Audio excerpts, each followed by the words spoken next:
Introduction. When preparing the guidelines for this book, I was faced with three options. First, to write only what conformed to the standards acceptable to current science, withholding certain information regarding extraphysical reality, as several authors have done in works that circulate around there, fitting me into my medical training. Second, restricting myself and adapting myself to religious conditioning in what is considered a settled point at present, without, say, nothing new, aligning myself with my parapsychic life. Third, let myself go completely unprogrammed, to put on paper what experience and witness, without any repression, barrier, or prevention, using all frankness, without being rude, as is my temperament and according to the climate that I find in the best districts of the extraphysical dimensions. Obviously, having nothing to hide, I opted for the latter alternative, with the approval of the helpers who presented it to me, irresistible suggestions, to obtain information, to transmit conclusions, to write down everything he thought, felt, saw, remembered from the instructive, excursions outside the somatic body, which would receive assistance in the records. To do this, he should use discipline and thought with the utmost criterion for presenting occurrences in the first-person singular and authenticating reports, allowing detailed studies to those willing to intellectually explore the subject in search of evidentiary data. By being impartial, authentic, and a slave to the facts, I sought to communicate experiences in the unwavering realism of subjective nature, autobiographical of conscious exits, where the projector is a human laboratory, making my total holosomatic undressing. I used an unpretentious, relaxed, and passionless language, with all sincerity, more as a spectator and less as a protagonist, assuming the observation of the extraphysical realities interviewed, devoid of any dogmatic spirit, and without any prejudice. Scientific. Experiences outside the dense body are facts, regardless of how each person explains them to themselves. To contribute in some way to the training of candidates, to travelers outside the dense body, would need to function as a reporter, in carrying out the task assigned to me, seeking to be worthy of trust as subordinate, called to cooperate in a character of help and study, striving not to be a useless companion. My conscience indicates that more intense learning does not transform the imperfect, militant server into a passenger, extraphysical holder of a free passport to better dimensions. The circumstance that the student chooses an elevated subject to research does not mean that he is a bearer of elevation. It only reveals his needs. On the other hand, the fact that the conscious projection of psychosoma being an inevitably intimate experience does not confer highest evolutionary level to the creature. There are legions of unfortunate schizophrenics who live semi-projected, some skill with countless personal impossibilities and deficiencies recommend me effort to settle old commitments with dignity, fulfilling duties within cosmoethics. Hence this volume. Conscious projection allows the creature to replace the petty belief. Knowledge, believing or disbelieving the reports becomes secondary. It is important to accept the possibility of extraphysical events, because the ideal would be for the interphysical consciousness interested to have its own experience after training with three organisms, the soma, the cord, silver, and the psychosomatic, applying discipline in memory and, above all, refinement in mental concentration with a lot of determination of will, self-criticism, and perseverance in repetitions, following techniques similar to those used here. And after that, prepare to deep recycling in all sectors of existence. Detaching oneself from the organic form, men and women do it.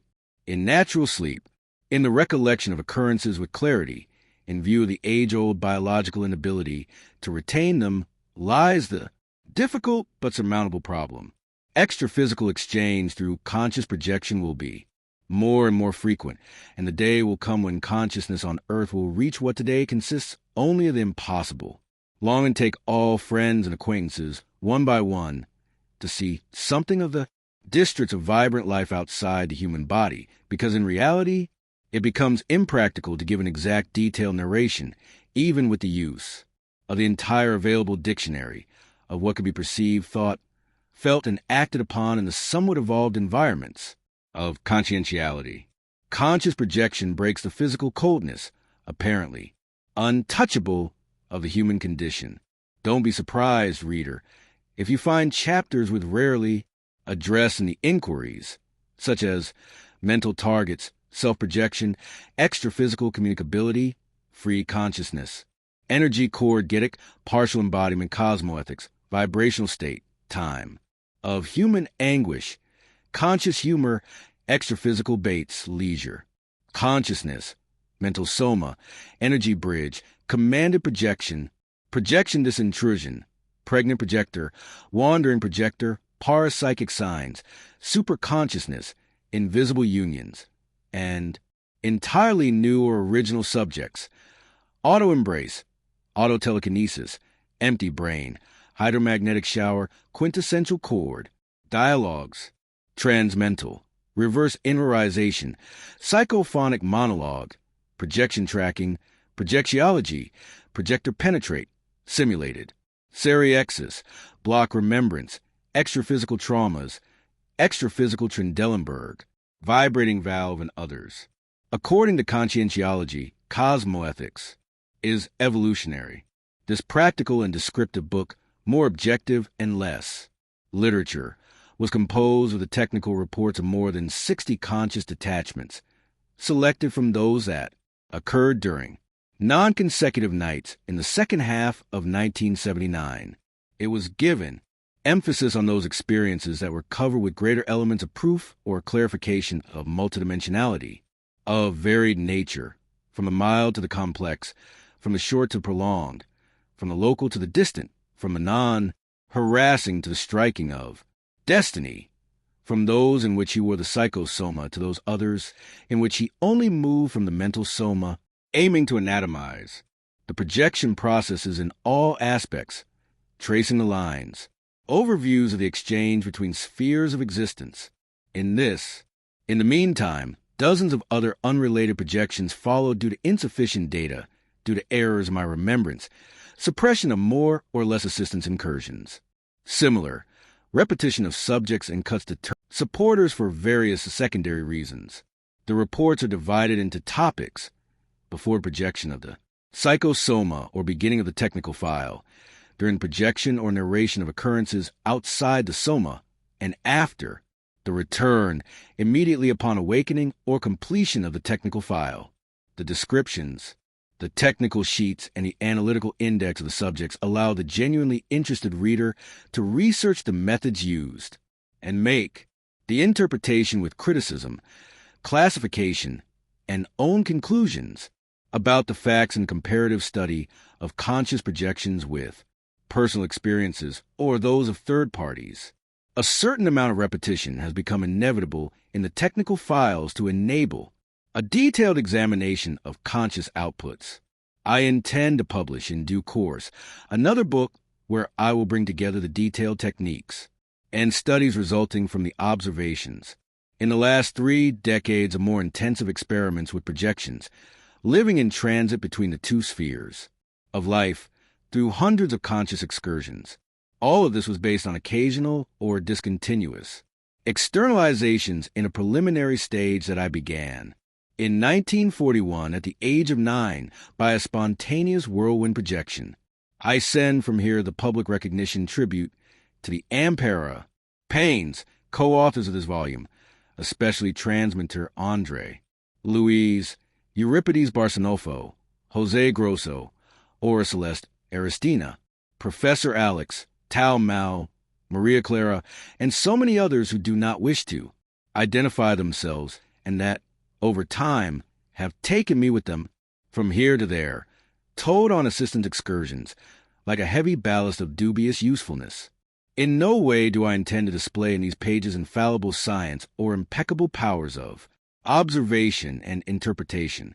With all sincerity and absolute honesty, although a veteran in practice, I still consider myself an apprentice of conscious projection and, as such, likely to make mistakes regarding details that will later have to be corrected, even because this book does not contain only statements There are question marks scattered throughout the text, without forgetting that the extraphysical world, consciousness, and its manifestations are subjects of research and interpretations open to questioning even by studious. Consciences, Chapter 32. If I can make a small wish, I hope I can compel these simple notes in the next intraphysical terrestrial rebirth. May this message from conscience to conscience not be already completely useless to anyone researching the subject of the exteriorization of psychosoma, its relations and consequences. I present it with the will to get it right and with the best of intentions, dedicated to the young intraphysical beings who are now becoming adult consciousnesses. To all those who are willing to explore the paths of conscious projection, my most ardent wishes for success. Above all, I repeat here my most fervent wish, permanent wishing that humanity obtain, within its bosom, increasingly and in the shortest possible time, the largest possible contingent of consciexes and consons of continuous consciousness. It is always useful as a learning and evidence-gathering tool to listen to experiments of others. Thousands of such occurrences occur. Conscious and their authors do not make them public for various reasons. Hoping that the volume will be of practical value, serving to stimulate readers to share their experiences, I present a questionnaire for the projector. Please give frank answers to the questions you consider pertinent. 1. Where, when, and how do you project? 2. What is the best method for designing? 3. What was the first conscious projection, or PC, like? 4. How do you distinguish between daydreaming, dreaming, and visions of PC? 5. What are the differences between extraphysical sleepwalking and CP? 6. What are the differences between thought forms and real exphysical images? 7. Do you tend to dream a lot outside of projections? 8. Have you ever dreamed about projection? 9. Do you receive help to project yourself? 10. Did you do a technical experiment on the projections? Which one? 11. Did you have conscious projection from beginning to end? 12. Did you have instant projection? 13. Did you have consecutive projections? 14. Have you had recurrent projections? 15. Have you had any remarkable experiences over time outside of soma? 16. Did you have projections related to past? 17. Did you have any projections regarding the future? 18. Have you had experiences with children outside of soma? 19. Have you had any remarkable experiences with thought forms? 20. Do you see any communication factors in the projections? Which ones? 21. Is there a vibrational state? 22. The longest projection? 23. The most important projection? 24. Remarkable takeoff? 25. A remarkable internalization? 26. A picturesque extraphysical fact? 27. The best extraphysical district? 28. Did you notice your soma when projected? 29. Did you see the inside of the soma when you were outside it? What? 30. Did you touch the soma while outside of it? Where? 31. Did you see your soma and the extraphysical body inside? 32. When projected, do you see yourself naked or dressed? Always? 33. Did you notice phosphorescence in your extraphysical form? 34. Have you noticed a difference in your weight outside of the soma? 35. How do you conceive the nature of the extraphysical body? 36. Did you see a power center in an extraphysical form? 37.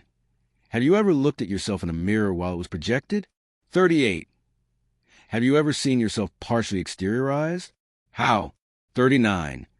Did you see your shadow under the sun outside the soma? 40. Have you ever suffered interphysical repercussions? 41. Have you ever experienced projective catalepsy? 42. Did you pass through human beings when traveling without soma? 43. Have you ever communicated through a human medium? How? 44. Did you hear sounds when leaving or entering the physical? 45. What is your heart rate? 46. Do you have a chronic illness? Which one? 47. Does it admit imperfect externalization and internalization? 48. What influences projection the most? Why? 49. Does breathing influence conscious projection? 50. Does the weight of the soma interfere with projection? Why? 51. Do the masticatory muscles participate in the CP process? 52. Do cranial 53 move physical objects when projected? What? 54. Is there a silver cord? How? 55. What is the physical seat of the silver cord? 56. Does a consciex keep the stump of the silver cord? 57. How do you imagine the condition of the silver cord during psychosurgery, laparotomy, or thoracotomy? 58. Do you allow twisting or knotting of the silver cord? Why? 59. Do you admit double consciousness? 60. Have you projected yourself several times in one day? So what? 61. Did it suddenly appear without intention? How? 62. Did you project yourself with your biological body standing up? 63. Did you project yourself into a vehicle? Which one? 64. Was it designed with the human body in motion? How? 65. Did you project yourself leaving your eyelids open? 66. Did you project yourself during a storm? So what? 67. Have you visited an extra-physical city? 68. Have you been projected onto another planet? 69. Have you visited a formless extra-physical environment? How? 70. Have you ever seen mental soma? How? 71. How is your memory of the occurrences of projections? 72. Have you practiced parapsychology outside the human body? Which one? 73. Have you found currents of force outside the human body? 74. What do you say about volition? 75. Did you meet a newcomer to the intermission? 76. Have you met a conscious projective friend? 77. Do you know a pregnant woman who projected? 78. Do you know a projector who has had his leg amputated? 79. Do you know a projector who is blind from birth? 80. Have you seen animals outside the dense body? Which ones? 81. Have you seen an exotic extraphysical artifact? What? 82. Have you ever been scared outside of your body? 83. The greatest emotion felt during a screening? 84. Did anyone judge him dead outside the soma? 85. Did you learn any lessons in the extraphysical dimension? Which ones? 86. Is there an intraphysical constitution prone to CP? 87. Are there hereditary factors that predispose to CP? 88. Do childhood and old age predispose to CP? 89. Does conscious projection heal? Why? 90. How do you view sexuality outside the human body? 91. Have you had an experience interpreted as sexual outside of soma? 92. Are there factors that are detrimental to conscious projection? 93. What is the biggest obstacle to conscious projection? Why? 94. Have you experienced confrontation with extraphysical beings? So what? 95. Are there dangers in conscious projection? 96. Is there a human being who cannot project himself consciously? What? 97. Do you keep a journal of conscious projections? Why? 98. Does cosmoethical conduct intervene in PC? Why? 99. Do you see the future in conscious projections? Why? 100. How do you conceive of a world with inhabitants of continuous consciousness? Glossary. Denominations, expressions, and their equivalents used with freedom, frequency, and sometimes indifferently in the context of this book. Admonitory, characteristic discomfort or warning. Insistent use of the silver cord so that the psychosomatic body returns to the physical body. Helper, that extraphysical and beneficial consciousness that assists the projector in extraphysical exits and outside of dense matter, multidimensional companion. Invisible helper, intangible, mentor, self-projection, detachment of the mental soma or the psyche. Cosmoma, intentional or caused by the projector's will. Interphysical base, place where the soma rests. Projector, for example, the bedroom. Coincidence, union of the two bodies, the soma and the psycho. Some, according to the manifestations, the bodies can be coincident, be outside of coincidence or non-coincidence. Enter, in coincidence, etc. Continuous consciousness, condition of projection in which consciousness remains alert throughout the process. State of conscience or consciex that has already achieved the continuity of absolute consciousness throughout all time, uninterrupted consciousness, continuous vigilance, uninterrupted vigil. Consciex, consciousness when definitively free from body. Conscience, the consciousness when living in the human body, man or woman, human being, silver cord, tie that keeps the psychosomatic connected. To the soma, energy cord, vital loop, electromagnetic vital cord, radiant energy current, energetic communication, cord of light, phosphorescent tail. Takeoff, initial operation of exteriorization of the psychosoma out of the soma, tearing away from the psychosoma. Dorsal decubitus, position of someone lying on their back. In bed, supine position. Discoincidence, externalization of consciousness separating. Their bodies, the same as projection. Detachment, detachment of consciousness from the psyche. Cosmoma, leaving the soma temporarily, the same as projection. Sometimes indicates isolated manifestation of the mental soma. Ego consciousness, spiritual principle, intelligent principle. Free consciousness, free mind, principle that animates the mental soma, or causal body, which in turn animates the extraphysical body, or psychosome that, ultimately, animates the physical body of man in accordance with biological laws.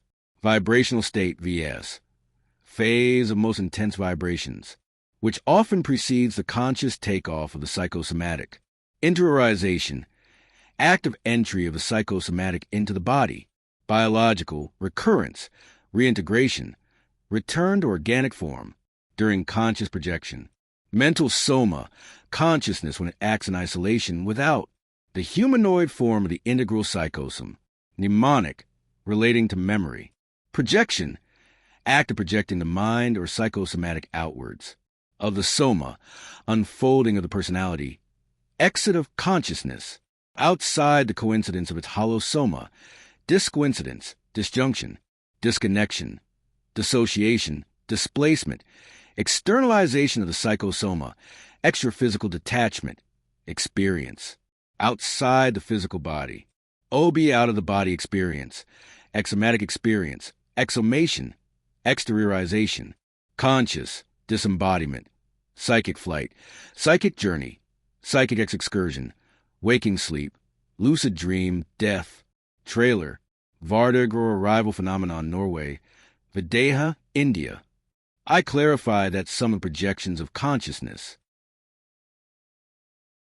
referred to here, they are mental projections or the mental soma when acting in isolation. Final projection, last projection, definitive integral projection. VA, permanent projection.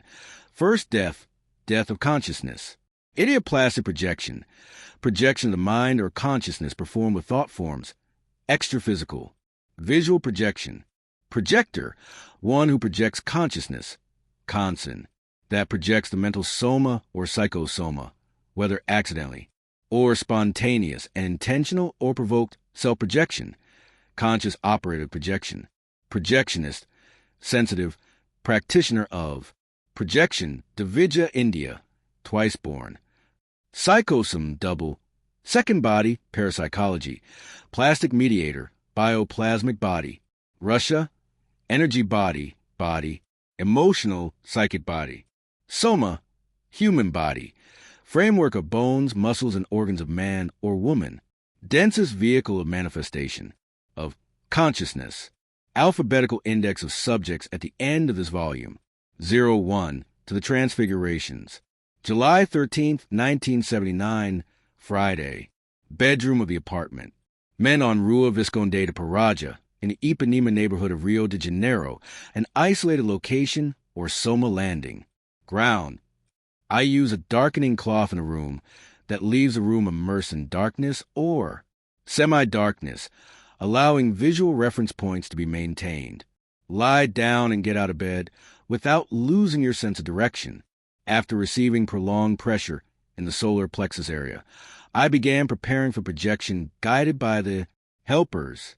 I went to bed for the second time at 10:16 p.m., according to the digital clock placed at the bedside. This conscious, projection, and almost all those reported here are nocturnal due to my working hours. Work. During the day, I attend to interphysical existence, and at night I dedicate to the extraphysical dimension as a nocturnal projector. Position of the soma in bed, supine or dorsal decubitus with head towards the geographic east, as will be almost all experiences described. Little by little, I mentally stopped feeling the soma. The vibrational state appeared after a short, uncomfortable period. I continued with the concentration or saturation of the mind, with a single thought, pushing all other ideas away from consciousness, only firmly wishing to go out and float above. The body in, double bed, and the psychosomatic took off. An intense desire to project myself out of the soma was successful. I felt vivid consciousness in a half-lit place. But it was night. I experienced the sensation of being in the condition of the projector penetra in a large amphitheater with many people scattered around. As he left, he floated through space, although without wings, well above the opening of the amphitheater. My presence in rapid flight caught the attention of consciences, a consciousness with a feminine aspect, with unmistakable, sensual intentions, made mental proposals, displaying the naked extraphysical body. I made a cordial separation, but something indefinable forced me to return to the soma. I went through the return without complete interiorization, with approach to the soma, sensation to vibrations again, the quick, uncomfortable period, and a new takeoff. I had the exact notion of the exit through the window, like the rays of the sun, crossing the windows in the direction of Barão de Torres Street, with an elevation towards Corcovado Mountain, the awareness of a. After some time, I discerned as if it were the post and the sidewalk in front of a house. The night was clear. A was transfigured into a slightly dark-skinned boy, unlike him who is blond and is at the beginning of first grade at school. There arose, deep within me, the intuition of the conscious appearance of a nice old man, deformed with enormous tumor, half open between the left shoulder and the neck, mentally emitting, "Want to see how strong I am?" And he rushed forward, when I then supported him in the manner of a hug. He turned around with his whole body, smiling, joking.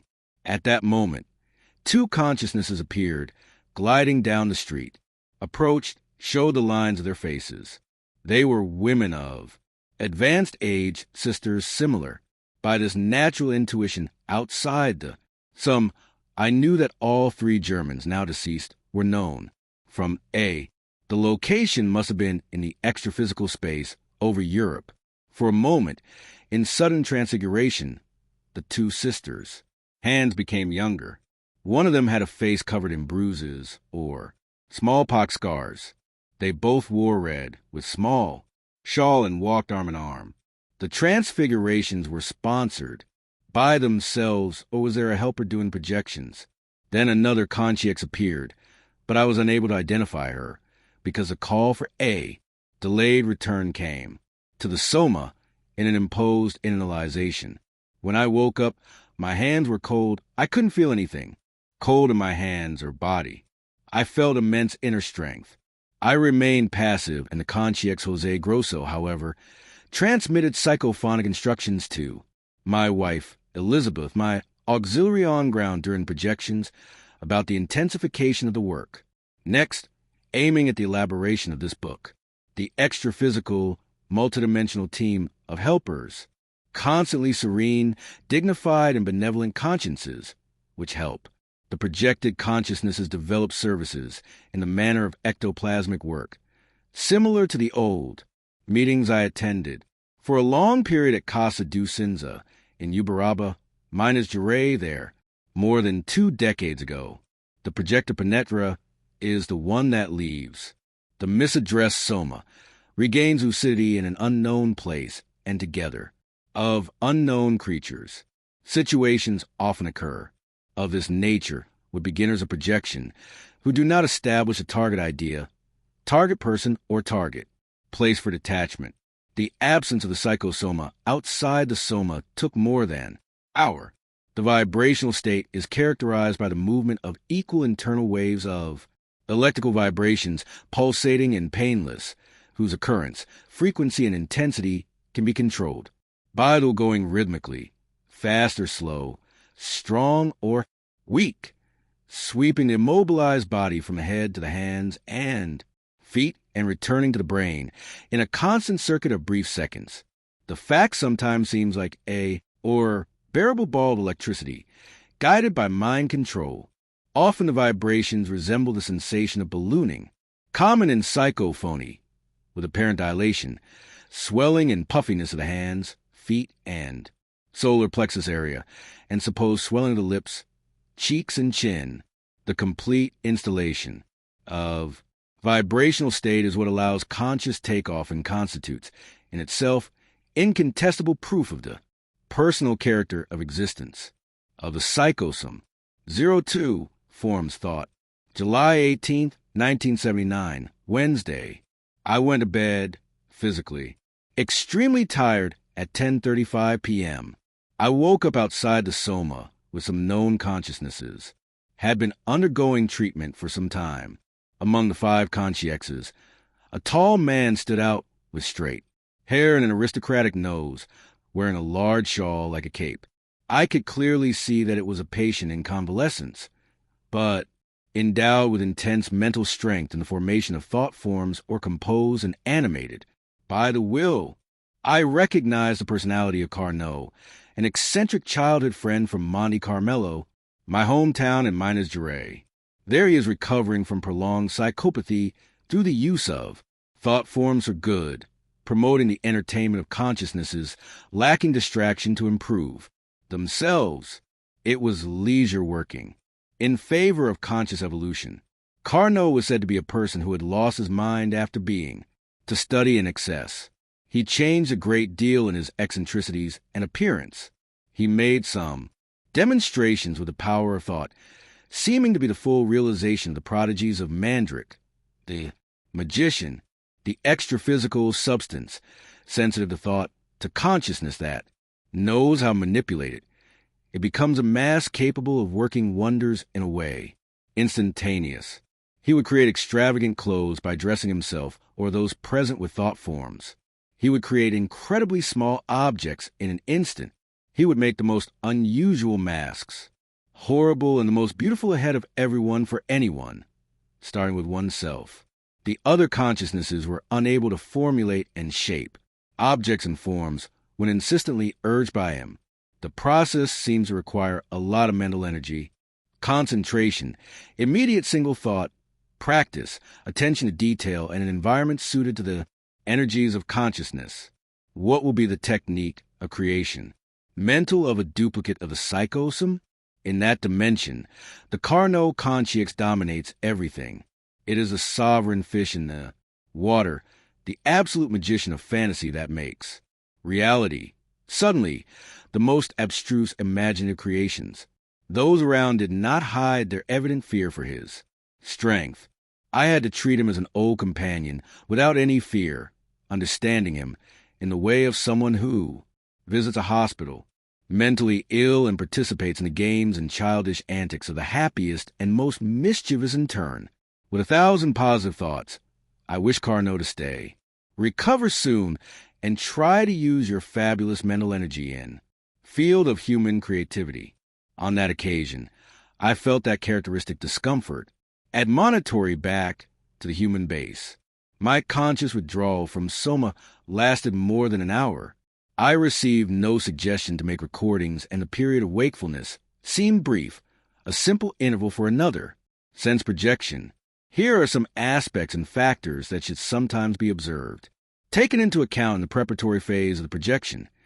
Intraphysical assistance, food, hygiene, those scenes, family, environment, doors, light, visual points, bed, clock, flashlight, bedside table, paper, pencil, ballpoint pen or recorder, conscious patience, nearby noises, trust, self-energization. 03. The Educational Singular, July 19th, 1979, Thursday. 1 a.m.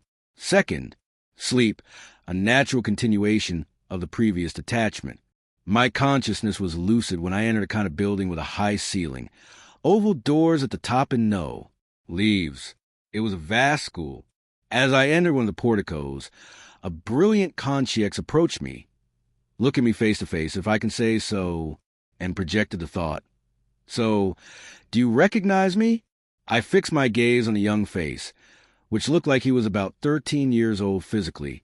Big eyes, very dark skin, a little bluish, showing contagious joy. The spontaneous recognition came to mind immediately.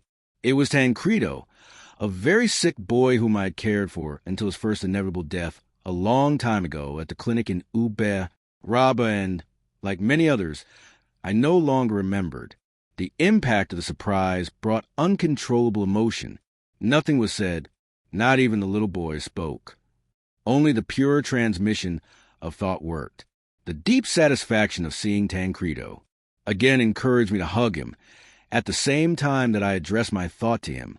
See, I'm conscious, and after I return to my body, I can remember the occurrences. Isn't it wonderful? The flow of his thought returned steadily. He did not utter, nothing with the mouth, nor could I hear words with my ears. In the extra-physical dimension, sometimes the words that are heard or the thoughts that are captured appear as if they were echoes, because it seems that we know the thoughts of the other consciousness before they are externalized. The projector, as a general rule, hears the thoughts of the consciousness in the extra-physical dimension as he hears the voice of the consciousness in the intraphysical vigil. Yes, it's wonderful, but take advantage of this to come up with ideas from here to there. Don't miss the opportunity. And I asked quickly mentally, take what? Do you have any lesson to offer me? Yes. Analyze the functioning of electronic devices. They radiate, and the waves interfere not only in the minds of children, but also in the process of conscious projection through vibrations in the structure of the psychosomatic. Think about it, about the influence that the radiations cause and their consequences. He revealed to me that the institution where he is welcome belongs to the extra-physical colony Ascenso, located in the vicinity of the city of Patrocinio, in Minas Gerais. In Tancredo's consciential conditions, there are consciexes who prefer to reduce their apparent age and act or personify themselves as young people or teenagers to better adjust to the process of seriexis in view. The candidate not only transforms his appearance, but also his attitudes, interests, occupations, nature of life, and conditions that he will soon face. The school has hundreds of residents and welcomes visits from consons to further impress authenticity to the environment, using the dense energies of the consons. Tancredo created consciously for himself in the company of experienced mental co-creating consciousnesses, the possible ecology with climate, atmosphere, and facilities similar to those in that will breathe in the next existence, entering there in a kind of mini seriexis, previous seriexis, or simulated seriexis, plasma, with thought forms at this evolutionary stage the same conditions he will face in earthly life. He now lives in a duplicate or assembly set similar to the workshop where you will work in the future profession of engineer, researching in the field of electronics. The specialization feature in simulated series benefits candidates for rebirth who have their own merits or with specific tasks within a multidimensional community or team. This indicates that you will do what you like and have practice obtained in previous lives. Now try and lay the foundations to enrich, in due time, the memory bank of the next body, biological, the process of assembling the future scenario in a trailer of life close to consciousness reminded me of flight training, astronaut simulations, where each one prepares to wear a special diving suit for carrying out space tasks. Although there are those who are reborn with complete unconsciousness, it is striking that the greater the evolution of the conson, better conscious conditions prior to rebirth, reaching a level where the intimate state of intelligence and the nature of matter on evolved planets appear so similar that the difference is barely noticeable. It all seems very different, similar to what happens on Earth, where we still face conditions of extreme diversity, not only in the organism, but also in the environment that exists for the body to survive. After the festive farewell, Tancredo, also emotional, before my conscious presence, he moved away from there. As he was leaving, thinking about the fact, another young man arrived carrying a kind of machine in his hand. He stopped in the middle of the passage, looking like a watchman. He addressed the incisive thought to me: "Stop there, don't try to pass. Otherwise, I'll use this instrument. It can deform the contours of your face." In his mind, he said to reassure himself that I was a peaceful visitor and was already leaving. Did he notice my condition as a conson? Only then was I able to observe the institution's environment. The place was a huge workshop crammed with scrap, 1,001 pieces, machine sections, workbenches, and hanging objects. All of this constituted more consistent thought forms, and those consciousnesses with adolescent appearances were exercising mental molding, working with the utensils and artifacts, learning to embody things with a view to the near future. I did not properly note down the duration of the projection, which must have lasted more than an hour. The impact of the emotion of seeing Tancredo again caused me to return to the Soma early. Emotionalism takes away the capacity for calm decision-making and the rationality of intelligence. A consciex with the appearance of a young girl came through psychophony and made clarifications to my wife, explaining that in the apparent work of two, there were many consciousnesses, including intraphysical ones, actively participating, depending on the night. The young ladies' consciousness also works in school of preparation for intraphysical life, or Seriexis. Afterwards, friend Jose Grosso spoke up, did exercises, leaving after leaving an intense flow of energies. Then I started this record and the previous one in the apartment office. What a difference. I slept so tired. I walked around and I'm so ready now. Projections teach that one should never disregard personal knowledge and friendships gained over the course of life. Human existence, however minimal, now or later, here in matter or somewhere in the extra-physical dimension, destinies cross and joys are renewed because no intelligence is extinguished on the path of evolution. 04 The window open. July 20th, 1979. Friday. I went to bed at 10 p.m. 1 minute. Tired intraphysical state. A typical day out of the routine with the trip by air bridge to Sao Paulo, where I spent 5 hours. In preparation for the conscious projection, there was a externalization of energies, including transmission in the solar plexus area. I have no recollection of the details of the psychosomatic takeoff. The lucidity of being outside the soma appeared to me in an unknown room where two leaves of a window were half open, about 30 inches apart. There was a man lying alone, sleeping near the window. It was raining and windy outside. The leaves moved back and forth. They didn't make much noise. Raindrops entered the dark room where only light streamed in from the half-open window. I tried closing the window panes uselessly. Even with the sensation of groping the two lower corners of the window, I was unable to close or move entire leaves without glass. The failed attempt at telekinesis or moving material objects, although the effort and determination of the will brought me the exact notion of the intimate state of the conscience, that cannot establish contact with loved ones in intraphysical life.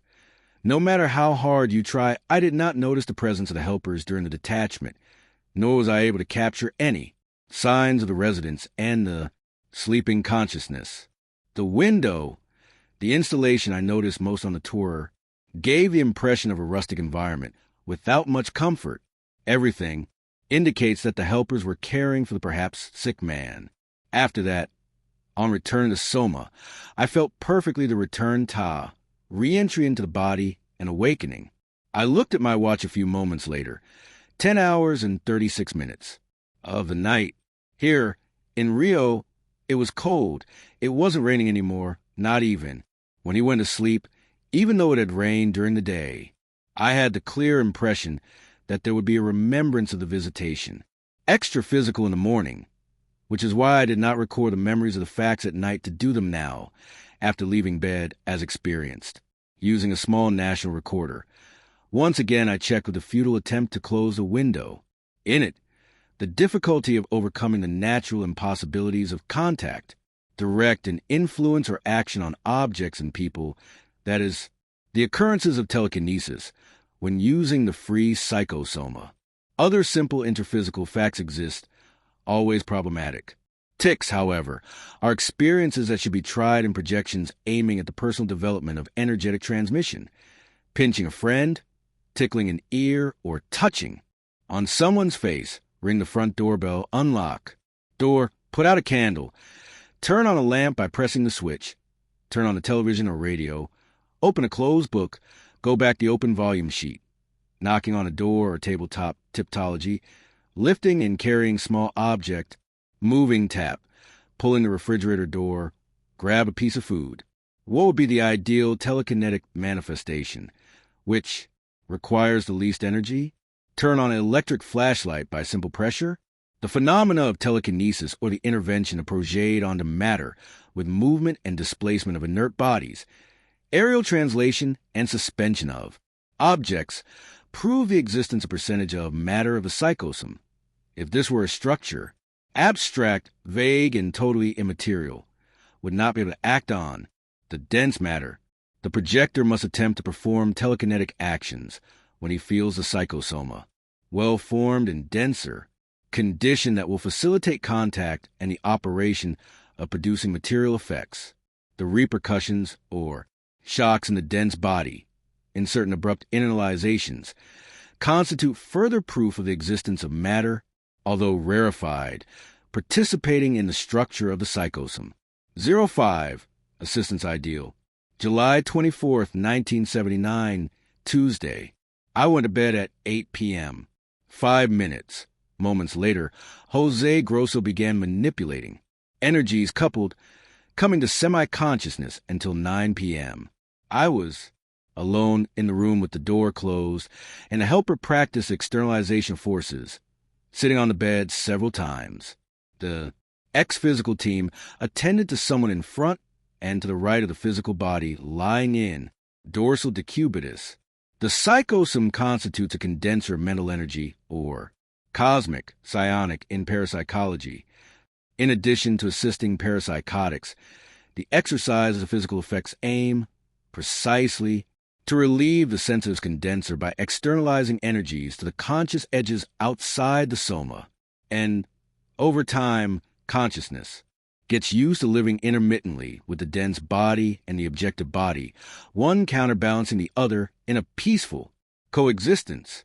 During the semi-consciousness of the trance, I clearly felt the influx of forces concentrated in the right cerebral hemisphere. Compression came over the forehead and, after some time, remained on the right forehead. Sleep came after 11:15 p.m. My consciousness woke up outside the soma on an unfamous street, familiar in a neighborhood with regular streets and some steep alleys in the north zone of Rio. Something told me it was a little after midnight. Zai, the clear feeling of having been left peacefully on the street, walking along one of the commercial avenues for a good amount of space. Time, examining street scenes, particularly places with lights and small gatherings of people, bars, club entrances, nightclubs, and following among the people, I normally did not experience any approach from extra-physical passers-by. In passing, I overheard a conversation in a bar. Someone came in and bought mints at the cashier, took out a jar. There, inside, there were 3 people and 2 more consciences. At the end of the main, wider street, in the small square of few trees and benches to sit on, I found a consciex with appearance of a doctor. His name echoed in my free mind. Kamin, strong, athletic build, blonde, looking about 45 years old. There he attended to people in need of assistance. In that stretch, the street seemed better lit than the others. As I exchanged mental messages with him, he quickly explained to me how to do the routine work of helping people in need. At night, the specialized task becomes intense together with the team, because consciences, especially sick ones, come into contact. directly with the sleeping consciousnesses. Each server in that activity has a defined service area. Vehicle movement, except on the main street, was reduced. Zydo, there were hardly any cars on side streets, and in the square there were many parked vehicles. The doctor revealed to me the plans to expand assistance with the use of other intraphysical companions, constituting greater assistance brigade, working mainly at night in a specific location in one of the poorly lit and quiet alleys where we'll centralize the service. The service didn't seem very simple. From 6 at night, when the daily period of greatest anguish begins, they seek to alleviate depression, despair, sadness, deficiencies, doubts, hurts, resentments, the greater loneliness, and the unstructured relationships of the inhabitants of the megacity. He told me that the least pleasant aspect was that of the creatures that refused to be assisted, both conscients and consciexes, and sometimes they don't even want to be approached, repelling the assistance. Extra-physical. Assistance work, much more complex than, it seemed, it works by seeking integration with the police units. Emergency rooms, hospitals, various temples, Salvation Army, Center for the Appreciation of Life, Alcoholics Association, Anonymous and other assistance teams. It follows that the entire city must have a similar service, as well as other locations, especially large cities. Before saying goodbye, Kami seemed to concentrate and offered. He sent me a short message as a mental fixation exercise, more or less in the terms transcribed below, aiming at ideal assistance. Every act of social assistance, no matter how small, means fraternity, proves to be productive and deserves praise. Better a type, any human assistance than none at all. However, assistance, ideal social competence, has its own unmistakable universalist characteristics. It is not official in nature and is spontaneous. It does not aim at tax deductions, nor does it assess the application of donation. It does not demonstrate professional label or professionalizing purpose. It does not harbor ulterior proselytizing or political intentions, does not defend personal image, nor cultivate myths. It does not encourage segregation of any species. It is not restricted by any prejudice. He does not expect gratitude or aspire to understanding from the public. Do not disclose the act of assistance, whatever the circumstances. It is a donation of consciousness, simple, pure, direct, without mediation, requirements, or conditions, and that everyone can practice in silence. On Earth, a planet with many countries, creatures, customs, religions, and interests, all inhabitants are naturally brothers. Happy is he who learns the universal angle of maxifraternity, overcomes the barriers of taboos, and provides universalist assistance. Still in human life, as he first received the benefit of earthly liberation towards greater ascensions. Could the message be more logical? The explanation was clear. R.A., categorical and free of ambiguity. I expressed my thanks and said goodbye to the attentive doctor, who went off in the direction of one of the alleys. I walked down the street, Maine, passing between stationary passers-by and vagrant consciences, lights and shadows, and I immediately returned to Soma. When I woke up at 1:43 in the morning, my body, I was in the same position as before, lie on my back, arms outstretched and hands apart on my legs, in a problem-free immobility. 06, Node Atoll Das. Rocks, July 25, 1979, Wednesday. After reporting and writing the occurrences of the incursion outside the Soma in the north zone of Rio, I went to bed at 3:33 in the morning, lying in a horizontal position, face down, or lying face down on the left side. The extra-physical awakening occurred to me on a small island where the supporters team was attending to a consciex. He looked like a soldier. He was sitting with the absorbed expression of a parapsychotic, the torn light shirt, looking out to sea, the distant horizon, the projections born from his consciousness visibly displayed, the image of another soldier or sailor who had died and had been placed by him, hanging on the edge of a low rock. In the scenes externalized in the psychosphere, the demented soldier, the right leg of his comrade's trousers and thick boots were hanging from the rock. The trousers were made of thick gray fabric. On the small island, I tested my sensory inputs. I felt the water, cold under Psychosoma's feet. I heard the waves breaking on the rocks. I saw the tide running over the clear sand. The sea was blue. Waves of the sea came and went over the small patch of sand and rocks. In a narrow area to the left of the seated conscience, who was being addressed at that time, one of the consciences mentally explained that the place was the Atoll das Roques. They watched that sick conscience, trapped, with implacable fixed ideas, isolated there for a long time, believing himself to be still among human beings, and who had experienced his first death while involved in a drama with his work colleague. Hence the vivid mental projections that I observed next to the low rock. The patient was welcomed by the team and removed from the site. When I returned, my organic form was still lying down on the stomach or face down. When lying behind the body, in an internalization to back, I clearly heard a calm and soft voice, like someone speaking through a thin tube. It was a voice of a female consciousness, and the psychosoma was still half detached from the sum. Waldo, Waldo, wake up. The very soft call was repeated twice, until greater internalization occurred in the soma. To confirm the voice of the conscience and the assumption of Rico, Denke, I asked, Lisa, did you call me? She informed me that she had not called me, and at that moment they came, jet in my head, all the memories of the events at Atoll das Roques. I looked at the clock, 4:36 in the morning. I could never forget the call of the helper, resounding in my head like a providential alarm clock, which did not scare me, and without which it probably would not have woken me up immediately, nor would. There have been the recollection of the extra-physical events and this record. To what extent does the prone position influence the difficulty of intraphysical awakening? 07, Pantomime Extraphysical, July 25th, 1979, Wednesday. Second sleep at 9 o'clock and 5 minutes into the night. State of drowsiness. I lay down on my left side. My conscience awakened, and shortly after, I identified the extraphysical environment in an indisputable way. I was in Paris. After the extraphysical assistance was provided, the team allowed I had to go out for some observations aiming at the records. I started down a tree-lined boulevard with a slight incline, next to cars parked on the street.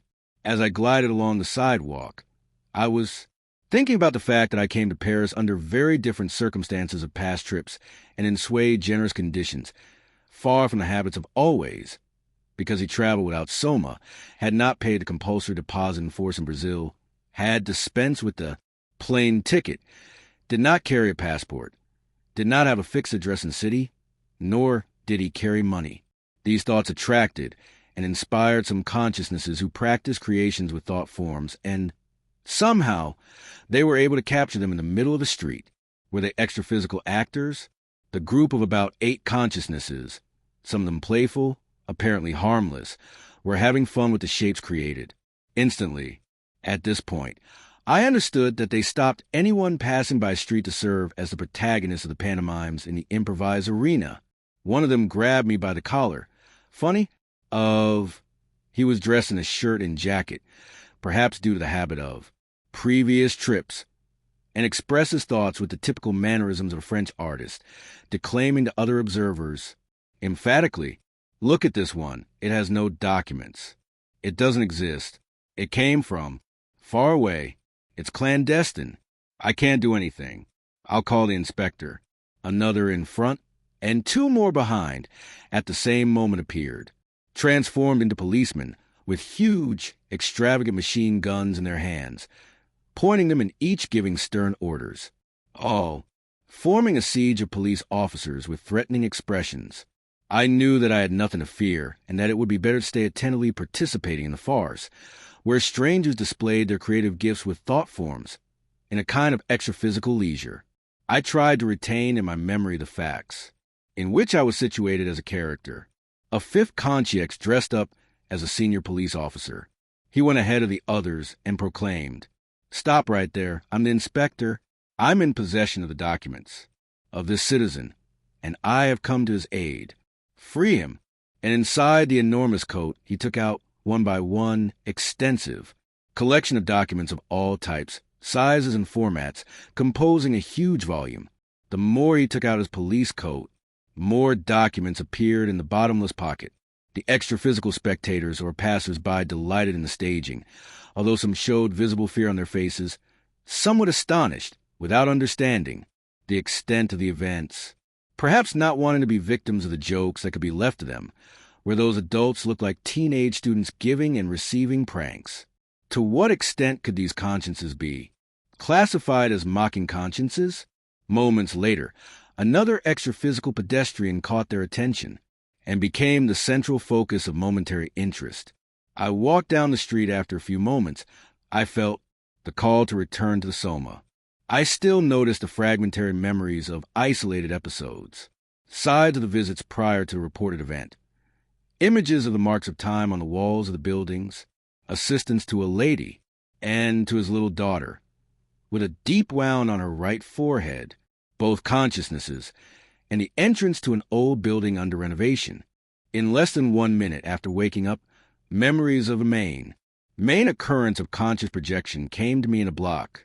Soon, then, fragmentary reminiscences, isolated episodes, came to me of other brief facts that preceded the last occurrence.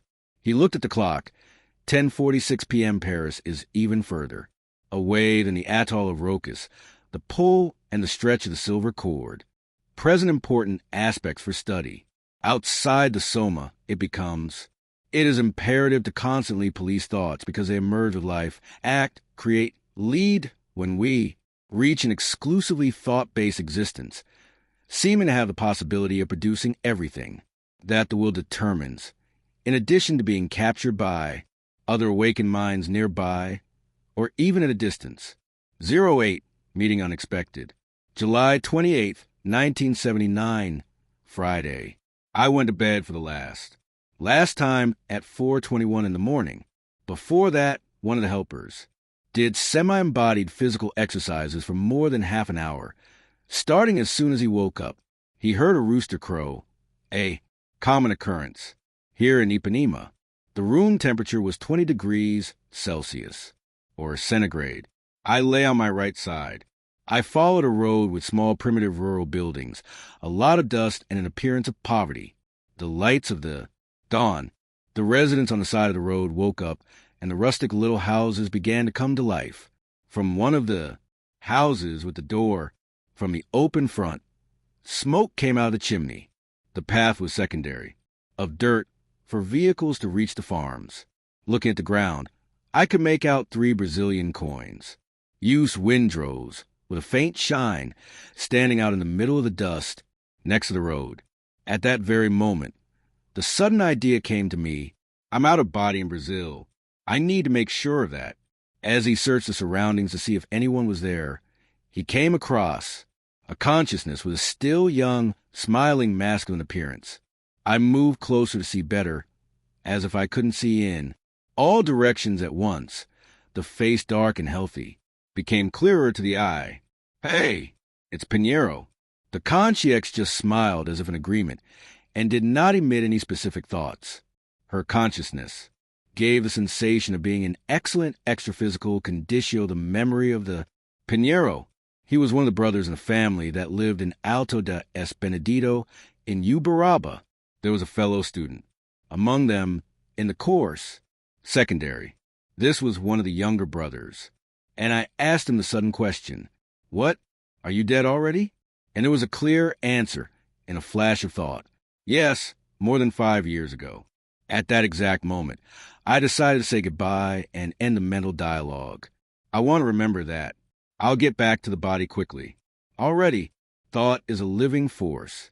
I emitted the idea and woke up in Continente with a long sigh, ending the extraphysical experience. Here, my body continued to lie on the right side. The night was still. It was dark.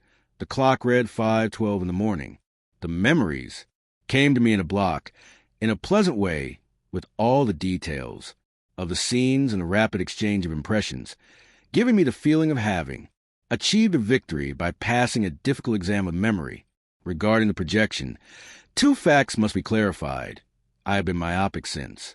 Adolescence and current inflation has destroyed the prestige of small, low-denomination coins. I got to the road by myself, or touched by someone invisible? Could it be the Conchi Expiñero? The record of occurrences, that is, the projector's diary, sometimes is quite annoying as it interrupts your night's rest. However, there is no other solution given the fleeting nature of reminiscences, of extraphysical events. The diary plays another important and indisputable role. The act of recording psychophysical facts directly by the projectionist, it expands your capacity for detailed perception of phenomena and the consequent improvement of translation, in words, of experimental sensations, which is not always easy. 09. Debates transmental. I went to bed, physically exhausted, at 9 p.m. 10 minutes, July 29, 1979, after an atypical Sunday of intense family activity with relatives coming from outside Rio. Second sleep at 0 hour 15 minutes on Monday, lying on the left side. My lucidity arose in an extraphysical institution with several candidates for the next series of existence who will receive the specific task of disseminating, through their own lives, cosmoethical principles and laws. There was an exposition of the subjects and debates with a small group of about 15 consciexes, whose last serials were, apparently, of different geographical origins and different natures of occupations. My condition as an occasional listening student was clear, marginal spectator or apprentice, without direct participation in the work, only collecting data for immediate recording in these records of the detachments. Although the immense and complex task of exposing the subjects, I will try to bring here some aspects gathered from the observations. I didn't notice the presence of any graduate exhibitors, but a study group meeting that seeks to agree on points of view with a view to the future transmission of the postulates that liberate the ego in the next proexis, existential programming, among men. The debate main focus was on orthodoxy and the consciential postulates in force on the advanced front of dissemination of human thought among consciences and the creation of prejudices, fanaticism, and sectarianism. There were two distinct groups. In each, the leader and two others debaters who excelled in their lightning-fast asides. My arrival, halfway through debates, made it impossible for me to capture the minutiae of the beginning of the development of the subjects, as well as I did not have opportunity to witness the definitive conclusions of the study team, if they ever happened. As for orthodoxy, it was clear that one team had more rigorous and radical thoughts, the other current less extremist with more liberal opinions. My sympathy for the latter did not go unnoticed by the helper present at my side, because by using the free mind, thought becomes easy to be listened to by lucid consciences. References came, according to the current sects of Eastern origin, to the philosophical thought of theosophy, to the studies on banded practitioners and other mediumistic sects, including voodoo, semi-secret organizations, current Cardassi's bases, works, ideological assistance associated with the gospel of Christ of various religions and beliefs, with the assertions of Buddha, Muhammad, with the work of Swedenborg, and quick analyses concerning democracy and Gandhi. Given the topics under discussion, I had the feeling that someone, whose intimate postulates were being put on trial, ahead, without being able to intervene, and this would happen with any creature, that held defined principles about extraphysical life.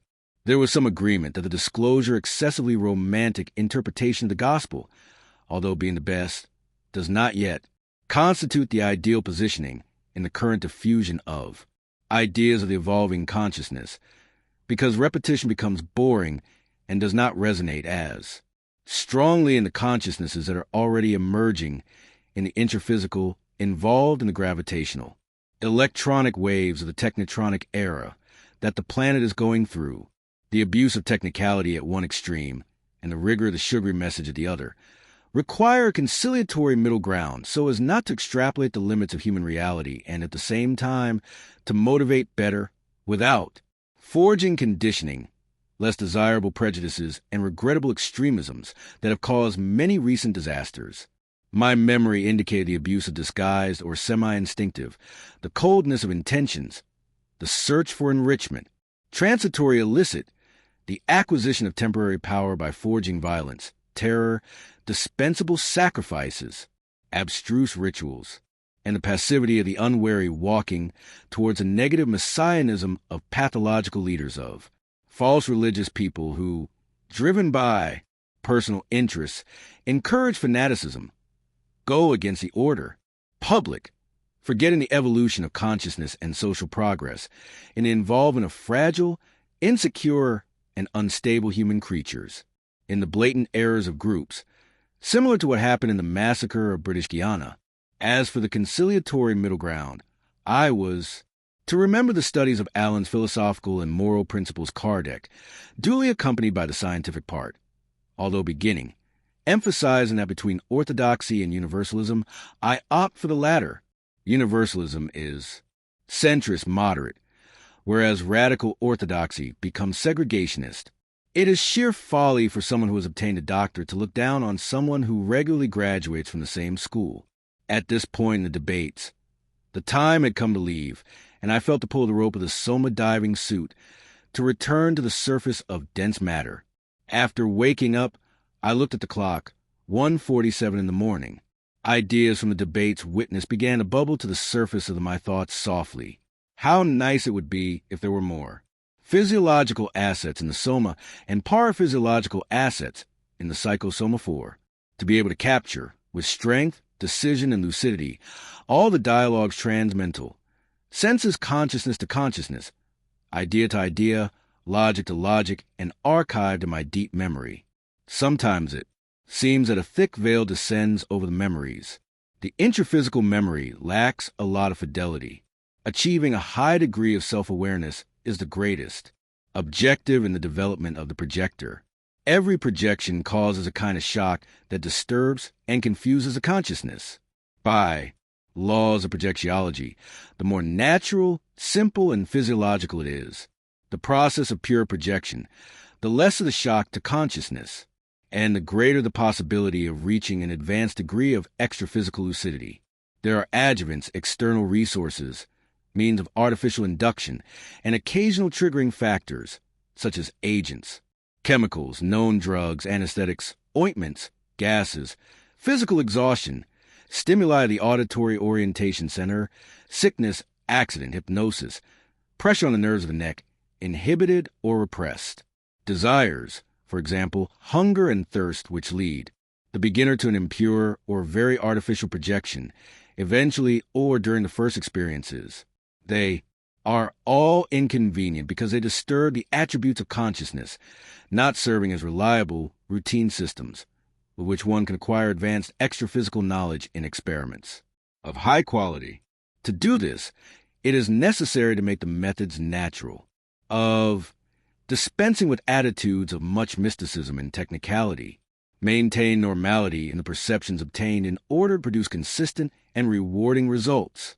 Improving the acuity of perceptions outside the Soma requires discipline in practices, perseverance in repetitions, so that the projector becomes accustomed to the free psychosoma and the extraphysical dimension, mastering thoughts, emotions, and energies, reducing as much as possible the conscious shock of the detachment to finally rationalize everything you perceive with discernment and self-criticism.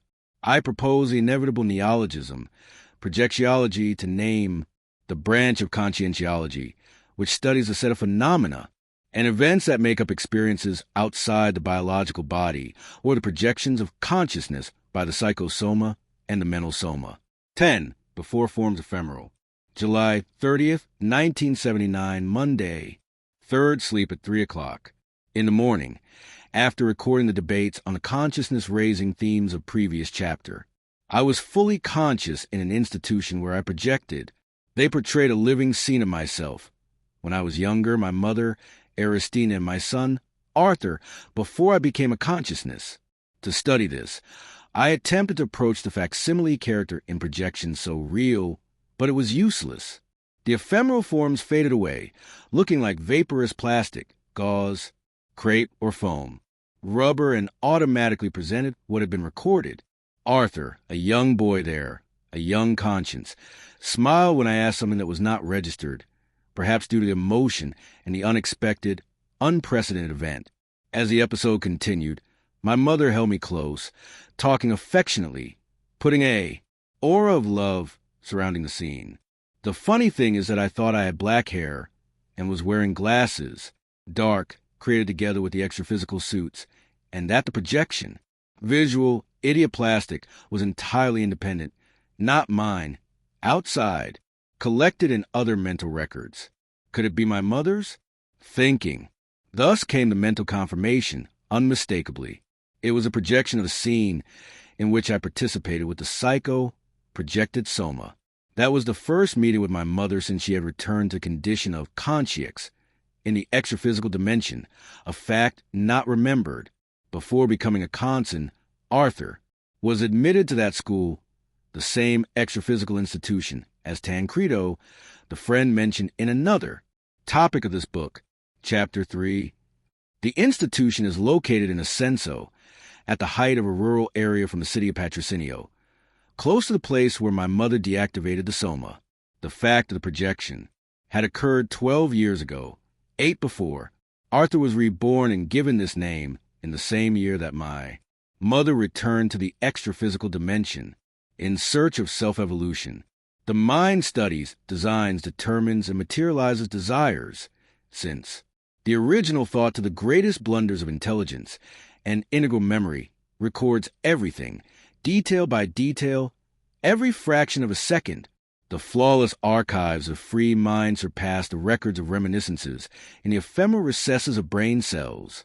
Read Bryce, and when needed, the memory is tightly locked in. Memory comes to the surface of reality in an integral way, piercing the veils of oblivion. During and after the rapid visual projection, I remained fully aware of the place and noticed the presence of my mother's consciousness.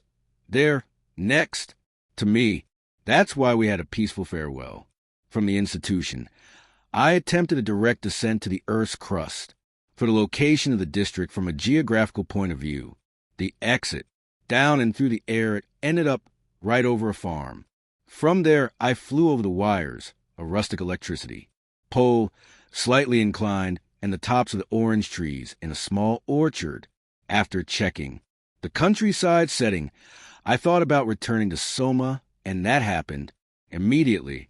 The clock read 4:45 in the morning when I started these records of the vivid memories of my mother's presence and the impressive scenes of projection, which came to mind in a block. Immediate, yet at the same time, smooth, integral memory records facts from 3 distinct stages. Intraphysical scenes of the entire seriexis observed after passing through. First, death, panoramic view, recapitulation of memories, what occurs in the conscious projections of the psychosomatic during intracorporeal sleep, and all the events of the intermissions. The 3, the personalities focused on in projection of this chapter were in these conditions. My mother as a newcomer to the extraphysical dimension, the consciousness that is now my son when he was preparing for the series of existences, and myself outside the soma, in a projection, not memorized after that opportunity, 1967. In other words, the visual projection proved 3 different facts. All that happens to personality and is recorded in the integral memory of consciousness forever in any situation, whether in wakefulness, intraphysical, either detached from the soma during natural sleep, or as a conscience before and after the current seriexis. The permanent record of conscious life can be consulted in whole or in part about past events, in the 3 ego positions, at every opportunity, and projected from incredibly real way, whether in fragments or in blocks. Just consult the record of the mnemonic center of consciousness, main aspects of an important occurrence to raise. The faithful, complete, and definitive history of the episode .11, Acuity Visual, August 2nd, 1979, Thursday. The intense preliminary exercises began at 8:29 p.m., standing up, then sitting on the bed. When I lay down, there was a brief loss of lucidity, and soon after, I had a tiny, clear, internal, mental vision of the consciousness, Jose. Gross. I went to bed at 9:21 p.m., quite rested. Position, lying on the left side. I experienced the full sensation of conscious projection in. Final stage of the psychosoma's takeoff. Exit upwards and to the right. Dominant immediate thought. certainty of being fully conscious outside the soma. The atmosphere was very dark and called to me attention. It was thinking about the ambient darkness to start seeing better within a slightly bluish light. The intimate modification was of the psychosoma and not of the environment. The artificial light that came out of the isolated windows in houses and apartments on different floors of the buildings was undoubtedly stronger and clearer than the light that seemed have appeared before in the entire urban landscape interviewed, derived from the mechanism of enhanced visual perception. The wide, unpaved street was dusty. The sign appeared to me interior so as not to think about sex, as there were consciences with fixed thoughts on the subject, wandering around, looking for mental approaches. In the suburban environment, a building under construction and another ready, inhabited, with about 6 floors. When I looked at the 6-story building, the structures of the floors and the intimacy of the dwelling stood out as if each segment of the building was illuminated with greater clarity. From a distance, it was possible to see from the outside to the inside, which was occupied. Another intimate warning suggested to me that I should not invade the privacy of those who lived there. It was possible to distinguish the inhabited apartments and some uninhabited ones. Residents. I saw inside my head, in a circular vision, of rays, X, on all sides or in all directions at once. In the distance, 2 or 3 floors at a time. It was as if it were the skeleton of the illuminated and inhabited building, like an immense glass cabinet with improved, more penetrating visual perception, endowed with different acuity resources, always saw first. Plan in a perfect close-up inside things without the influences of perspective. I think that this sharp, telescopic vision depends on the structure of the psychosomatic and also on the current cosmoethics, in the intention of consciousness. I don't know why I remembered certain blind projectors who see perfectly in the extraphysical dimension, focusing on the most detailed focus, my will, allowed to locate consciousnesses and consciousnesses passing by on the street from afar. One or the other sometimes seemed like a temporarily intraphysical colleague. Outside the soma, on the walks there were consons, men and women. In dirt road there were only consciexes. When examining the street, houses and passers-by, helped by this perception heightened by the amparadors. The minutes passed. I saw no vehicles, nor did I identify the place. As I walked down the side path, I felt the irresistible call of return to base. 9 hours and 56 minutes in the evening. I was out of the soma for exactly 35 minutes, which had been lying on my left side. The spontaneous, natural recollection occurred to me, as if the extra-physical occurrence was simply a common scene of material life, remembered in the morning after a night of peaceful sleep. I immediately began writing this record. I must clarify here in all sincerity that during in a dream, and even in a projection, tight clothing with the consequent blood stasis, bladder, repletion or a full bladder, and a position in bed, sometimes cause the erection of the penis of the biological body. This fact, however, does not affect the psychosomatic. In other cases, words, there is no erection of the penis of the extraphysical vehicle in this case. It happens regardless of the conditions of the human body, a latent desire for union or strong intraphysical sexual drive during the projection, which must be identified, analyzed, and conveniently tamed by a projector who wishes to evolve, overcoming his own deficiencies, because this sexual appeal constituting psychic energy can be vampirized by sick consciences who seem just think about it and live with that goal through approaches, mental and permanent and direct extra-physical attacks on the planetary crust. At this point, in certain cases, the marriage bringing the normalization of sexual life constitutes the only natural solution or physiological to the problem, effectively helping the processes of projection, emotional communion, integration, and communication in extra-physical dimension between consciexes and consons, never have the sexual characteristics of. The soma can perfectly despoil the mental energies of the projecting consciousness. An orgasm never occurs ex-physical traffic, but there is an inner flow of forces in a revitalization, reciprocal from which who almost always loses.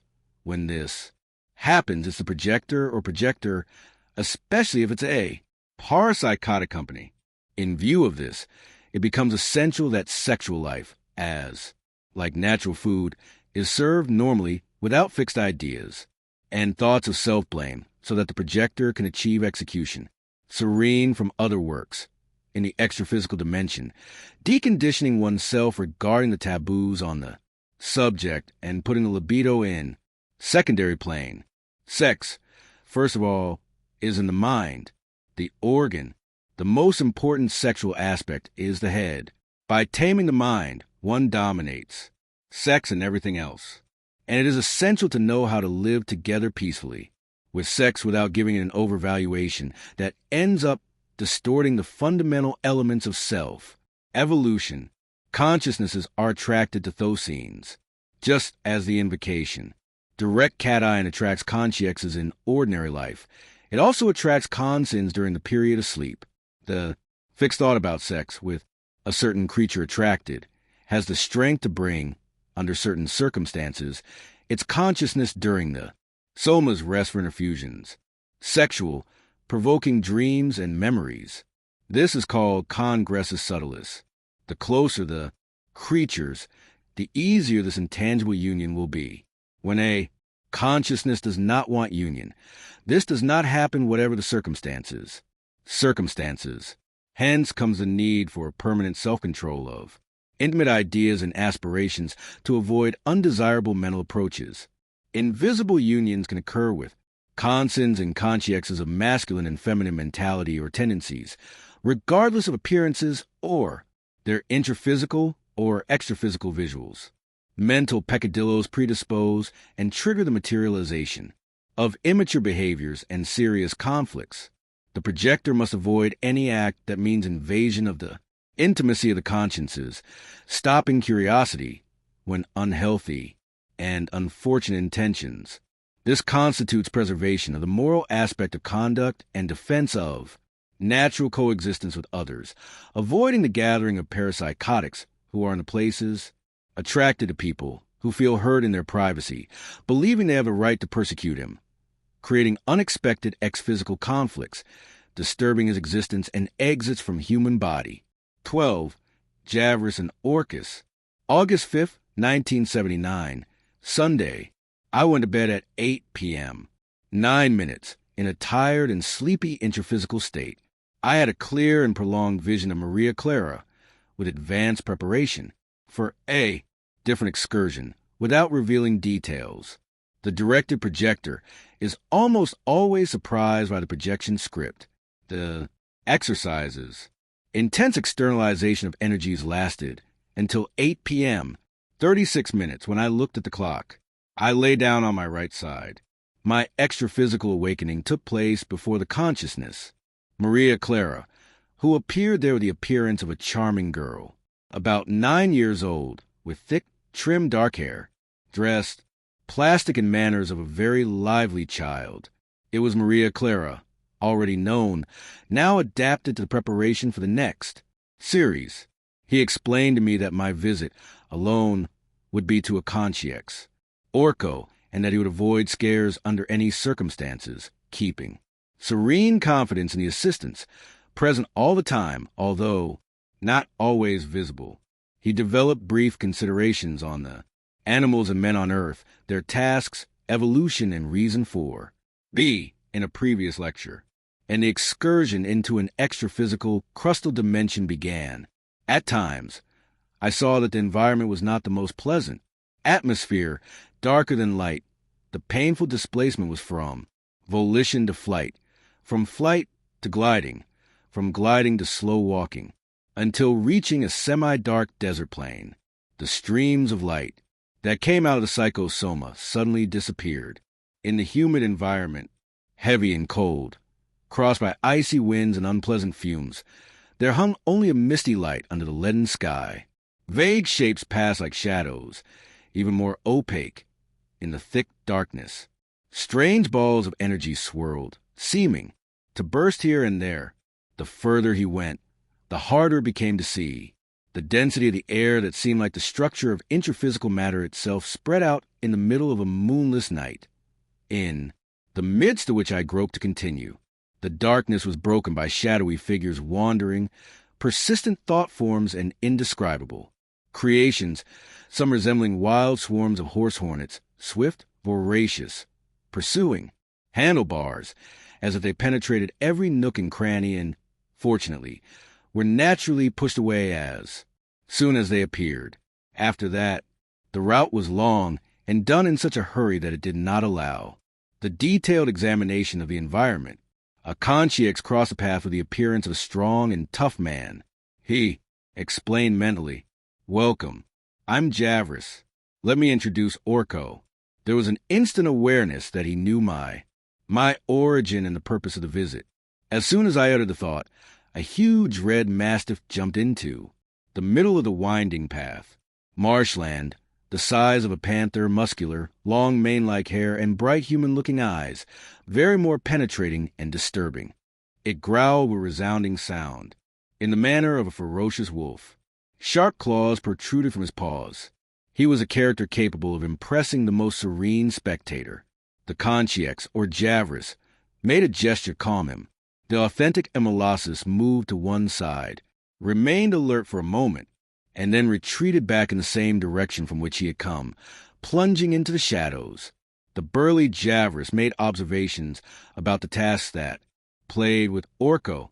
He claimed to be an extra-physical watchman, and Orko should not be taken for a common dog, but rather a more evolved being, although subhuman. Intelligence, yet endowed with powerful animal magnetism. Not infrequently, similar beings are called elementals or assistants of nature. Whatever its designation, it was also an evolving consciousness.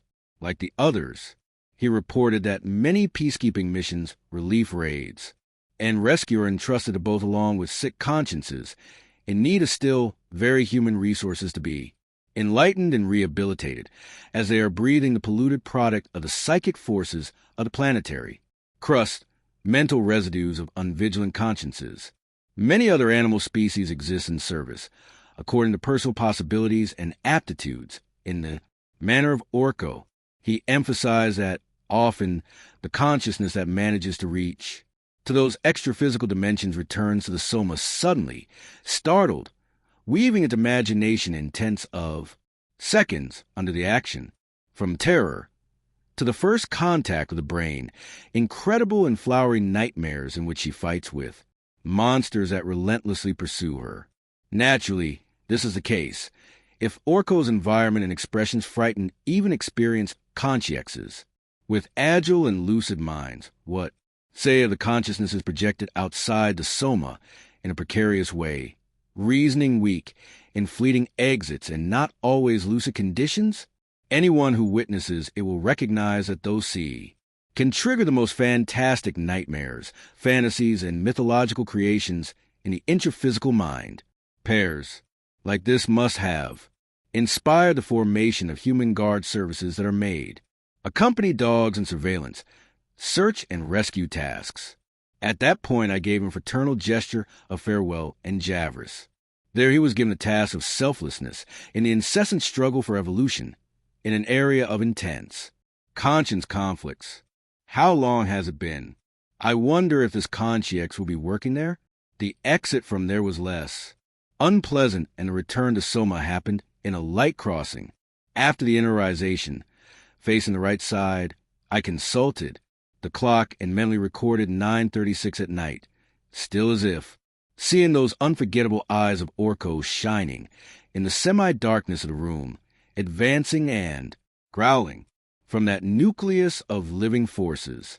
He stood out as the greatest reality, now deeply marking the memory and causing instant unarchiving, complete of the events in my memory bank. One can never stop learning.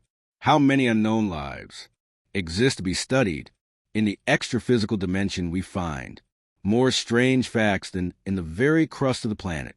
It is worth emphasizing here that the psychosome objective body always has some clarity, be it manifest or exuberant. What varies is its gradation and intensity, or the radiating energetic power, according to the evolutionary degree, and the conditions of consciousness and environment. At this moment, a shower of balancing energies seemed to ring a bell deep inside me, calling me to the commitment of this record. By the way, let's look at some considerations about the signs. Parapsychic, in particular case of the energetic bath of coronary origin, the simultaneous contraction of the muscles of the skull, including of the fascia lata, generally with faster frequency than the heartbeats in counting seconds, evidences the energetic detoxification, which can be gentle or vigorous, slow or fast, which can cause yawning and tearing and pushing away, indispositions of various natures. Sometimes it reaches a peak of acceleration and then softening into increasingly slower contractions until they disappear, bringing vibrations of immense well-being, concentration, and willpower trigger the energy bath during the process, which can take place anywhere, interphysical time or position, including in moving vehicles, as long as circumstances permit a period of isolation. Personnel of a few minutes can be administered sharply. Externalizations of energies.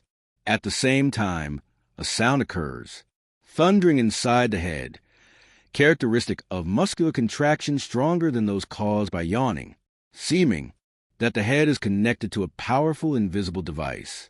It is undeniable that the Karana chakra plays a main role in this process of detoxification, as it is located exactly at the top of the head, extending to the outside, right in the center of all the muscles that surround it, the skull. Muscle contractions cause the movement of the eyebrows, forehead, and the entire scalp reaching even. The ears, the sensitive in this case, can be seen easily moving in a very visible way, both auricle when well wishes, inspired by observations outside the soma, through time, I have taken advantage of this type of energy detoxification when taking a shower, which generates a powerful hydromagnetic shower, which, if it were a localized, individual hydromagnetic storm in a kind of hydrotherapeutic prophylaxis, the water, placed at a temperature comfortable, carries toxic energies in dense thought forms, magnetically rinsing the organic form, reaching the aura, the silver cord, and the psychosome. I also observe that when there is food in the stomach, the energies stimulate digestion. In addition, these energy baths practically sponsor self-healing in a few minutes of general interphysical indispositions, psychic asthenia, scintillating scotomas, facial neuralgias, neck dislocations, others, minor illnesses and conditions, fact that have been verified more than once.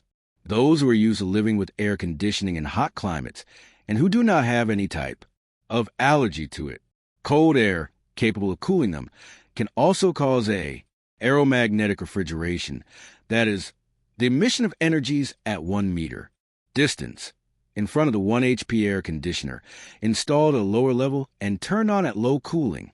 This method creates undeniable positive effects. It is not as effective as the energetic action of the shower's water jets on the coinciding bodies.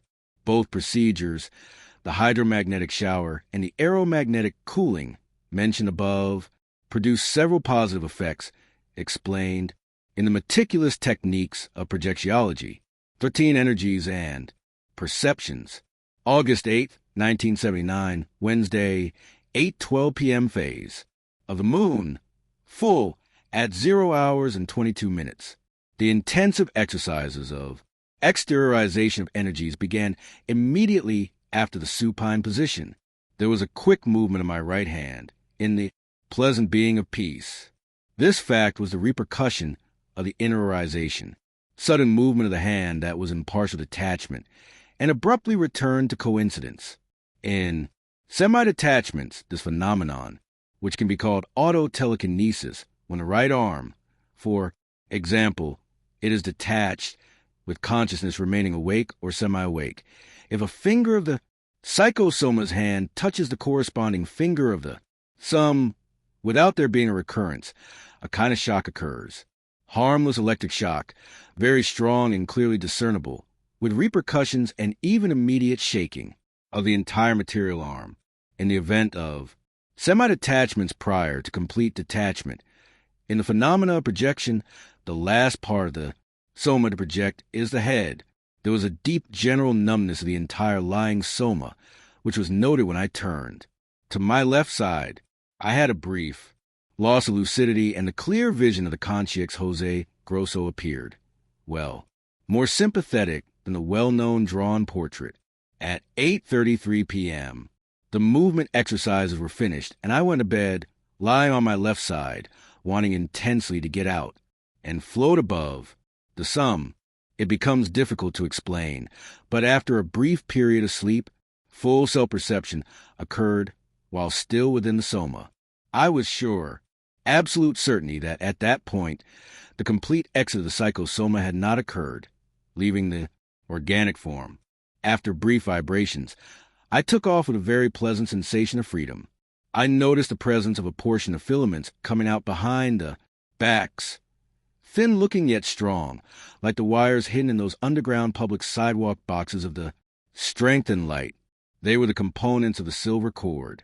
The will to, leaving the soma, seemed to manufacture a solid substance that allowed me, supporting an arm and hand, as if pushing the psychosomatic outward and upward, will as a lever, an external resonant thought, heard through sounds, inarticulate, suggested in a brief space message. What you think will be created and will appear immediately. I thought of the Superman cape worn by Arthur, and a cape red appeared on my back. As I looked at the fast flight, the cape seemed to flap in the wind. It was given a turn in the air. Then, still, the emission of mental energies began. It seemed that the intensive exercises of before sleep continued outside the soma. Externalized mental energies, together with resources collected from nature, when accumulated before detachment, helpers to magnetically awaken consciousness, increase the radiant potential and sharpen perceptions of vision and hearing, extra physical projections of projector. Shortly after leaving the physical form, it appeared to me an untranslatable well-being with a volatility near the apartment, in the air of Ipanema. For a good amount of time, the act of thinking constructively absorbs subtle energies from natural sources, like the waters of the high seas and the trees on the hillsides, and allows it immediate effective use. The rapid absorption of external forces is equal to the reception of thoughts and suggestions from intangible consciousnesses. There will be a loud noise near your biological body that could pull the psychosomatic. The resonant thought warned me. An indefinable noise occurred, and I immediately returned to the vicinity of the soma. That intraphysical noise, would that be? I saw the inert body lying on its left side. I turned to the position, and a complete coincidental juxtaposition occurred. I immediately wanted to return to free flight. In the inexpressible freedom of flying, I was much better than in the soma, but the resonant thought suggested writing the notes of this record. I perceived the forces that connect the psychosoma to the soma, the same ones that provoke the vibrational state. The attraction of the soma in the vicinity was almost irresistible, and then the thought of writing finally overcame my irresolution. There was no visible Conchix nearby. My feeling of still being in the psychosomatic continued. Dense body. I had a sudden idea. It would be a shame to turn on the light that will undo the accumulated energy, and as I stood up, I decided to write on the dark, with only simplified notes, the essential themes of the occurrences. The digital clock informed me that it was 9:36 night. I left the bed to write in the twilight of the office. 7 pages filled in space telegraphic sentences. Upon returning, in bed, I observed the general coldness of the soma. I scribbled 2 simplified note pages. By the way, the silver appendage appears consists of a bundle of power cables with regular pulses and not a single cord. The distensibility of the projectors power cord, makes up its projecting power, whereas the intraphysical headquarters located of the energetic cord, when this appendix contracts in interiorization, hiding itself in the soma, the process of translocation of consciousness is lightning fast. Through it, one can pass. Through thicker structures, but everything changes when it comes to the extraphysical dimension. The more dense the extraphysical atmosphere and dense the ambient darkness, the slower the speed of volition will be and the greater effort of will be required for the transit of consciousness. Local differences influence volition, which can be easy and fast or difficult and slow, according to the decision of the will of consciousness and the density of the environment. There are thick atmospheres due to the gravitating mental forces that are more difficult for volition than in the planetary crust itself.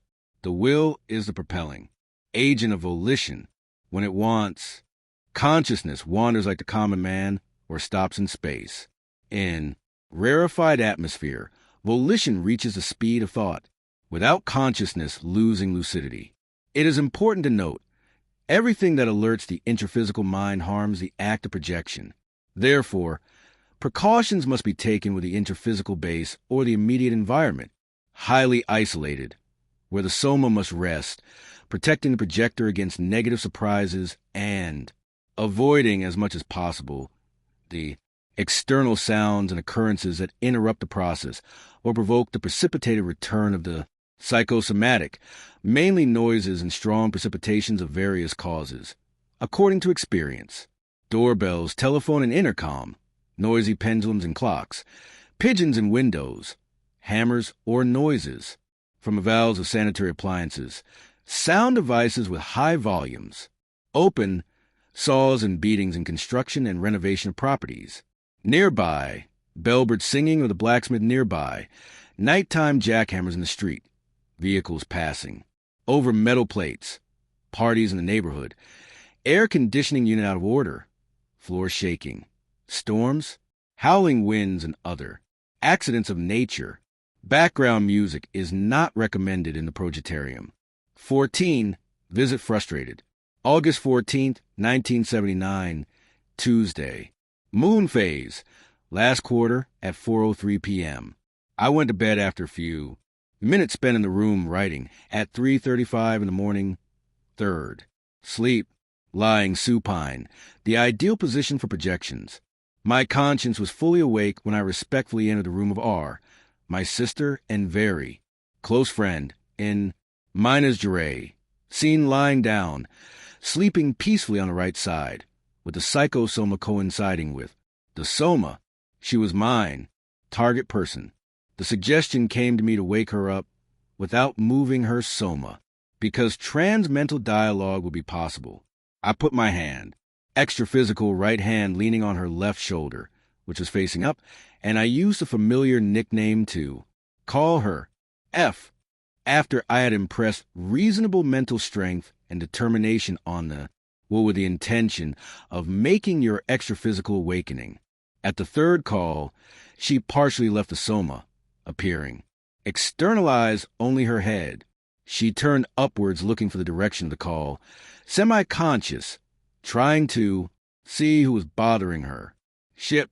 At that moment, I took advantage of the opportunity and gave a spontaneous explanation with all the care so as not to scare her. F, it's me. Look, I'm outside the body that's in Rio. For a moment, she gave the impression that she was still asleep. Mind, sleepwalking, seemed to open her eyes and say in her thoughts, "Good grief. Is that you? What happened? I'm visiting. How is S? And J?" Her disturbance at this visit, however, was much more deeper than it appeared. With her serious but young and bright face fixed on me, she only repeated in horror, "No, no, please leave me. You must be a vampire. R.O."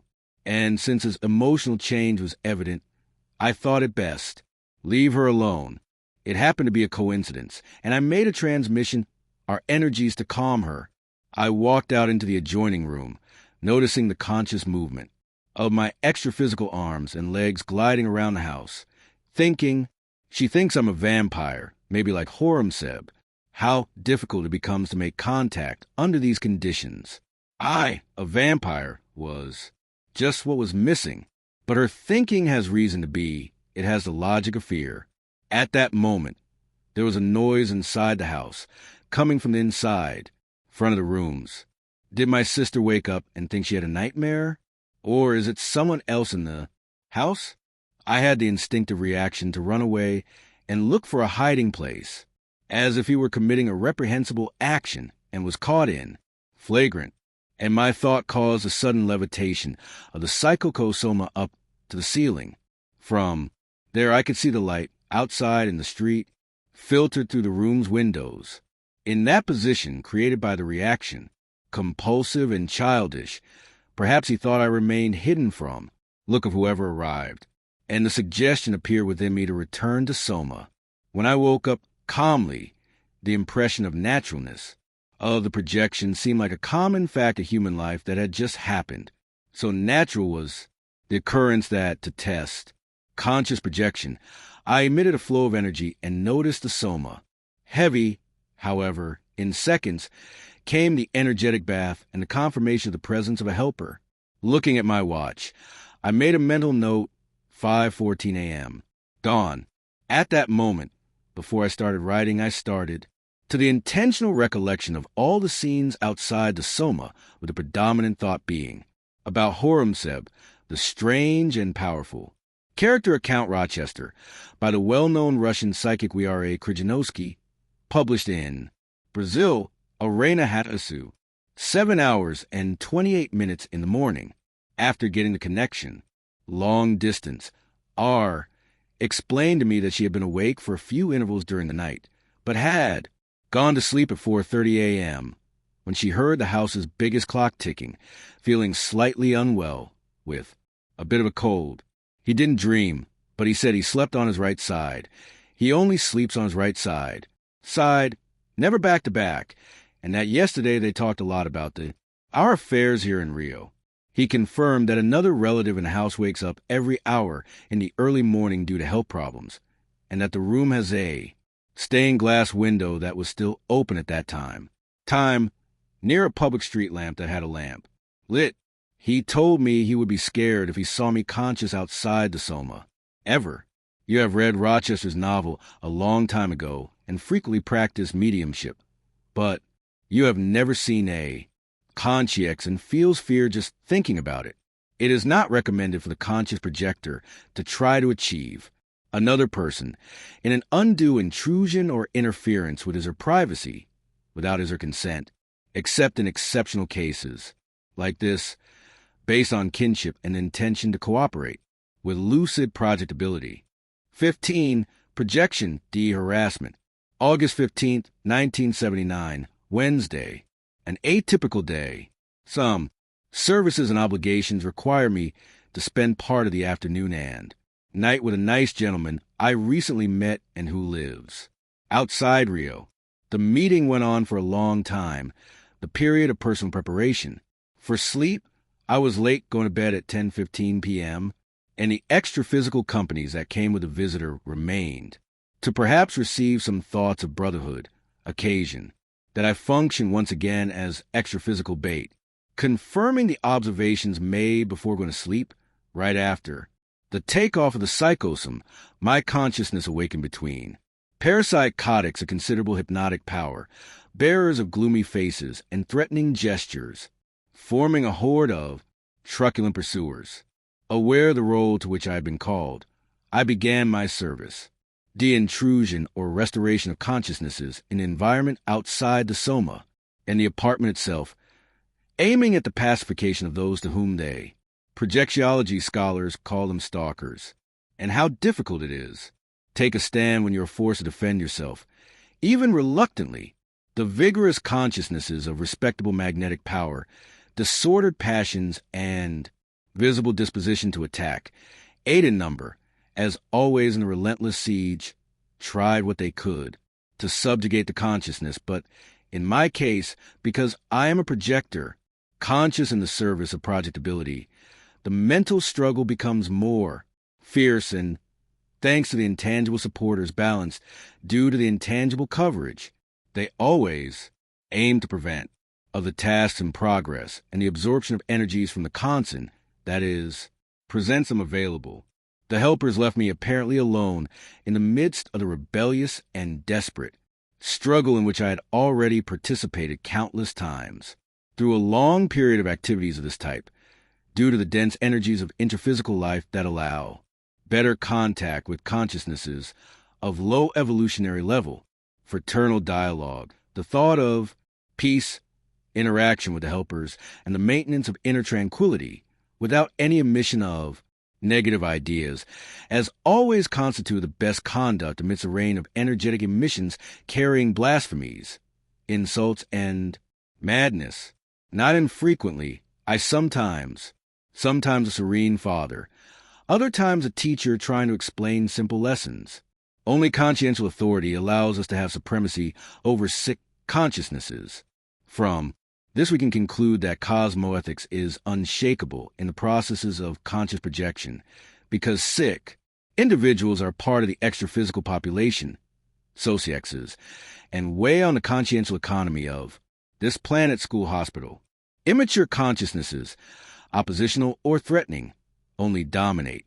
To those who allow themselves to be dominated by them, the de-harassing projection is one of the greatest opportunities that the projector has to become useful, and the consciential authority always imposes itself in the processes of high-quality conscious projection.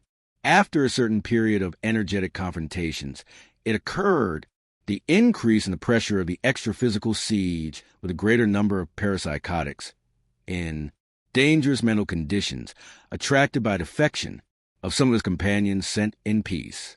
The conscience of my mother, Aristina, presence perceived only by me and not by others. Sick, he suggested that I temporarily return to the soma so that the atmosphere would clear up a little. The intentional inanalization was executed with some energetic effort, as it was a target of many concentrated focuses of unbalanced thoughts.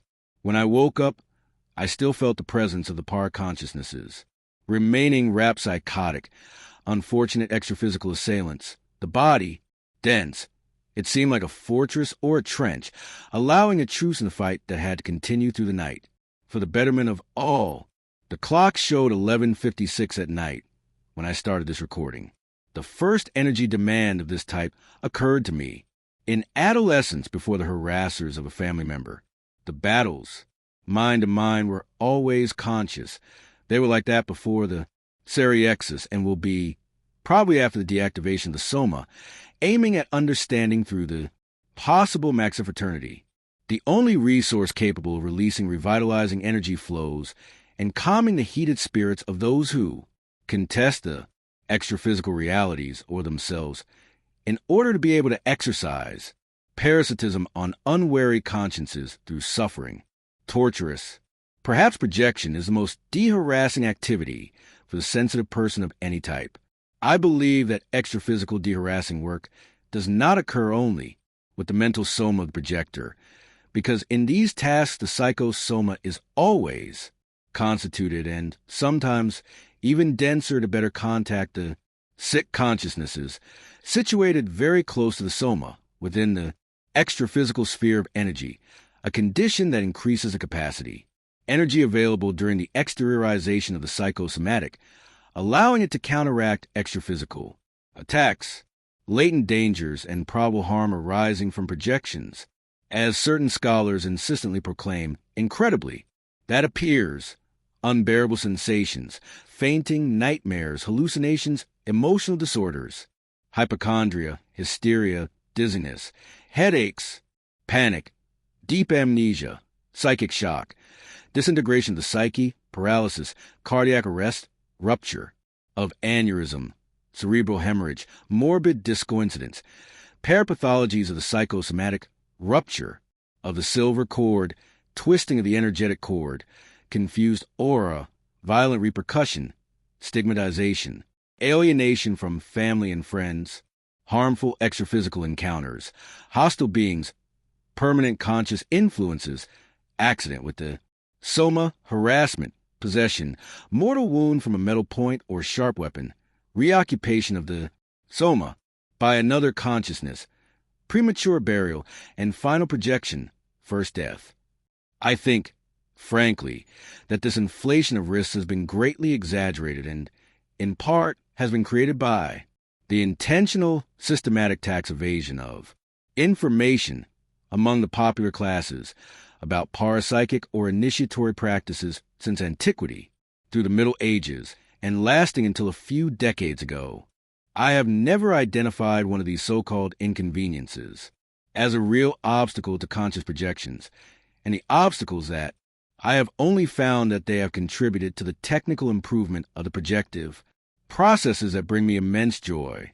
I believe that good intentions, inner tranquility, self-criticism, discernment, and a slightly developed projectability naturally remove these and other risks that may arise at some stage in the development of projection, and I see no serious restrictions on its practice as long as the ordinary precautions with physical and mental hygiene. 16. Front Desk Social. August 19th, 1979, Sunday. I went to bed at 10 p.m., 11 minutes after more than an hour of preliminary exercises, including the application of energies to the head, especially the eyes. I lay down to sleep on my right side. My extra-physical awakening happened at takeoff. Vertical, classical, from the psychosoma upwards when passing through the wall, from a room in the direction of Rua Visconde, the Paraja, to the south. From a distance, in the middle of the street, I saw the interior of a modern residence. CIA as if she were using a set of zoom lenses, in a detailed telescopic view. In the background, a distinguished lady was attending to a little school-age girl, dressed for bed, and gently guided her to bed. As I observed the intimate scene, I noticed at the same time other parts of the large house in which the hall, longer towards the back, which wide to the sides of the building, a kind of social reception was taking place.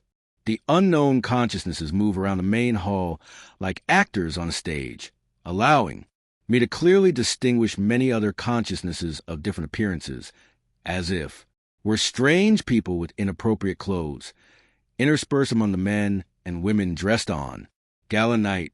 I noticed several well-groomed people, some with gray hair, most of them happy as if they were at a party. They came, sounds of soft music from the interior of the house. In moments, I entered the hall following the consciousness, who kindly approached a male-looking concierge, around 40, with a goiter that increased the shape of his neck, giving it a disproportionate appearance as if the neck and head were larger than the rest of the humanoid constitution. From the dialogue, mentally, my memory points out the vehemence of the conscience, urged to accompany the helper, stating that he needed to remain there to transmit an important monologue to a certain person at the reception, which he was fraternally dissuaded from doing. The brief but incisive mental dialogue included the intercession of some of the consciousnesses present, companions of the extra-physical consciousness, who, after some time, agreed and was let out of the enclosure by the helper, who followed him, and two others who were there come to the house. At that moment, I received the suggestion to return to Soma. As I observed the concierges in the middle of the hall, I noticed a marked difference in attire between the men and women participating in the reception, well-dressed and tidy, with the strange attire of present consciences. Two of these, upon noticing my presence in the condition of Kansen there in their midst, they tried to approach me in what were removed by the helper seen and apparently respected by everyone.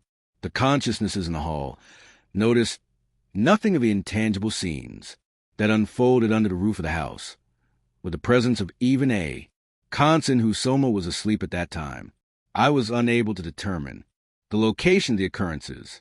Upon waking up in the Soma, lying on my right side, I consulted the clock, 10:56 at night.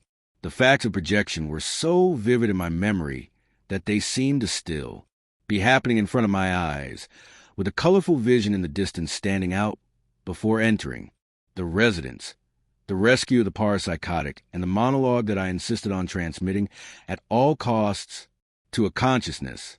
Would it be The monologue referred to a psychophonic monologue. I went out to make the record in order to keep the projection diary always updated. 17. Tombstones Luminous. August 23rd, 1979, Thursday. Third sleep at 3:29 a.m. In the early morning, I lay down on my left side after having gotten up during the night to write. The extra-physical self-awakening took place on a hill, a rise in the sensation of being left in the middle of space, floating under the control of one's own will. I was deeply satisfied with. Fly like a birdman without the hang glider. I noticed it was still night, but as I descended, flying in circles over the hill, I remembered looking at my own hands.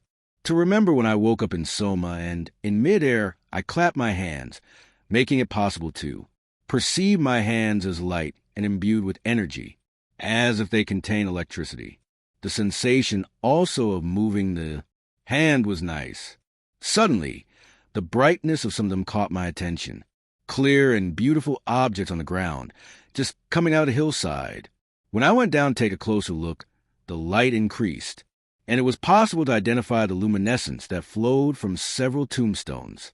I was really in a cemetery. Upon making the discovery, I had the idea of taking one of the ornamental pieces from a tomb, a small reclining angel that looked like a lit lamp. He thought about it and executed it. The act incontinenti. I experienced the complete sensation of groping, the material and the reception in the hands of that luminescence in the manner of quintessential glitter. Finding the light radiation strange, he was born right away. My innermost explanation for that being the gravitational energies of thoughts of the people who loved the one who had their soma buried there. A similar fact occurs with the images in religious temples that seem to acquire life with the intensity of energy magnetized in the structure by the prayers of the faithful over time. There are also monuments and certain statues of illustrious personalities who, when remembered with veneration by the people, they are transformed into true images similar to those of temples, due to positive emotions turned into luminescent energy. Everything in the essence of life is thought, emotion, and energy. What we think passionately we materialize, we impregnate of life, emitting energy. The tomb, almost always an expression of human vanity, can, however, become a repository of living forces, and that is what can be seen in the stones of this necropolis. My hand seemed to attract the luminescence of the object that it was felt and felt palpably, like a magnet attracting iron filings. The unmistakable idea came to me of comparing the cemetery to a vast scrap metal dump. As I came out among the tombs and levitated, I saw several consciousnesses around me, around a grave in a remote wing. The consciousnesses interviewed at a distance seemed to be working with other parapsychotics, assisting consciousnesses still trapped unconscious in the tombs and outbuildings of the necropolis. There were no consciousnesses near the luminous tombstones. Something inside me suggested not to go there, because I was already there. Time of return. When I woke up, I looked at the clock, 4:14 a.m., and they started to flow fragmentarily the memories of my mind. First, the last scenes of projection, then the luminous tombstones, and finally, the exercise of flapping my hands in full volition, which once again gave me a feeling of well-being until I came to make this record. The state of intimate perception, intuition, presentiment, ends, piracy, or indisputable awareness of certain facts, and which appears in the free mind outside the soma, represents the impressive phenomenon of projection. At first, the projector does not care. With the occurrence, with the repetition of experiences, confidence in the process is born, and it begins to be applied rationally in extra-physical activities. It is worth emphasizing that this condition of intimate certainty regarding the detail of the fact, the mental identification of a consciousness, or the clarification regarding a certain circumstance which arises immediately does not always represent simple inspiration from the helpers, but constitutes a natural perception of the mind, free, new sensory door really superior and incomprehensible to the finite mind of the dense brain. 18. Operation Exchange. August 28th, 1979, Tuesday. An atypical day of service. I was in Niterói for a few hours. I went to bed at 7:55 p.m., intraphysical tired state, after 20 minutes of restorative exercises. Second sleep without checking the clock. Position on the left side of the bed. My extraphysical awakening occurred when I entered a institution of multidimensional studies on a small desert island, similar to a hill emerging from the undulating plain of the ocean, between several consons projected outside the soma, assisted by a team of supporters and led by an instructor. At first, the fellowship of the consons was carried out at the same time, who were arriving, each accompanied by a consciex. The consons were treated magnetically to receive energies in the mental centers, reach a greater condition of conscious lucidity, and be able to reason better, enabling memories more faithful after the extraphysical excursion. The meeting of consons in the extraphysical dimension made transparent the opaque bodies, releasing for some time the prisoners of the intraphysical dimension. The place, arranged by a large team, functioned as improvised campaign establishment, but equipped with real teaching resources similar to human university facilities and habits, according to the information provided to me. At the time, everything was done to provide the newcomers with the opportunity to adapt so that they could feel at home and to predispose them, as much as possible, to a temporary lucidity outside of the some that would allow the assimilation of ideas and later reminiscences close to reality, most of them in the form of dreams or intuition. The operation was carried out on an island to facilitate the movement of the consciousnesses and the consolidation of extraphysical defenses of the environment, which, it was perceived, was completely isolated by trails of lights creating a campus in the wild, among trees on the rocks of the islet, murals, a simple chair on a higher level in a place for visual display equal to a wall, located just in front of, who directed the thought to the consciences. More than 4 dozen intraphysical participants, men and women, were expected to be present, including some young people, authorities, public servants, teachers, employees of medical posts, and participants of different religious denominations. Some knew each other and formed small groups when beginning the exposition of what they called Operation Exchange. The series of luminous maps and graphs was shown, 3-dimensional images of a given area, each addressing a particular aspect of human life, all covering the same area, which looked like a prominent neighborhood in the city. The area of the neighborhood in focus was shaped like a cap. Short lectures were then given by 3 different consciexes. SAS explaining the purposes of the meeting. They explained that, after the short and successive classes, an instructor would listen to the opinion of each which of the consciousnesses temporarily freed by intraphysical sleep. The work involved preparing rapid and intensive extraphysical assistance in the targeted area of the city from which they came. The participating consciousnesses, each possessing knowledge and diverse responsibilities, living in an environment under study. They reported that similar commands are common in multidimensionality, spread across almost all countries in the various continents. From their existence derived the ideas that inspired intelligent assistance of the type of Operation Rondon, carried out in Brazil, of the cleanup operation carried out in favelas, and other related projects, when hundreds of inhabitants are assisted of a certain area with all emergency resources. In this case, extraphysical assistance aims at improvement and relief, possible for consons and consciexes living together, in a broad collective task of de-harassment. They stated that the work of conscious hygiene that has been being done is still very elementary, considering the real needs of those assisted and the possibilities of assistance from the consons and consciexes, generally at a lamentable sublevel performance, in atmospheres of reciprocal and group magnetic parasitism, where the consciexes try to force temporary, artificial semi-series, or disease transmissions through harassing and vampirizing processes. In the facilities, desks were placed in rows, murals, a simple chair on a higher level, and a place for visual display equal to a wall, located just in front of, who directed the thought to the consciences.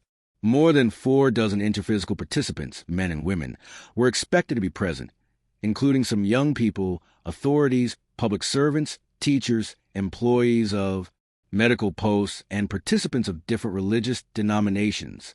Some knew each other and formed small groups. When beginning the exposition of what they called Operation Exchange, the series of luminous maps and graphs was shown. 3-dimensional images of a given area, each addressing a particular aspect of human life, all covering the same area, which looked like a prominent neighborhood in the city. The area of the neighborhood in focus was shaped like a cap. Short lectures were then given by 3 different consciexes. SAS explaining the purposes of the meeting. They explained that after the short and successive classes, an instructor would listen to the opinion of each, which of the consciousnesses temporarily freed by intraphysical sleep. The work involved preparing rapid and intensive extraphysical assistance in the targeted area of the city from which they came, the participating consciousnesses, each possessing knowledge and diverse responsibilities, living in an environment under study. They reported that similar commands are common in multidimensionality, spread across almost all countries in the various continents.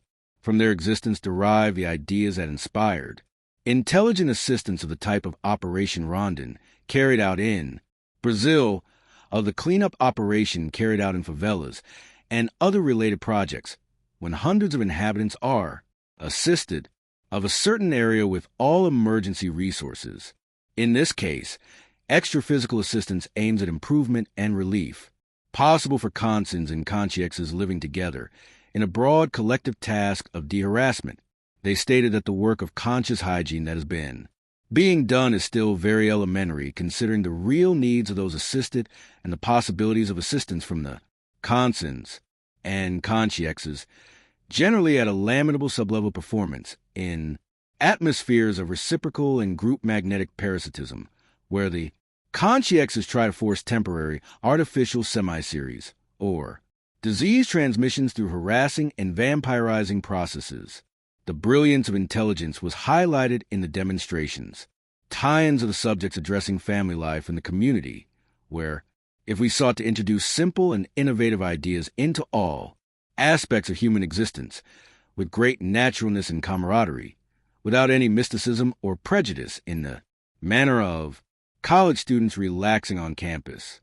The basic idea of cosmoethics was exalted above all the subjects, but in an impartial, universalist way, bringing together sister consciousnesses of all conditions, origins, ideologies, and religious beliefs. The subjects were the most diverse: domestic life, work, driving, health, leisure, survival, but all converging to the same point of coexistence between consciences in homes, in community meeting centers such as clubs, associations, medium and large companies, gym classes, meetings of various natures, including religious, political, and union meetings. From a distance, the themes were reminiscent, in a rustic comparison. Say, the cleanings carried out by the police collecting criminals before popular festivals and celebrations, the decoration and preparation of public spaces for inaugurations or ceremonies of major events, community events, after the informal explanations, not spoken but transmitted, understood in an understandable and instantaneous way by thought, came the instructor, luminous consciousness of radiant sympathy, who exposed the final part in the conclusion, beginning to argue each of the present about the operation, including listening to suggestions. Most remained wide awake and responded to questions. Gations, effectively participating in the meeting, giving opinions, and offering suggestions. However, some of them, among which 2 gentlemen and a lady, fell into a continuous drowsiness or sleepwalking. They were unable to participate in the mental dialogues, being isolated before returning to the soma that was made at the same time by dozens of consciences that left in a single flock at the end of the meeting and the wishes for peace. The meeting demonstrated to those present the effort and selflessness of the extra-physical assistance to men and women across the earth, try to improve the conditions of the intimate life of creatures toward the improvement and elevation of purposes, in the implementation of effective fraternity, deep community spirit, and greater sense of humanity. How much work still needs to be done, waiting for those who are willing to do it. To fraternal participation. At first glance, the consciential tasks seem like efforts of academics and university researchers dealing with the consons, inexperienced first-grade student school children who are still looking for a method to even learn how to study. But joint efforts always bear fruit. They emphasized ideas, sketched in the unconscious, end up germinating in the most exponential brains of the community through suggestions that provoke the emergence of memory and appear in reminiscences of imprecise origins, vague intuitions, saving inspirations, and end up being materialized in human life, even if rough, or caricatured at first from an extra-physical aspect, but legitimate and practically spontaneous in the sight of men. As I left the place, the little island seemed to be covered in advertisements, luminous or under the impact of a dazzling pyrotechnic display, radiating sparkles across the entire contour of the elongated hill. When I woke up in the morning, the clock showed 13 minutes after midnight. How long had the meeting lasted? It's hard to say. Time outside the soma is always an enigmatic factor, a mysterious dimension that causes perplexity, moving from the absolute to the relative and, at times, seeming to stop until it disappears into timelessness. Time is a human unit of measurement. With the first death, only, time and soma die. Whoever deactivates soma lives without a future, or, if you want, in a space-time continuum. Parallel the basic differential characters between the dream coma and conscious projection for beginner. 0-1. In a dream, a habitual mental activity occurs. In projection, mental activity transcends in richness physical wakefulness itself. 0-2. In a dream, integral reasoning does not work easily. In the projection, it remains the same, and not infrequently, it expands beyond the ordinary possibilities of ordinary physical wakefulness. 0-3. In a dream, the person does not determine the dream images at ease, but acts as a spectator or semi-spectator of a show that unfolds without anyone's consent, without any control over your mind. The projector directs the acts of attachment and disposes of decision-making capacity as in human existence. 0-4.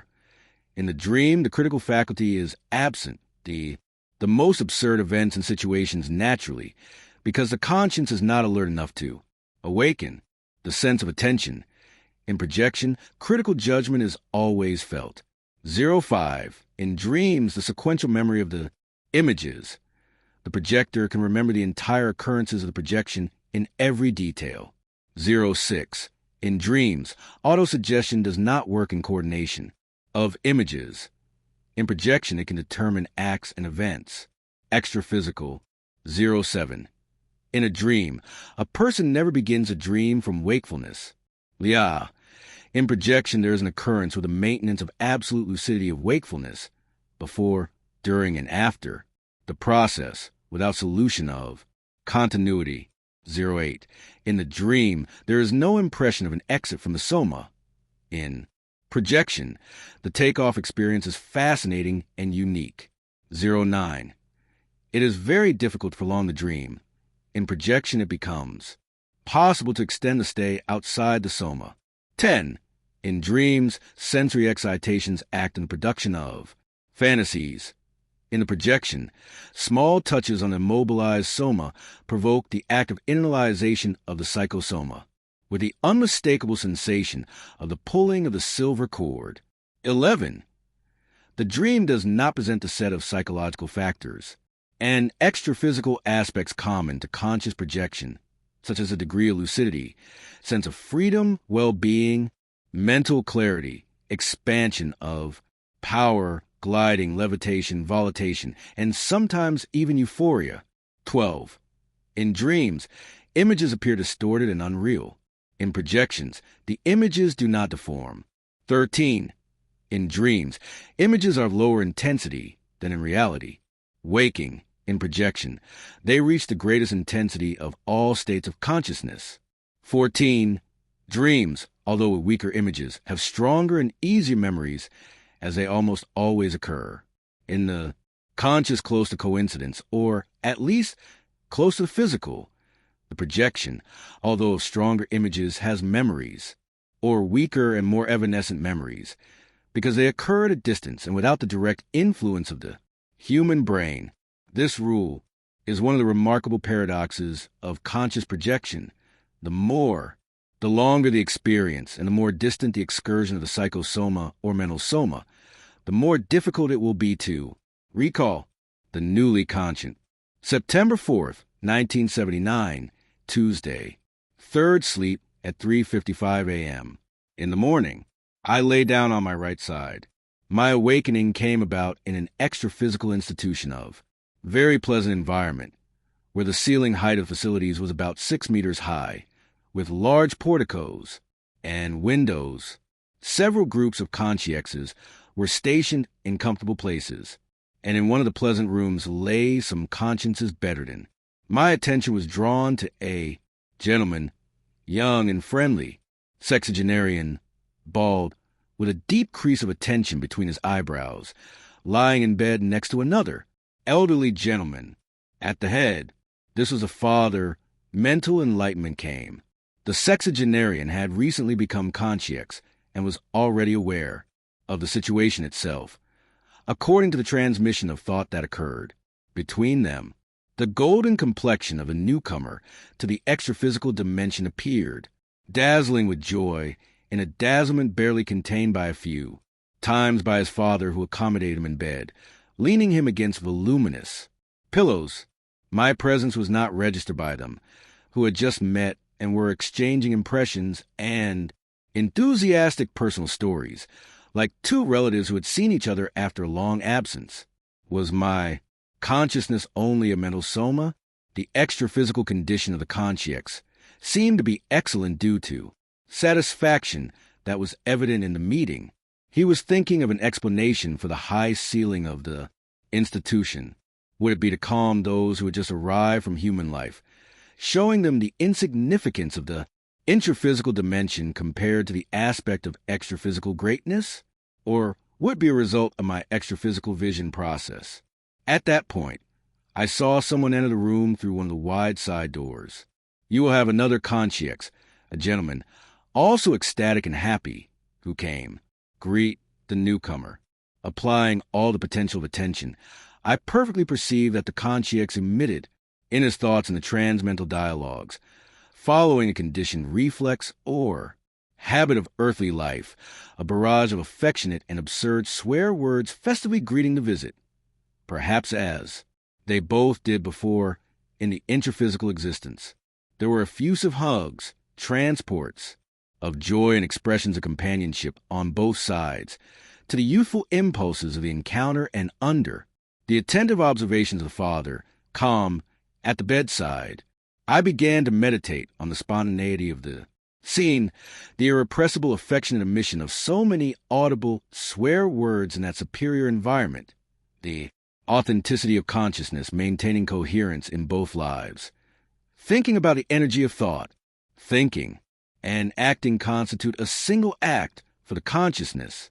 Returning next to the soma, I experienced an unpleasant sensation, unexpectedly, and the internalization occurred in a few seconds.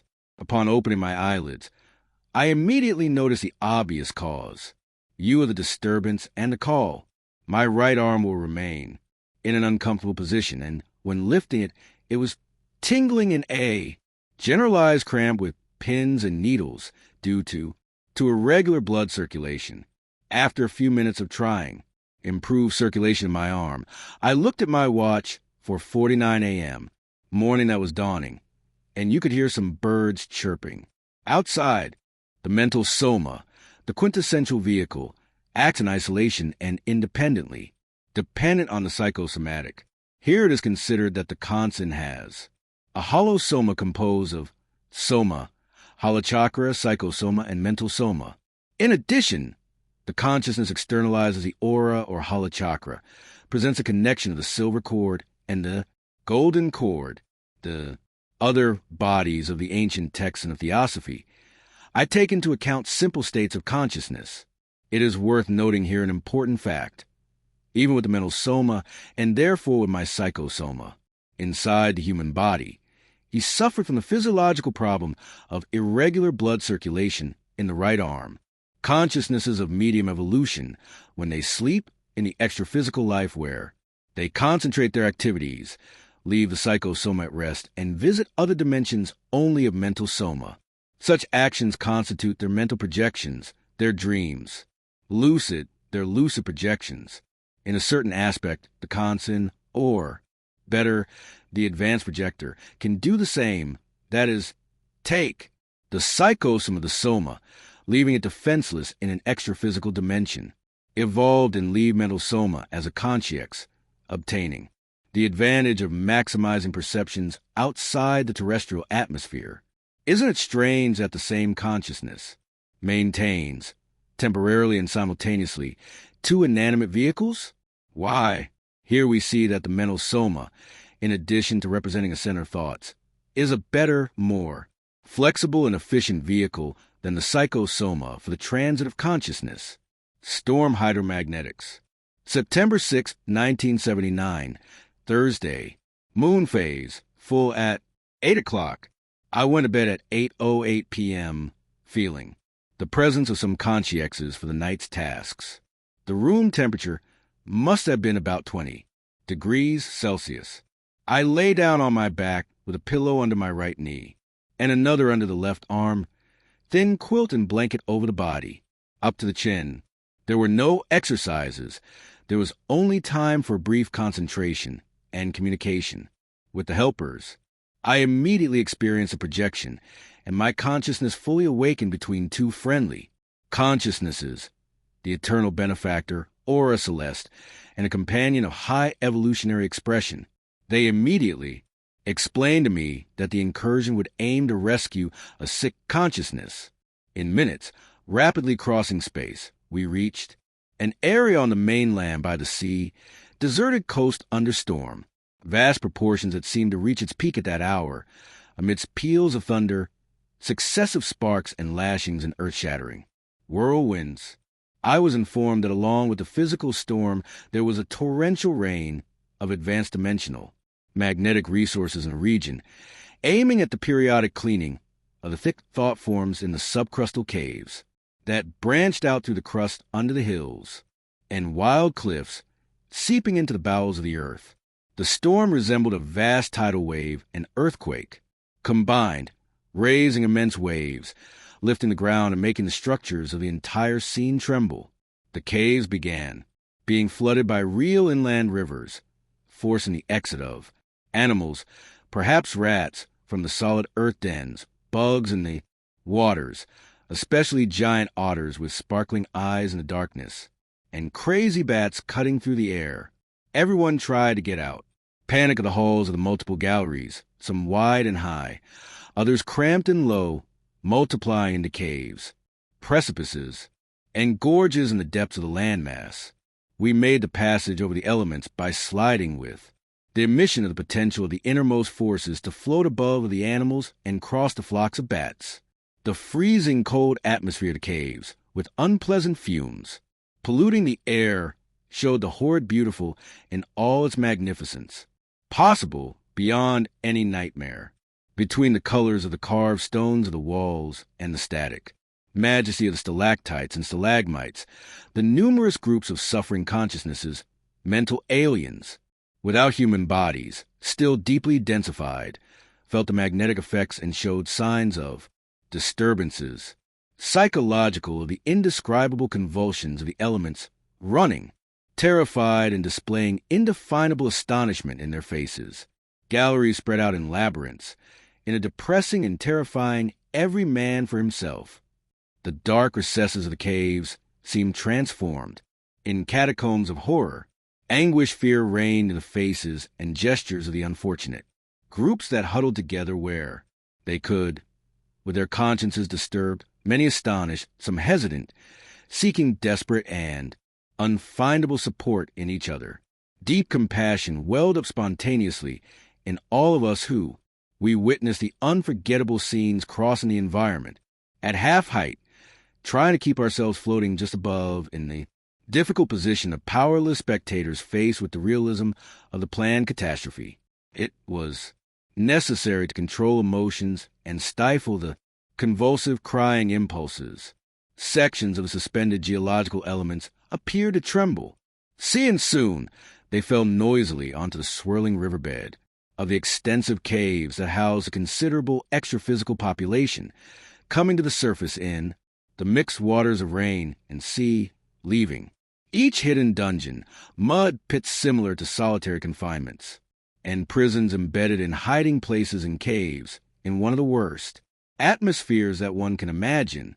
Take an agent's consolation task in small teams, luminescent, arrive for the work of fraternal cooperation in continuous waves during and after the hydromagnetic storm.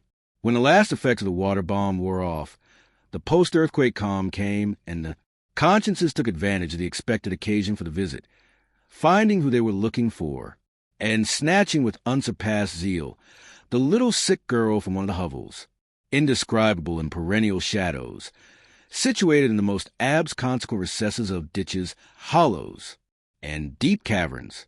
The squalid creature gave the impression of an oligophrenic child, deformed, immersed in a deep night of idiocy, her eyes glazed over, completely oblivious to the occurrences of the storm, as if lived in a world of his own continuous nightmare.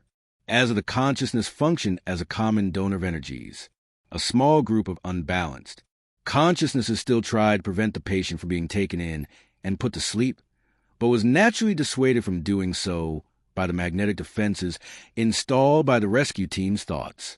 In the final phase of the raid, when leaving the site near the two consciousnesses and the extra-physical child, objurgations and protests from the remaining consciousnesses of a horrendous figure arose, who began to celebrate the end of the storm in a bizarre orgy, reciting stentorianly pornographic, pornphonic, verses attributed to Bocage. Leaving that environment and returning after the storm were easy and quick. One of the extra-physical companions, with kindness, exuberant, he took charge of lovingly carrying the sick girl. The time had come to return to Soma, when I woke up still with the vivid images of the storm. Tate, rats, giant otters, and bats, my brain only translated. The faint echoes of the inexpressible conscious sensations suffered by the being far away moments before. The Soma remained in the same position in transverse dorsal decubitus. Kilo. I looked at the clock. 9:51 p.m. Duration of absence of the psychosoma, 1 hour and 40 minutes. More energies appeared. Powerful, the consciex aura Celeste came through psychophony and transmitted brotherly instructions to my wife, who had just entered the room, to sleep. After the message, I started the registration at the office of apartment. The weather was still good in Ipanema. 21, The Madonna and the Boy. September 9th, 1979. Sunday at 8:35 p.m. I lay down on my left side after semi-conscious reflection exercises since 7:09 p.m. As I turned to my left side after consulting the logically, the vibrations increased. I made an attempt to take off, without success. The second time, I turned the psychosoma to the right, went out, stood on the bed, and saw my mother's consciousness, Aristina, who came to me with an emotional hug. I could clearly see her face, and I commented, "You are younger and more beautiful. You look like yours. Portrait of Madonna that is in the photograph drawer. Her face is a little fuller." She smiled, and there was a reference to Arthur, who was sleeping in the room. Next, interposed between the office, at the other end of the corridor, and my physical base. When I spoke about him, I felt the urge to see him. It was my target creature. Immediately, I was at his bedside, where, with the help of my mother's consciex, it was possible to catch him from. Immediate to the caresses of the consciex, the consent of the little one awakened, extra-physically, and when I asked him if he wanted to see how the rocket he had talked about before going to sleep flu, he, apparently conscious, wanted to try it. I did a quick levitation, alone with the shape of Arthur in her arms, in the open night air. After quick comings and goings up and down, in every direction about the seat of Morodoy's Ermeos, with the boy beaming with joy, I made a temporary landing in one of the halls of the unfinished building of facilities of the Panorama Palace Hotel, on the slope of the nearby hill. He examined Arthur, who appeared to be naked, running his hand over, on his back and on his body, when he suddenly appeared, a concierge, a still young man, wanted an approach with the intention of playing with the concierge as a child. As he calmly asked the concierge to step aside, she jumped with a leap, the half wall of the building skeleton disappearing inside of the night toward the adjacent favela. Arthur was more or less conscious, but maintaining his childlike mentality. Within seconds, I was back in the apartment, leading Arthur to the soma in her bedroom. I never saw my mother's conscience again. I felt the energetic signs of the presence of the dense body, and, like filings attracted by a magnet, the reintegration and immediate awakening took place. When I pressed the watch, the luminescent display indicated to me 10:52 p.m. I still had a few minutes of hesitation about whether or not to get up to record the film, thinking about the lucidity of consciousness before, during, and after projection. After that, I visited the boy's room to see him resting peacefully.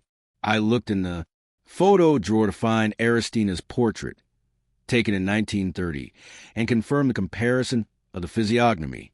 Elizabeth was in the living room watching a television program. She told me that was around 8:10 p.m. when she had last seen Arthur sleeping peacefully. Because of the highly individual nature of conscious projection, it is unfortunately not always possible to avoid boring the reader with family stories. What can I do? My initial interphysical acts for a common projection, in this case, in the supine position, follow a sequence. 1. Place your feet apart from each other, leaving the human body completely at ease, with all parts comfortable. 2. Rest your arms extended at your sides and your hands apart along your body or on your legs, without crossing. 3. Rest your head in a position that does not strain your neck. 4. Keep your face free from muscle contractions. 5. Close your eyelids as if you're going to sleep. 6. Avoid swallowing saliva or forcing a strong aspiration of air through the nose. 7. Reach by relaxing, without even moving your fingers, complete immobility or semi-lethargy. 8. Little by little, mentally stop feeling the soma, thinking that the material body no longer exists. 9. Have thoughts of peace concentrated on the act of projecting, imagining the exit of the psychosomatic from the physical or cellular body. 10. Intensely wish to float above the soma or roll the psychosoma to one side, depending on the preference at the time. 22. Cosmocommunication. September 9th, 1979. Sunday. Second sleep at 10:22 p.m. after the report of the previous projection. I lay down on my right side. Following a helper, we visited the home of a sensitive person who works in center in the same block near his residence. The probability of the sensitive following outside the soma, the visit that was going to be made to the temple was verified, confirming the impossibility of action due to the intraphysical and psychological conditions of the gentleman who, at that time, was still awake and busy with some household chores. Would this happen frequently? Leaving the simple residence, as we turned the corner of the block, the entrance stood out of a spiritualist temple with closed doors and, apparently, in the dark, when observed from the street. As we entered the premises through the door next to the management table, meetings, the picture in the large hall was moving and appalling. More than 200 sick people in the worst conscious conditions were being treated by other consiques dressed as nurses, men and women, who, they watched them, keeping them at bay as best they could to receive the benefits of the energetic. Externalizations in a pitiful promiscuity, uproar and disorder of the consons. There were only a few temporarily outside the soma, In a silent group, gathered in prayer, it seemed, together with the directors of the work, including some ladies of humble origins, simply dressed, when led by the helper to, at the table, right there, at that moment, I could still hear some expressions of an intangible consciousness that took over my psychosomatic, and, helped by the extra-physical team and the projected consciousnesses in concentration, she semi-materialized in front of those present. Several groups of sick people retreated in fright, kneeling down, hiding your face with your hands, or putting your arms over your head, as if they were surprised by the apparition, or feared the visitor's emaciated force. And the message, cosmo-communication radiation, which began with a firm reference to God's mercy, lasted for perhaps an hour, not allowing me to capture the ideas due to the conditions of the moment. I realized, however, that mental emissions, very powerful, with deeply realistic and substantial mentalizations. Magnetism, they managed, little by little, to pacify the maddened crowd, Rada the unbalanced. At the conclusion of the peroration, the consciex, now entirely tangible. In that environment of suffering, he witnessed isolated cases, together, to the extra-physical direction of the night's tasks, in the spacious spiritist temple of a rustic ground floor. House, closed on Sunday night. The painful sight of the masks of abnormality of the patients treated, especially a case of aberration or lycanthropy that circumstances allowed me to observe better. I realized that she was a woman 1 meter and 40 centimeters tall, deformed and demented, with a voluminous abdomen, thin and tortuous legs, and sooty forehead, above the nose, huge and impressive single eye, cyclopean, tearing her eyes incessantly, completely disturbed by the vigorous action of the mental flagellation caused by the inferior hypnosis. Foul odors were reeking from the sick woman who, as she shook in, convulsions, subentrance, instilled compunction and repugnance. After attending to the Cyclops woman, who had become immobile as if anesthetized, the consciex watched some parapsychotics, greeted to everyone and dematerialized in the enclosure, now a little more in order and tranquility. The extra-physical nurses began to leave, with their wards demanding assistance and recovery centers. Soon, the downtown environment would resume its characteristics that were habitual to him. I left the place, still accompanying the helper, to return to the intraphysical base. The clock showed 14 minutes after midnight. Memories came rushing back to me, and with them the irresistible urge to immediately write down the painful scenes of nearly 2 hours of separation. The soma resembled heavy clothing, a thick coat made of cloth, thick with pockets stuffed with lead. It is common for helpers to take advantage of available intraphysical environments, such as empty temples and churches, in their normal closing times for holding meetings, assistance to needy consciences, using for this purpose the gravitational energies in the atmosphere of these places built even with this purpose. Many intraphysical attendees are requested outside the soma to collaborate in such works that fulfill 23. Autoanamnesis extraphysical. September 12, 1979, Wednesday, 8:35 p.m. I gave. Right side, second sleep. Temperature in the bedroom, 27 degrees Celsius. Good weather. Day of intense work with going to bed in a state of tiredness and drowsiness.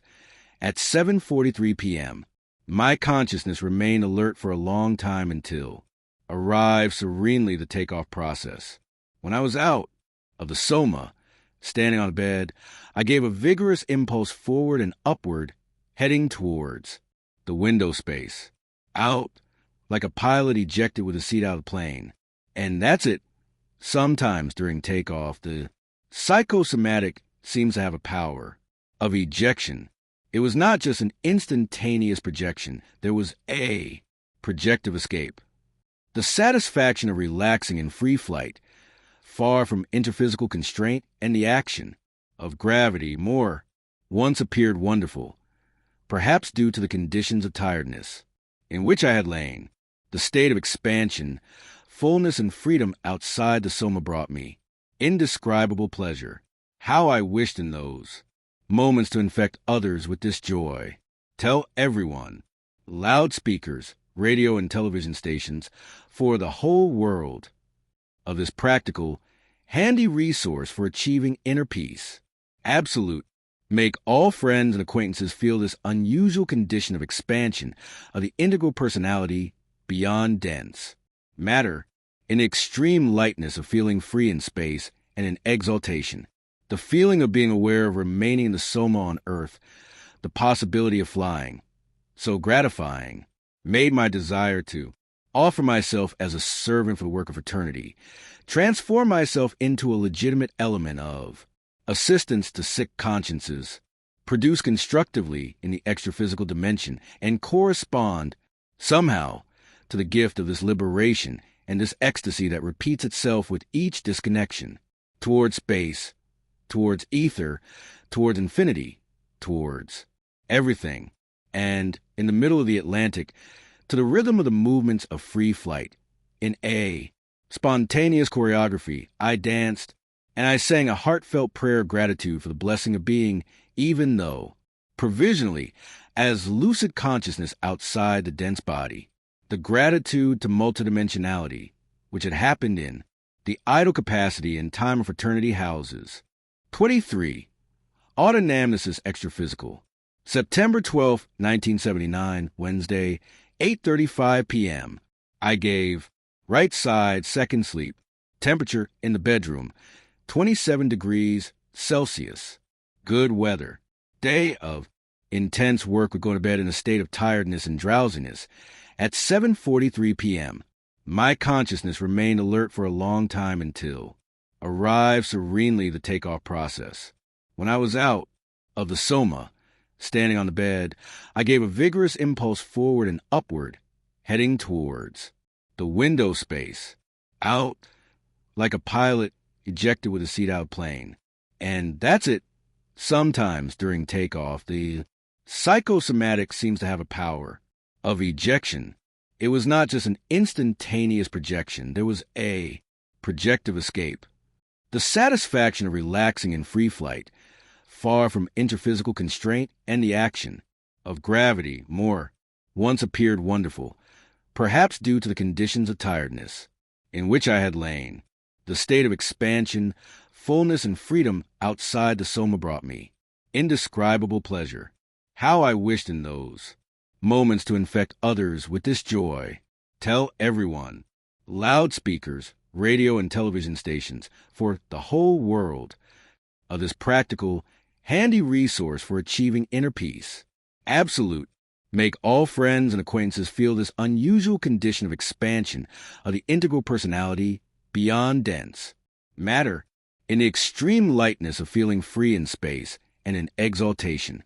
The feeling of being aware of remaining in the soma on earth, the possibility of flying, so gratifying, made my desire to offer myself as a servant for the work of fraternity, transform myself into a legitimate element of assistance to sick consciences, produce constructively in the extra-physical dimension, and correspond somehow to the gift of this liberation and this ecstasy that repeats itself with each disconnection, towards space, towards ether, towards infinity, towards everything, and in the middle of the Atlantic, to the rhythm of the movements of free flight. In a spontaneous choreography, I danced, and I sang a heartfelt prayer of gratitude for the blessing of being, even though, provisionally, as lucid consciousness outside the dense body. The gratitude to multidimensionality, which had happened in similar opportunities before, contained the counterproductive euphoria, bringing back balance, self-criticism, and serenity. Mental. I did not perceive the presence of any helper, but I resonated, or in my free mind the inspiration to verify the morphological or anatomical conditions of the psychosoma. That would be my target idea.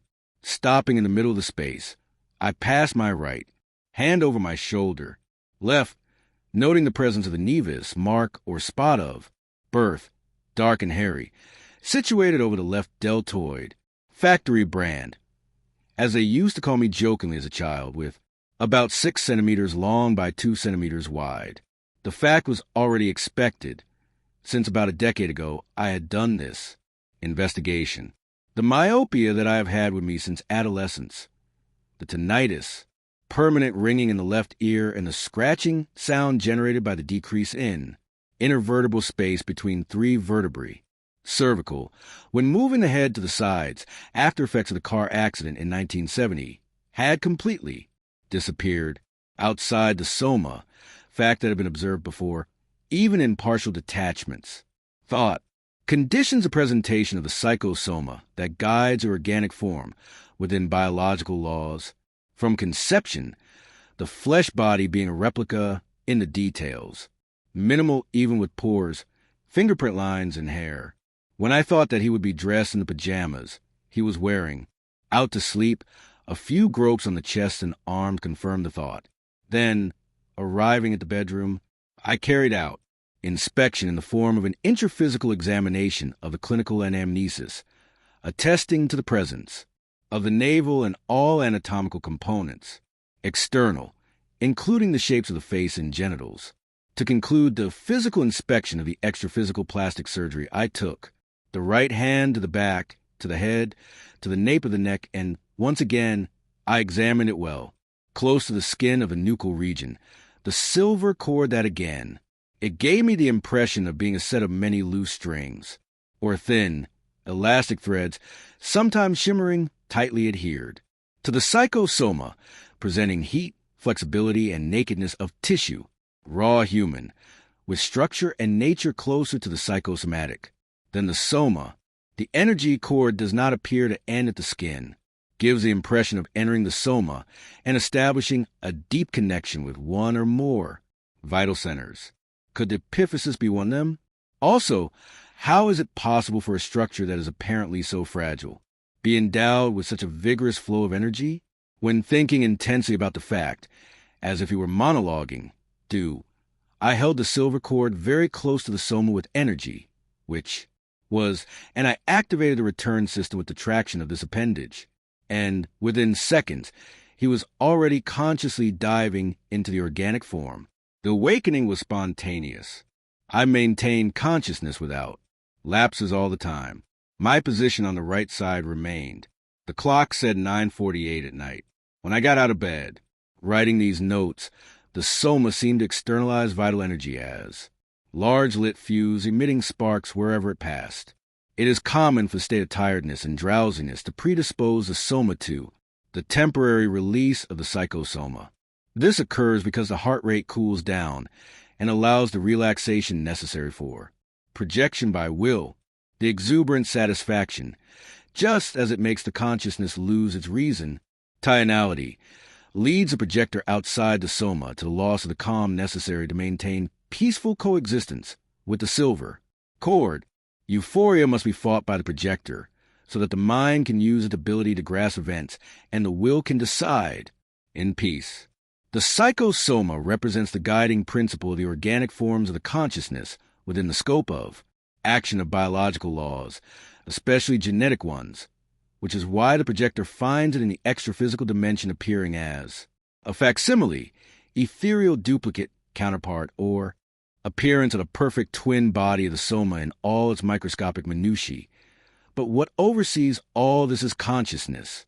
In other words, the intraphysical form is guided by the mental soma, that is, the free mind, the deep ego that accepts the actions of the biological laws. This explains the intraphysical similarity of relatives among themselves. It is not that these relatives are consciousnesses of identical levels and identical evolutionary characters or psychosomes, but they are different consciousnesses that have become similar, morphological lines, organized according to the laws of biology, and the greatest similarities are found between identical twins. Consciousness is not permanently fixed either in the soma, neither in the hala chakra, nor in the psychosomatic. It is a separate creation, the intelligent principle, the ego itself, and is seated in the mental soma. The soma acquires forms according to organic physical laws. The psychosoma varies its form from life to life, respecting and interacting with biological laws. The deep ego, mental soma or causal body, has no defined form and is restricted to the act of adhesion to intraphysicality. 24. Numbered district of transition. September 14th, 1979, Friday. Second sleep at 8:31 a.m. At night, I lay down on my right side. Temperature, 25 degrees. Good weather. Psychophysical detoxification and externalization exercises took place of energies with brief unconsciousness, starting at 7:35 a.m. Due to, for a somewhat hearty dinner, different from my usual light diet, the helpers accelerated the digestive processes in my preparation for the exteriorization of the night, in a perfectly perceived operation, eliminating gastric fullness in a few minutes. A companion of high evolutionary expression configured mentally the faces of two consciousnesses, which I had seen previously in some vague place, weaving comments on his conditions and explaining that he would be visiting a transition district. I could expect permanent intangible assistance, including some probable energy transmission. In minutes that seemed brief to me, I entered a garden that was relatively quiet, with people walking around, others sitting and some lying on inviting grass.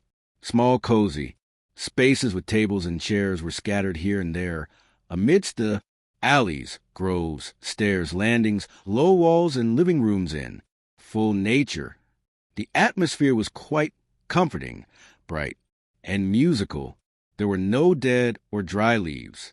They noticed my presence, and immediately 3 consciexes came to exchange thoughts. After friendly greetings, it was immediately apparent that, although having mental speech, their original language was English. They wanted to know where I came from, if I was on Earth, what I was doing and looking for there. Seeking to hide the condition of projection, I said that I was coming from far away and wanted to know where he was. Young man with a robust appearance, who appeared in the illustration, men of the helper, came forward and clarified, "You are in Samantha, but we want to know why not. Can be explained mentally in our language? Where did it come from?" The solution was to speak up to avoid a long list of questions. "I'm from far away. I'm just passing through. We speak Portuguese there." "Where is Samantha?" The same consciex counter-asked, surrounded at this point by about 6 others and some women with semi-lucid eyes. "Can you help me? I have permanent pain here in my head." The request reminded me of the helper's recommendation. "Let's have a meeting." I moved away with the consciousness and energized the patient's parabrain with mental emissions. A sensation of powerful flow of energy from outside arose. The consciousness recovered and confirmed, "It's over. I'm better." And she left, jubilant, leaving the group. The remaining consciousnesses began to comment on the fact, and the situation allowed me to ask them 2 closest on the intriguing question of parageography. "Where is Samantha?" No one seemed to want to understand the question or explain it to me, perhaps because they were ignorant of the answer. Another very calm, snow-haired consciex, who had been leaning back, meditating on one of the contiguous carpets, entered into the exchange of thoughts. "I will inform you." He walked to one of the high walls, and in the same place, maps of Brazil, Paraguay, and other countries appeared so often, of Africa, forming a large stretch of the world map, all observed by those present. The consciex projected alongside the 3-dimensional configurations the floor plan of extensive gardens and explained, "This is Samantha. It's this way." He drew a circle on the map pointing to the Seychelles Islands near, from the coast of Africa, as if indicating the extra-physical spaces above, the Indian Ocean, and retiring discreetly to the place from where had come out. He submerged himself in the previous state of meditation, without even wait for my thanks.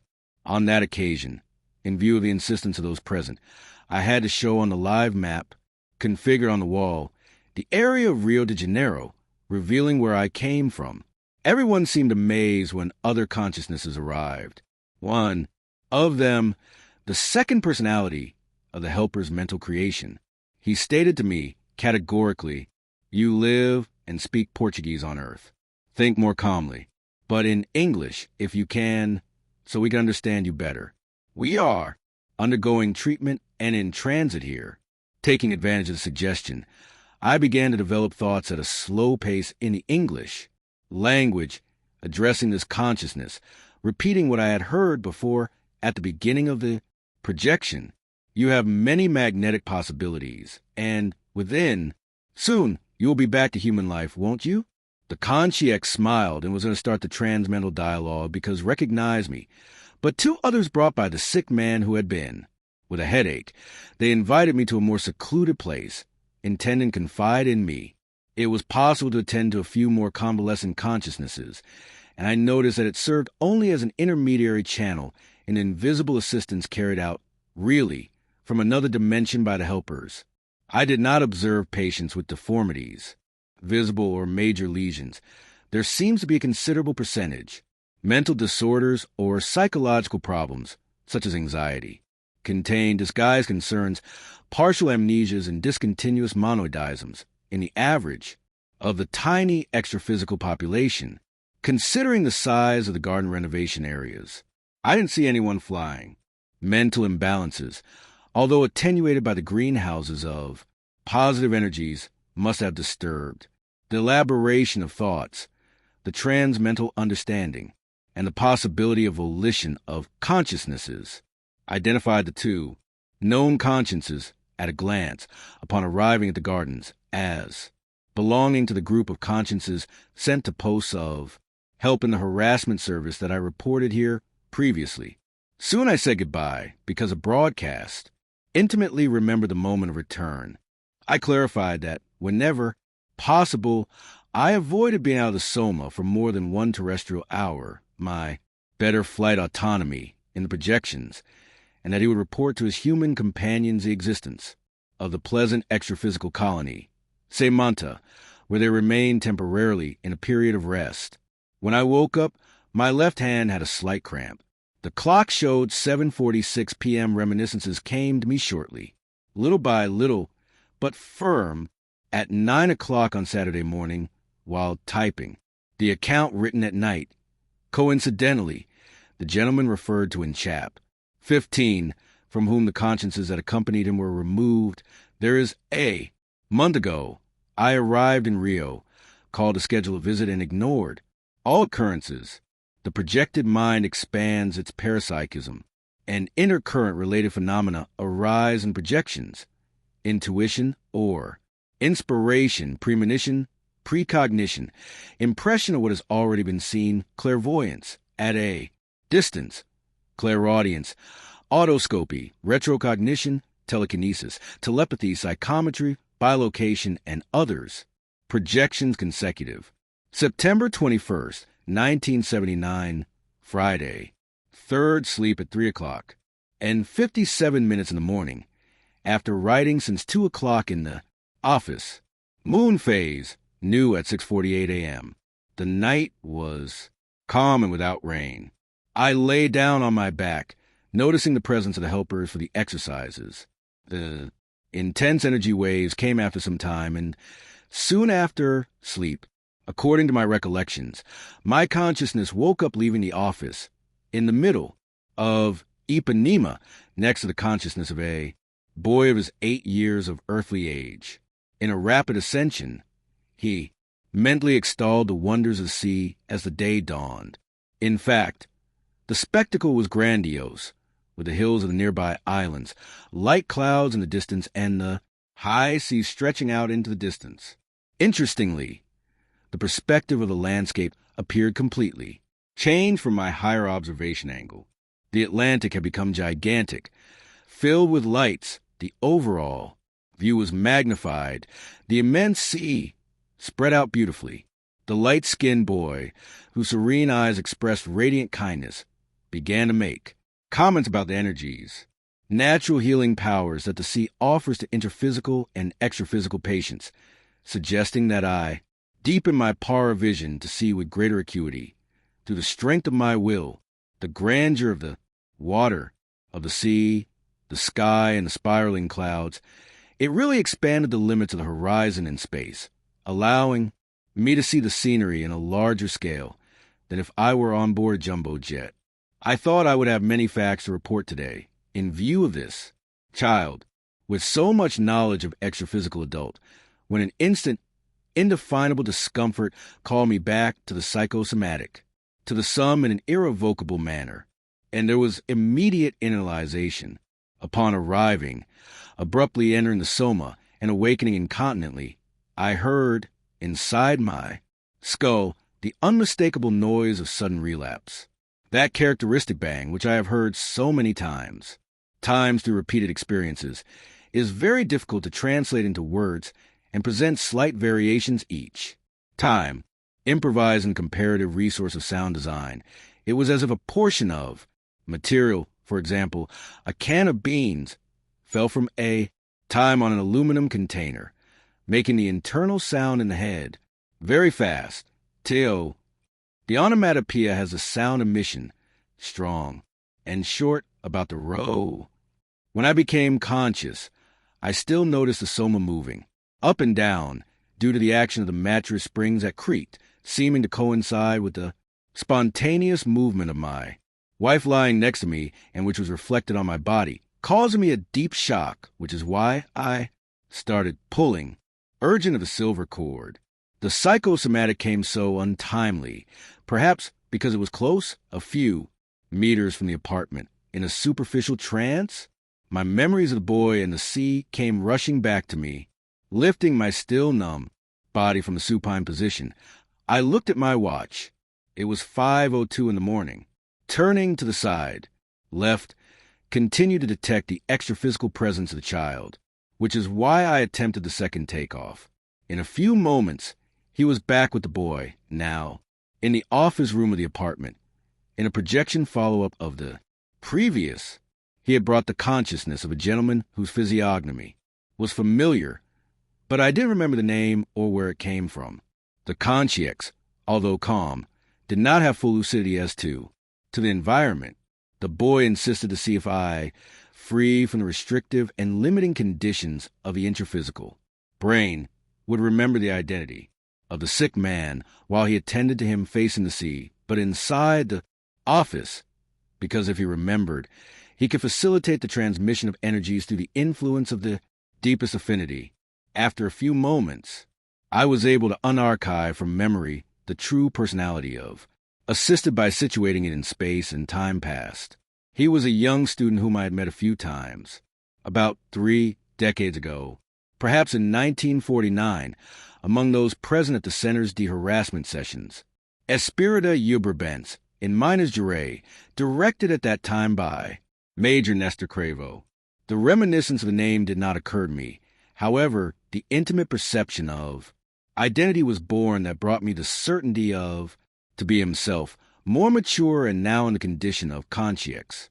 Then the boy brought the conscience looking like a sir, apparently paralyzed, perhaps over 70, and revealed to me with great satisfaction that the sick man who talked incessantly, demonstrating a certain senile imbalance in his loquacity, had been his grandfather in the recently ended series. The friendly, well-dressed old man had a mustache, spiky whites, thin white hair, a small head, being short in stature and showing great excitement celebrating with his grandson next to him, who watched him with great care. Intuition clarified to me that the extraphysical boy is under guardianship of Ascension, the extraphysical colony, located in the spaces above. Minas Gerais, the same as Tancredo, the boy mentioned above. The ease with which he dealt with extraphysical patients indicated that he would be a doctor in the next scheduled series, Proexis. After a few minutes, and the referral of the sick by the boy, conscience, I said goodbye. There was a return to the room, sleeping and routine recurrence. The clock showed 5:31 in the morning. As it was almost time for me to get out of bed and go to work, I did. Now I have time to write this report. My wife, after, awake, listened with the usual patience to the exposition of the 2 consecutive projections, so that the act of narrating would allow me to better capture the details of the events witnessed. 26. Suggestions of investment. September 23rd, 1979. Sunday. Ambient temperature, 22 degrees Celsius. I went to bed at 6:57 p.m., lying down. Dorsal. After a few minutes, I turned to my left side. My consciousness was fully awake in a to human in a European metropolis. Inside a large building, I accompanied a concierge who requested calm in attitudes and careful observation of the surrounding environment. We walked through some office premises and attended to public lodging, very well furnished, comfortable, and richly decorated, which appeared deserted at the moment. In one of the adjoining rooms, we saw an elegant Kansan age, advanced appearance of extreme integrity, dealing with documents, and at the doors an immense safe.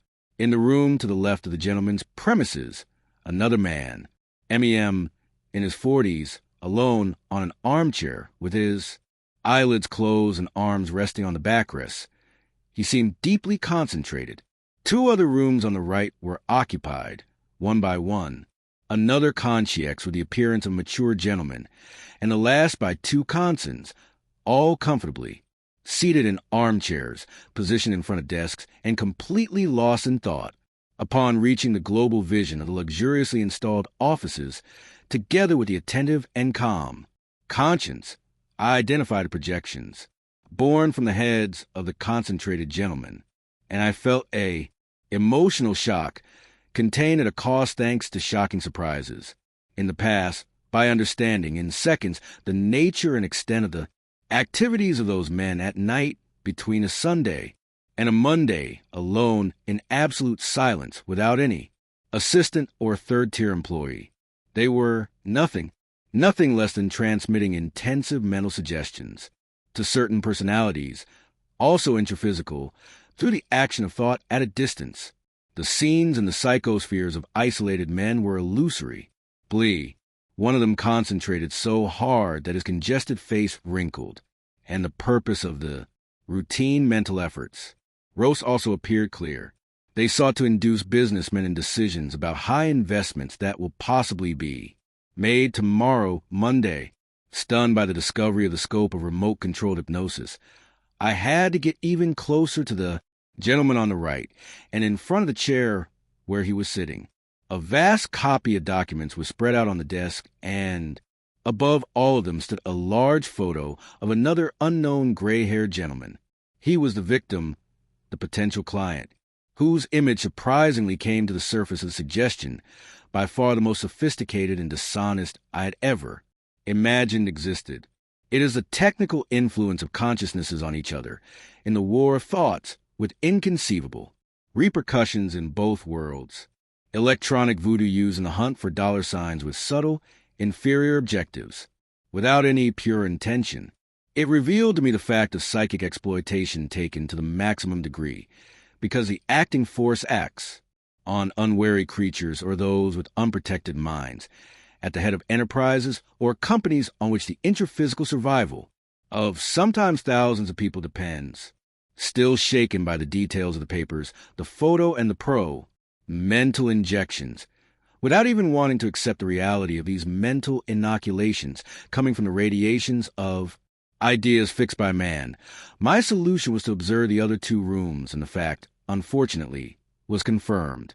The only difference was that the two men in white collars in the thought control chamber showed evidence of joint monoideic concentration in the process of vampirization, weaving imperturbable mental waves without breaking the rhythm, trying with vigorous will to modify the mental tone of a single victim. The concierge next door mentally followed my observations and discoveries considering the extent of human deviations when consciousnesses subvert the most cosmoethical resources of the energies of thought, which can bring healing and consciential upliftment, creating immortal joys with the purpose of influencing businessmen, preparing the ground to persuade and bend opinions in search exclusively of economic financial advantages in the fight for the vile metal that will always end up remaining in dense matter. He explained to me that the usual atmosphere in the offices was a little heavier and more difficult due to the invasion of conscience's capricious and sickly, very powerful harassers in games, dishonest mentalists who assisted hypnotists against hypnotized under remote control, and who at the time have been temporarily removed to allow our visit, calm, and the thorough examination of the environment.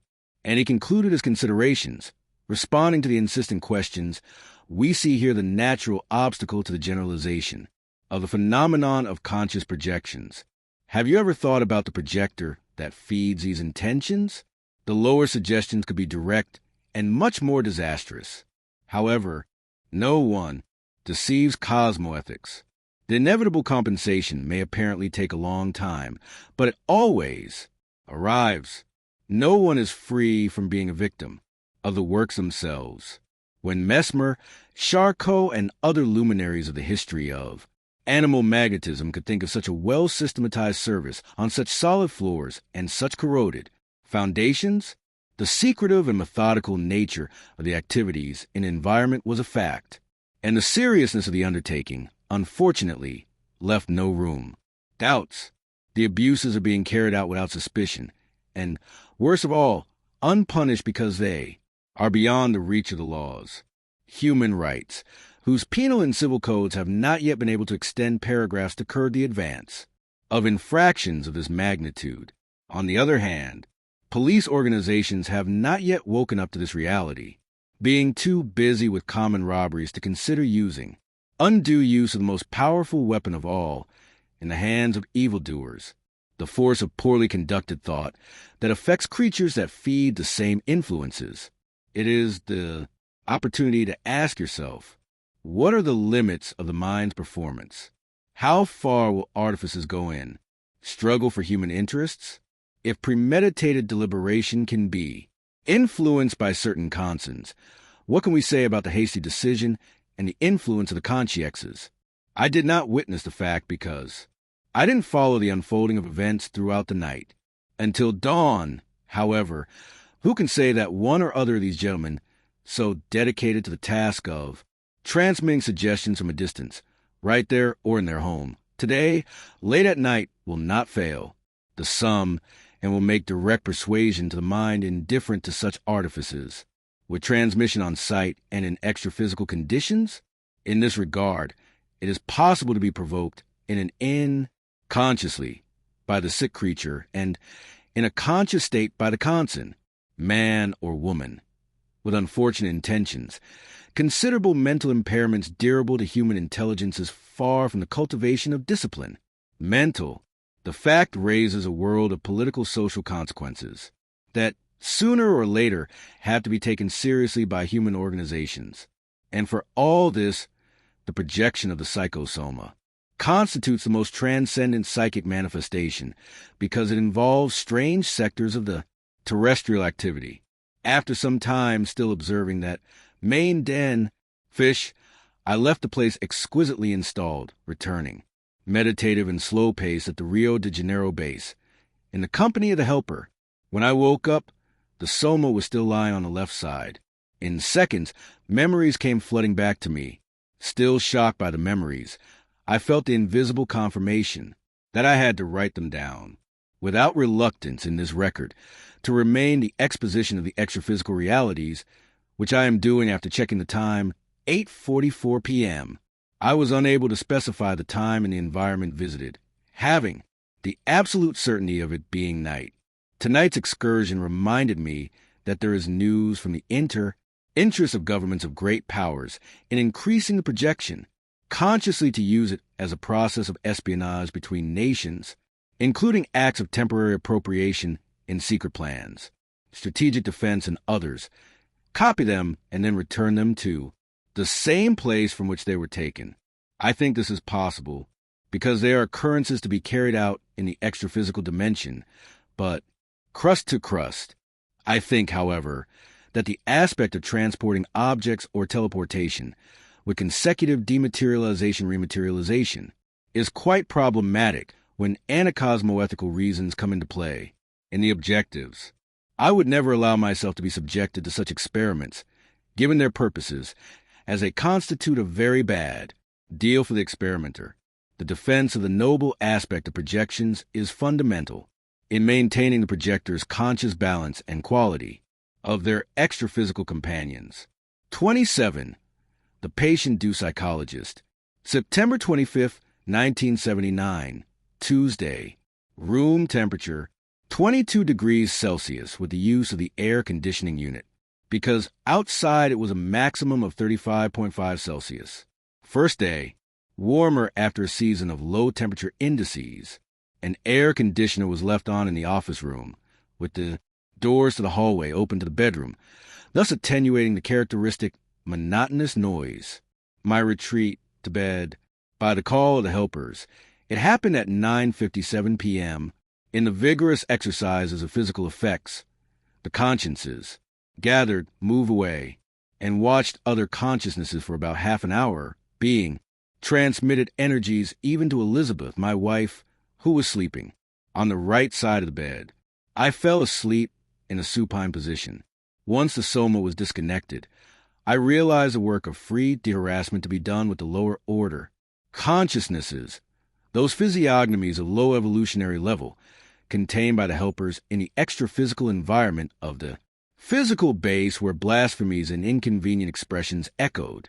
After a few brief minutes of preliminary activity with brothers of evolution of sinister aspect, the energetic density of the atmosphere demanded a strategic withdrawal, with a sudden return to the soma, which I did, as I seemed to be a prisoner of a powerful energy network. The sudden intentional internalization from above allowed me more. Once, the hearing of the peculiar noise of the violent reintegration of the psychosoma into the dense body. On this occasion, the sound seemed to me like a snap, quick and short like a whip. What onomatopoeia translates this sound? The clock read 10:54 p.m. Leaving the supine position, I turned my body to the left side. Once I had regained my strength, forces, I proceeded with a new projection. The exteriorization took place instantly.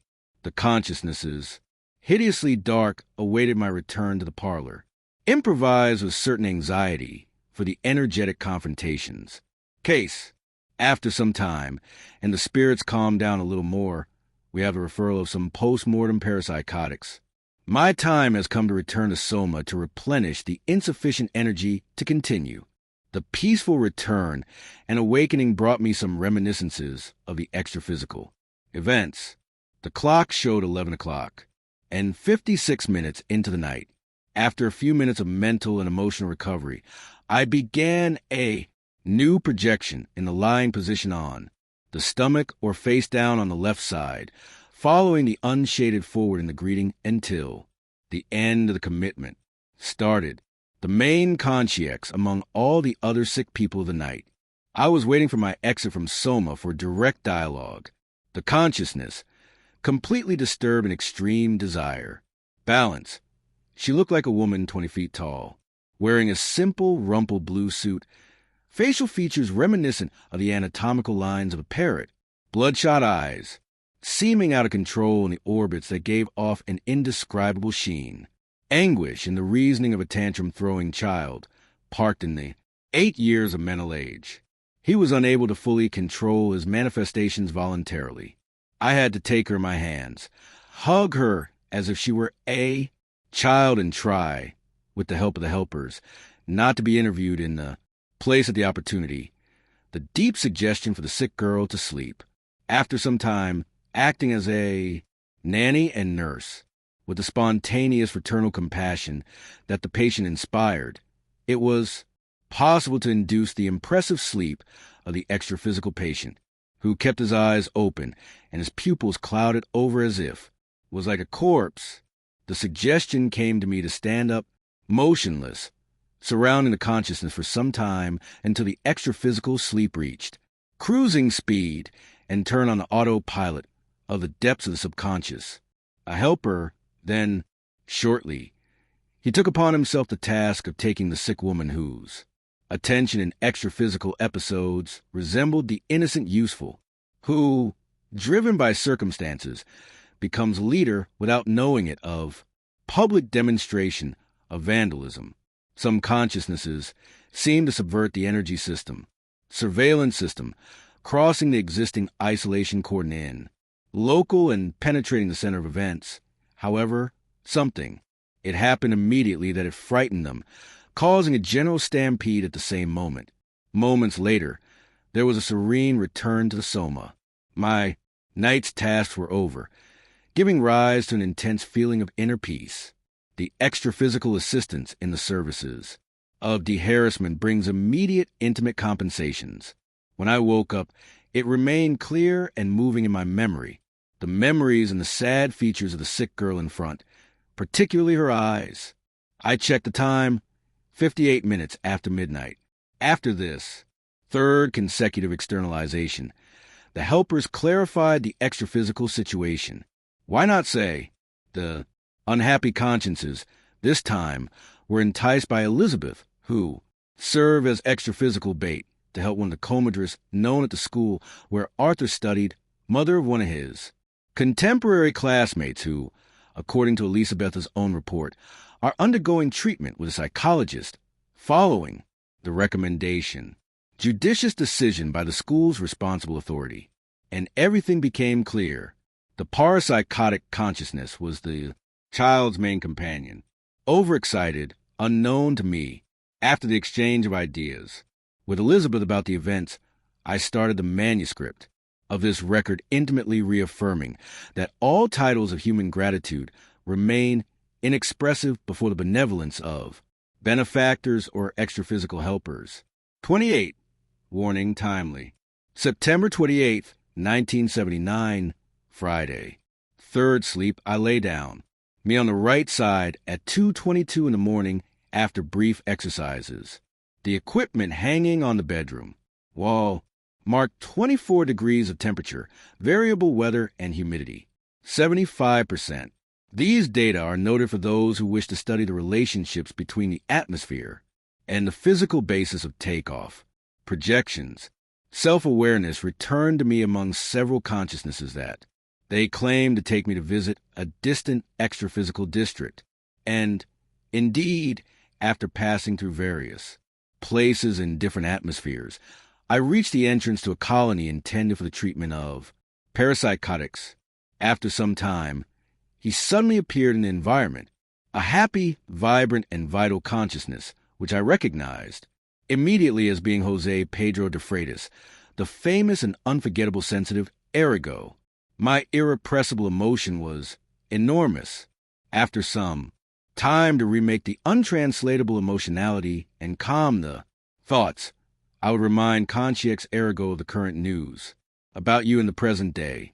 Like Eli's phone call, his blood brother, weeks ago, the feature film about your life that is being filmed in the United States and dozens of other matters. When he crossed my thoughts and, in his characteristic way, cut me off quickly. No, let's not talk about these things. I don't feel comfortable talking about myself. Intraphysical life is a bit complicated. I want to talk about your projections. So, you are one of those pajamas that walk around here and that they have ochre in their psychosoma? Come on, tell us. I tried to show him that I was a simple subordinate in the condition of an apprentice of the helpers, always embarrassed by the poor performances presented in the service that requires dedication and desire to get it right. But he interrupted the elaboration of my mental conversation. You know, Waldo, I heard around here that you flew away like crazy with your son and other things.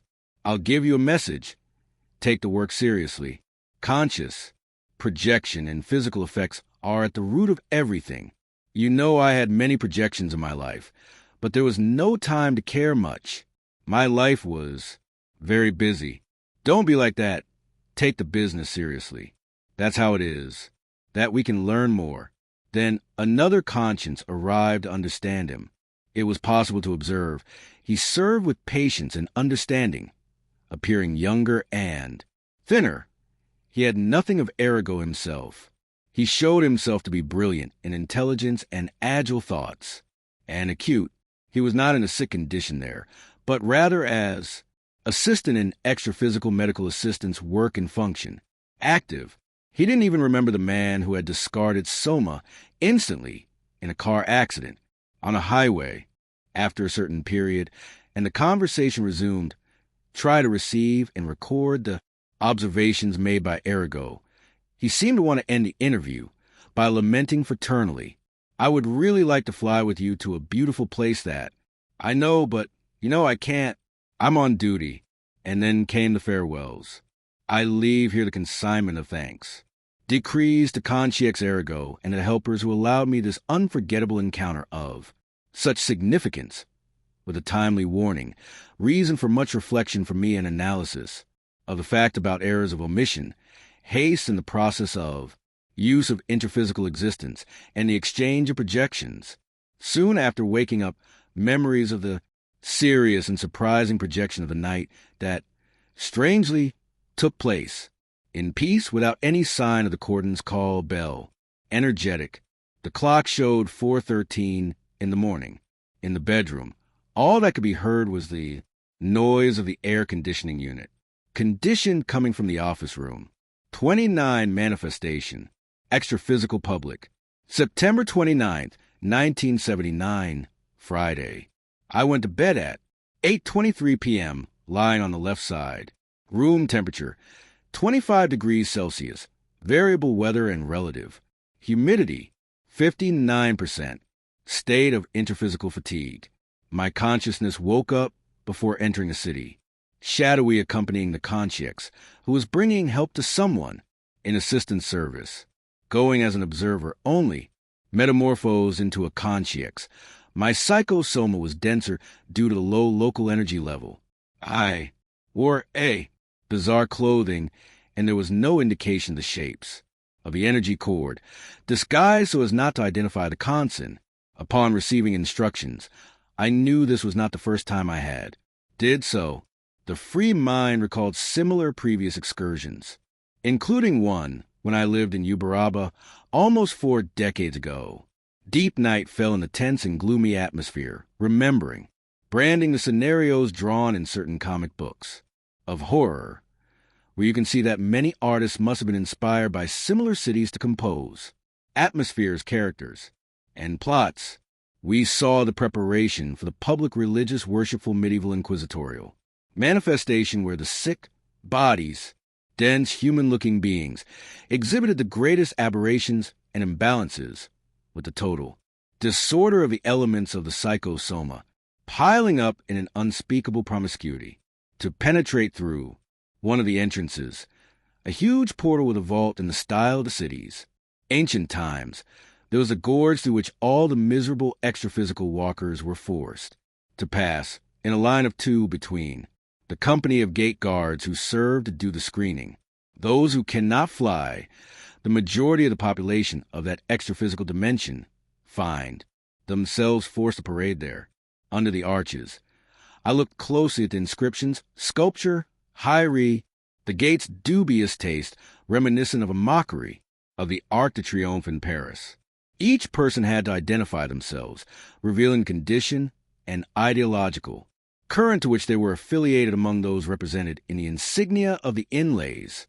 Some passed by and others were separated from the immense praetorians, armed with pikes, controlling the veritable herd of humanoid beasts. The heartbreaking spectacle inspired compassion in some and unbearable repulsion in others, after paying the customary homage to one of the greats, whose shield bore the male effigy with an aquiline nose and face. Long, reminiscent from afar the profile of an English nobleman, I received permission to descend the cliff towards a square, where they would have placed the night celebrations. When crossing the square, I witnessed the epileptiform manifestations. Months of sick people lying down who were arriving to be healed by the local gods in their group hypnosis processes. By the way, the preparation in the square was caricaturedly reminiscent of the demonstrations that I witnessed in July 1953 in Buenos Aires in honor of the memory of Evita Perón, when large numbers of sick people were brought on stretchers to receive the graces of the saint, woman for her curers. At that time, there were many Parkinson's patients in the natural flower beds and a gigantic portrait fixed on several floors of a building belonging to the political religious patron saint on Avenida de Mayo, crossing the square of public celebrations, where they saw chairs, frames, and long benches, already taken in almost half of its length by those who arrived. We look for the house, Tosca, where the conscience temporarily lives in clandestine service of renunciation and self-denial. It is strange to speak of clandestine service of renunciation and self-denial. However, it is a reality of the facts. There are no pejorative superlatives capable of describing the atmosphere of this city of shadows. In the desolate and parched landscape, there were no ornamental trees or public fountains, but swampy water staining everything. There was no pleasant light in part. Everywhere, a misty cloak seemed to have descended, compressing the polluted atmosphere with the inevitable smoke in immense pressure cooker of the suffocating extra-physical environment. Every now and then, you could see the madness of a group breaking up, making a commotion, sending the creatures with transfigured faces running in all directions, in whose centers were always the watchmen, possessed and relentless. In outbursts of mockery, incontinence, and revolt, horrible expressions were shouted by the deformed creatures, sometimes even seeming to be in jest and camaraderie. It was possible to hear swear words from many decades ago, dropped into disuse in terrestrial life in Brazil, in an affected Portuguese with slight taste of archaism. The citadel gave me the impression of not being very far from Rio de Janeiro.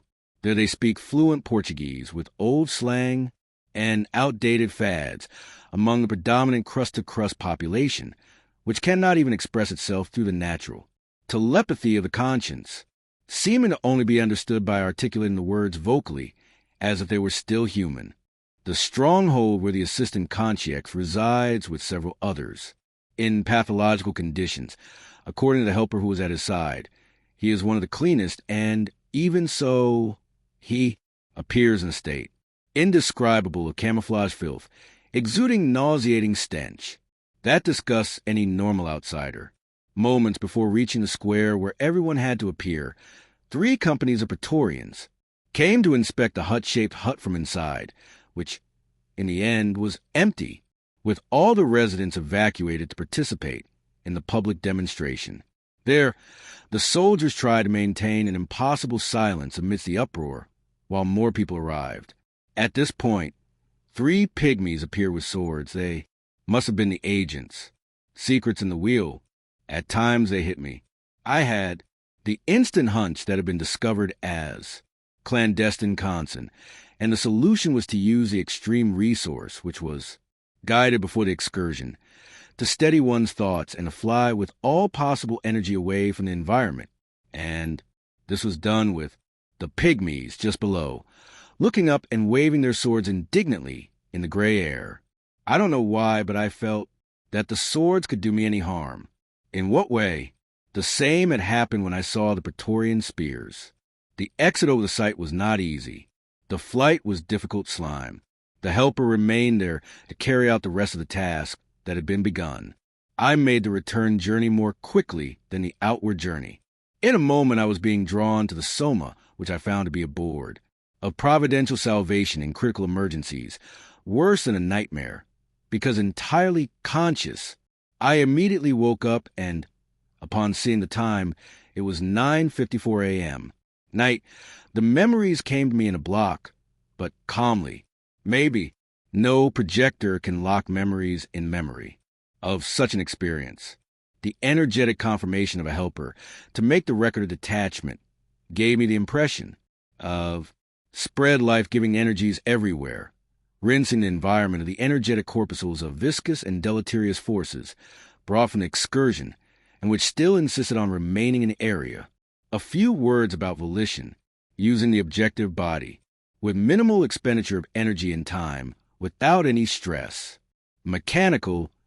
The psychosoma's brain has printed circuits of kinesthetic memory or of movements, and the respective memory bank which organize, dictate, and program volition, not only the preparation for takeoff, but also the most sophisticated, high, extensive, and rapid types of free flight. The rudiments of these circuits in the brain constitute the complex striae of the neostriatum. Lucid consciousnesses disguise their own condition so as not to embarrass those around them or perform some work on many occasions. which is verified through facts relating to the radiant light of the psychosomatic. 2. The act of volition and personal appearance. It is common for the extraphysical visitor extinguish the radiant light of the psychosoma in the dark districts to stay in the same apparent conditions as the local inhabitants. The act of avoiding volitation where there are consciousnesses with problems in taking extraphysical flights is another attitude taken by consciousness is aware of the realities of multidimensionality, the opaque presentation and appearance, less beautiful extraphysically, where the environment is of an inferior nature, allows greater freedom and anonymity to the consciousness in appropriate extraphysical districts. Projectors can use the 3 resources listed above, plus the masking of the constituent elements of the energy cord, taking on an appearance similar to that of consciexes when extraphysical circumstances so require. No one comes to the intraphysical dimension just to use the dessert at the meals of existence. The same happens with projections. The extraphysical world, glimpsed by the projector, presents impressive extremes of fairy-like beauty and horrifying ugliness, points, attractive and repulsive aspects, feelings of hope and moments of tension. Conclusion: there are many people living in better conditions as a constant of what would live and perhaps will live in condition of consciex. How many and which of us? How right the masters Dante were. And Swedenborg, the exteriorization of the psychosoma, represents the exercise, preparatory, the preview of the first death of the soma, and the advanced practice of multidimensional experience for consciousness. 30. Settings a ghost. October 4th, 1979, Thursday. Third sleep after 2 a.m. 11 a.m. Room temperature, 23 degrees Celsius or centigrade. I turned off the air conditioning unit before. I lay down on the bed, right side. My consciousness remained in an absolute degree of lucidity next to the soma. The dense body was lying on the right side in the left edge of the bed. A pale yellowish light appeared that illuminated everything as if, above a pair of inner eyes, within me, immense eyelids were suddenly closed. I clearly perceived that I retained only the upper part of the corporal form, that is, the head, the arms, and the extraphysical hands, composed at the edge of the bed, next to my extended intraphysical feet. I didn't have the rest of the anthropomorphic appearance or the humanoid shape constituted, the sensation of feeling like an incorporeal creation, simple smoke filled with will and thought like an immense, intelligent amoeba from science fiction stories, with much more life and reasoning than in the body of flesh. The images came to my mind, memory of an anchored boat, of a tied-up plane protecting itself from wind and semi-materialized consciousnesses in ectoplasm sessions. When I clapped my hands, I saw the white palms as if they were in the daytime under soft sunlight, with the partial form of the psychosoma. Compound. I felt the surface of the carpet, golden yellow millicrane of room. As I smoothed the carpet with my palms to inspect it, I remembered the floor underneath, and at the same moment I could see the floor tiles under the millicrane. After placing your palms on the tiles and passing my hands rubbing over them, I saw the light coming from all over the environment on the pieces that would join together. I was thinking of inspecting the physical facilities of the room more when that indefinable global discomfort was born in me, and it was possible to consider that it was too close to the dense body, inside the perimeter of totipotent action of the energy cord. This variation of umbilical cord up to 4 meters away from the soma, the psychosoma only partially exteriorized on floor, and with the diskin, very strong warning.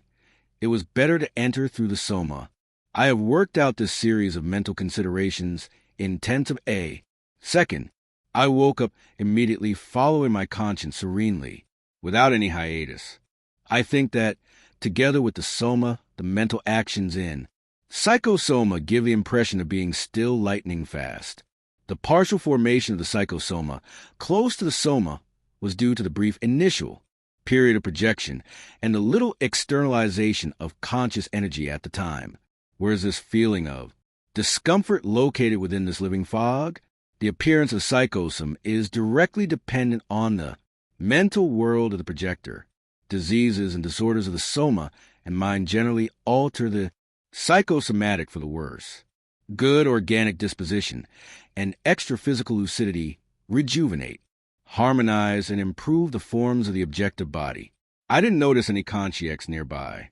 I looked at the clock. 2 hours and 38 minutes in the morning. There was a moment of hesitation whether or not to get up to make this record, and after a few seconds, upon reaching the corridor near the office, still seeming to be half detached for the sensation of walking in the void, I had to stop standing, increase the lucidity of awakening, emitting energy waves at will, and then passing to the office door. Every time this happens, I get a feeling of despair, waste of this exuberant force that comes out of the soma. Perhaps the best thing would be immediately restart another projection, but I am afraid of forgetting the memory of the events. And this is a fact. Forgetting almost always occurs, so the solution has been to write and continue later, when possible. When trying to sleep again, at 3:31 in the morning, my wife next to me was snoring a little loudly. Not wanting to wake her, I thought it right to go into the living room, taking 2 pillows with me. Pink. The window curtains were drawn. The noisy pendulum stopped. 4:14 a.m. I lay down on my right side on 3 modules of the living room armchairs. My head was facing north, geographic in the new environment. 2 roosters performed a duet in the early hours of the morning in Ipanema. In moments, I was again conscious outside of the soul, but floating above the armchairs in the middle of the living room. The thought came to me of seeing my dense body sleeping. When examining my face closely in profile, from the left side, calm and prostrate, my eyelids closed, I felt a feeling of pity and gratitude for that machine there in front, like if it belonged to someone else, and which has allowed me so many experiences throughout this entire life. I understood even more how much my body is a utilitarian instrument. It never ceases to be exciting to see yourself as if you were the image of the mirror contemplating the inert body with the empty brain. It is the turn of the image that has always reflected the body to discount. Here, they're the greatest triumph of consciousness over matter, the experimentum, crucis of the human being, the contemplation of the defenseless soma sharpened, my purpose of observing and learning, imposing reflections. This vision of one's own incapacitated soma is the gateway to self-knowledge, the first step into yourself. Meditating on the enormity of the debts to this extraordinary vehicle, it was impossible for me not to issue the conclusion: one day I will see him for the last time. It's quite different from examining a photo or watching a movie. Cinematographic, the act of looking at one's own dense body, the straitjacket of consciousness, the prison of blood and bones, living plant, without consciousness, in all natural dimensions, ahead, together, what a miserable corpse, empty shell, disconnected device, or something similar. Who is the double of? Whom? The soma or the psychosome? I am alive, and am I dead? Here is Shakespeare's To Be or Not to Be in A. New. The feeling of gratitude for that prison machine that has let me leave conscious so many times, after moments of reflection and calm, without any narcissism, gave birth to my will to touch the defenseless face with the fingers of my right hand, to reach a self-embrace. I placed my fingertips on my face and automatically slipped in to Kali with incredible speed through the body, occurring complete interiorization, aside, always difficult to avoid when very close to the soma due to the intimate connection that exists. When I woke up, thoughts of gratitude to soma came to me. I remember that I had been unable to tell the time because the digital clock had been left in the bedroom after some time, having definitely lost sleep as I had been awake too much afterwards. Of the 2 consecutive projections, when returning the pillows to the room, I checked the time for 54 in the morning. The hygrometer marked 68%, and I started recording the second self-projection. Pleasant time spent in the room. The brain, the most complex organ in the cellular body, only stops to function under the impact of the biological shock of death. But there is two distinct fundamental states in its functioning, with and without the mind. The human body functions with the waking mind, in dreams, in ordinary sleep, and even in other altered states of consciousness. Without the mind in the special situation of incapacity, during conscious projection, there are two types of empty brain, without consciousness only, and without consciousness in the psychosomatic, or in other words, without the mental soma alone, and without the mental soma and psychosoma at the same time. These conditioned states of the brain without consciousness or empty brain will deeply attract the attention of medical researchers in the coming decades. The Karana chakra, the energy cord, and the mental soma constitute the keys to the understanding and explanation of the empty brain. 31. Projection Appellant. October 10th, 1979, Wednesday. Third sleep, I lay down on the right side at 5 minutes to 4 in the morning after writing in the office for about an hour and a half. Temperature, 26 degrees. Variable weather on the barometer. Humidity, 72%. My lucidity began to emerge slowly in front of the electric typewriter, covered on the desk, in the office where I was writing by hand minutes before. How did I get there? I was alone. It seems that the movement was an unconscious act or mechanical movement, in continuation of the action in the waking state prior to the trance, in an occurrence of mental automatism. Before going to sleep, I had programmed, in the intimate, type in the morning what I had been writing by hand. During the early morning hours, as I sometimes do, the subconscious mind suggested the action, and the subconscious will accepted the suggestion, as if, observe, even without shock, accident, or illness, consciousness can be surprised by an experience. Outside the soma, as I contemplated the machine and felt that I could see inside, in a spontaneous endoscopy, as if the instrument were a simple crystal frame, my thoughts burst forth. Incontinent, I'm projected. I'm going there. In a fullness of life and extreme ease of thought, I was really waiting for this occasion, feeding in the subconscious, a target idea or a target location. I knew I wasn't dreaming because, to the vivacity, lucidity, and charm peculiar to conscious projection, the psychosomatic, substantial enough to move in its entirety, appeared to be inflated with energy. Ultra-fast levitation was performed by office window toward the Atlantic. The catapult of will threw me forward in the headlong rush of thought. In minimal time, volitation allowed me to enter a wide area, deserted Temple Lake. My free ego was aware of having been there. Before, I even remember the extra-physical visuals of the consciousnesses taken to place the previous year to be assisted extra-physically by the helpers. As I walked through the interior of the temple, I noticed that the front of the building has no windows or doors. The hall, located in the second floor, showing wide access staircase on the left side and another behind. I arrived through the entrance near the right corner. My old desire to read the scattered inscriptions was rekindled on the front inner wall and on ceramic pieces distributed across the floor, but it was impractical. There is no furniture or pictures on site, just the inscriptions, carved into the stones. The walls are thick. The ceiling height must be about 5 meters. The size of the hall is about 10 meters deep by about 15 wide. The interior of the closed temple is clean, without air currents.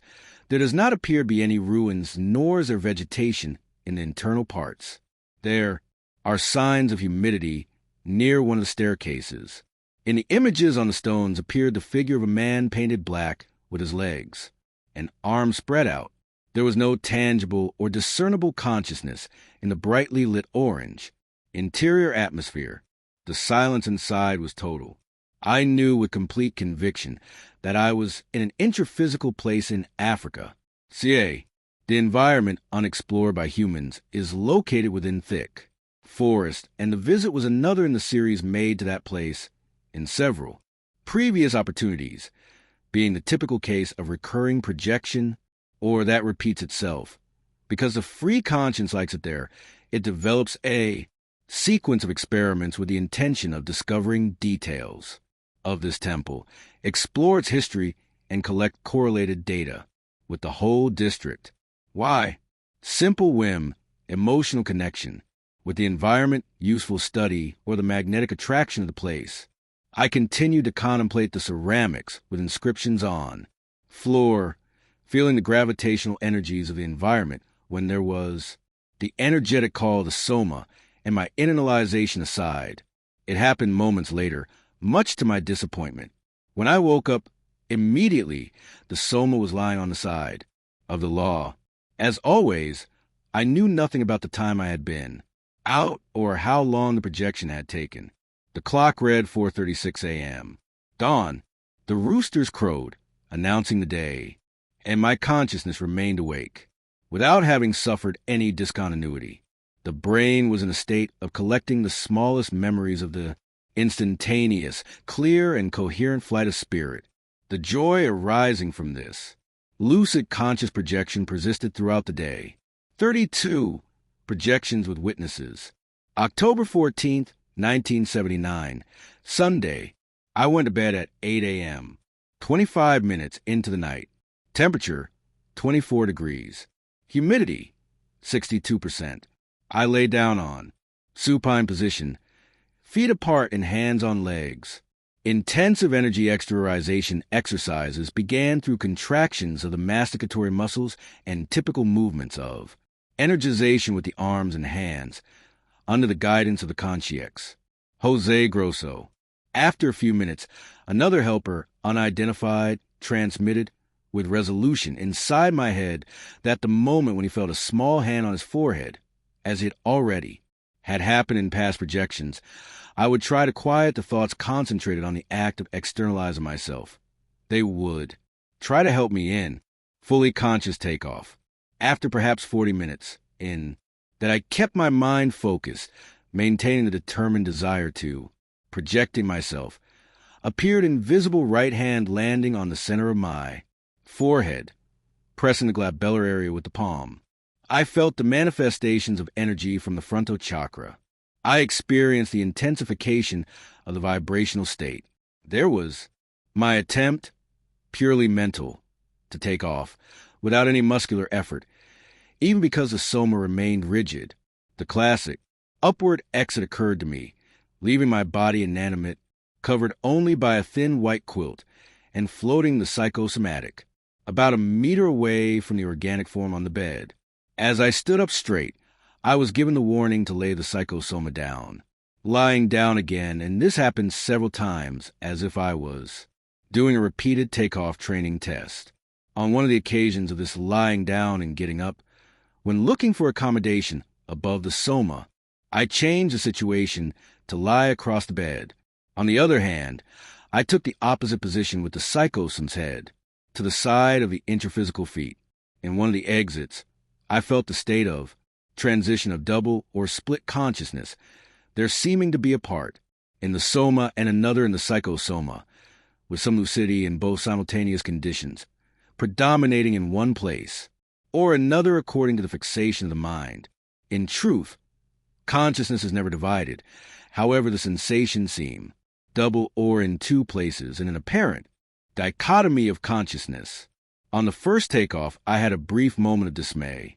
Comfort, perfectly bearable due to the powerful vibrations of the process. In subsequent times, no unpleasant state occurred.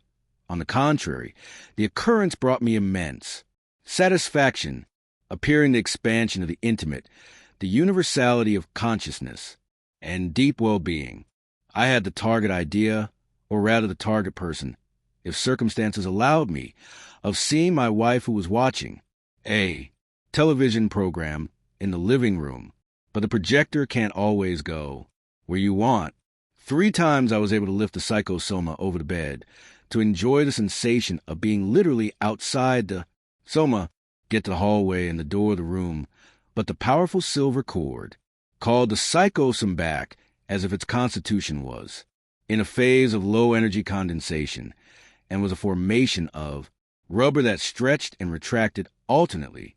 The fact demonstrated that the psychosoma remained all the time within the perimeter or range of vigorous influence of the cord of silver, I being in a conditioned and restricted ambulation, doing sometimes water being absorbed by the sponge soma or particles, sucked by the soma vacuum. Evidently, I was in a training session. Neutralization of the sensitivity of the energy cord.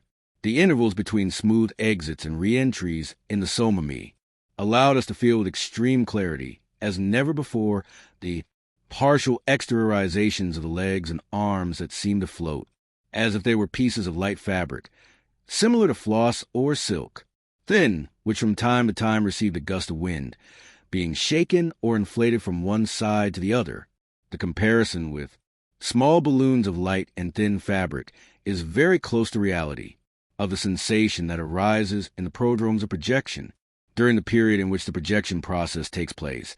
The entire exteriorization seems so simple and easy, but upon re-entering the vehicle, the situation becomes complex and difficulty arises in getting out of the vehicle.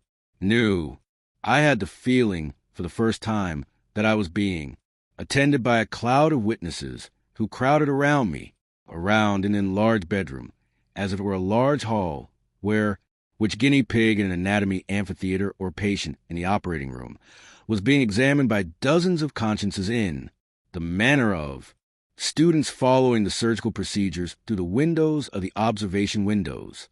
The fact was confirmed to me later by supporters when they clarified that the consciences gathered in research and learning work, aiming at future personal cultivation of the projection, witnessing my experimental exits and returns to some paying attention to the practical details of the process, reason, because his extra physical freedom was conditioned by the cord of silver, which always pulled the psychosomatic back to the interphysical base.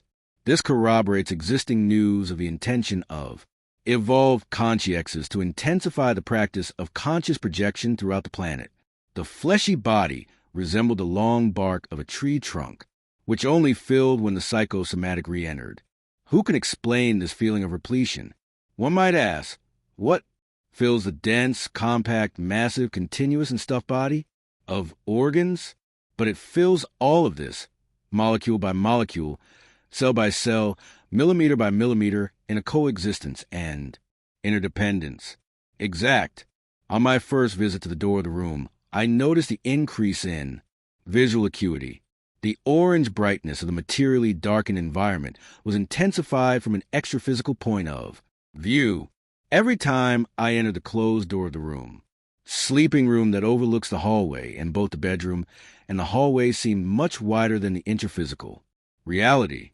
I identified it along the left wall of the corridor, as if it were a piece of furniture covered with cloth, the existence of some extra-physical object, in a volume measuring about 80 centimeters high by 70 centimeters wide, in ordinarily empty place.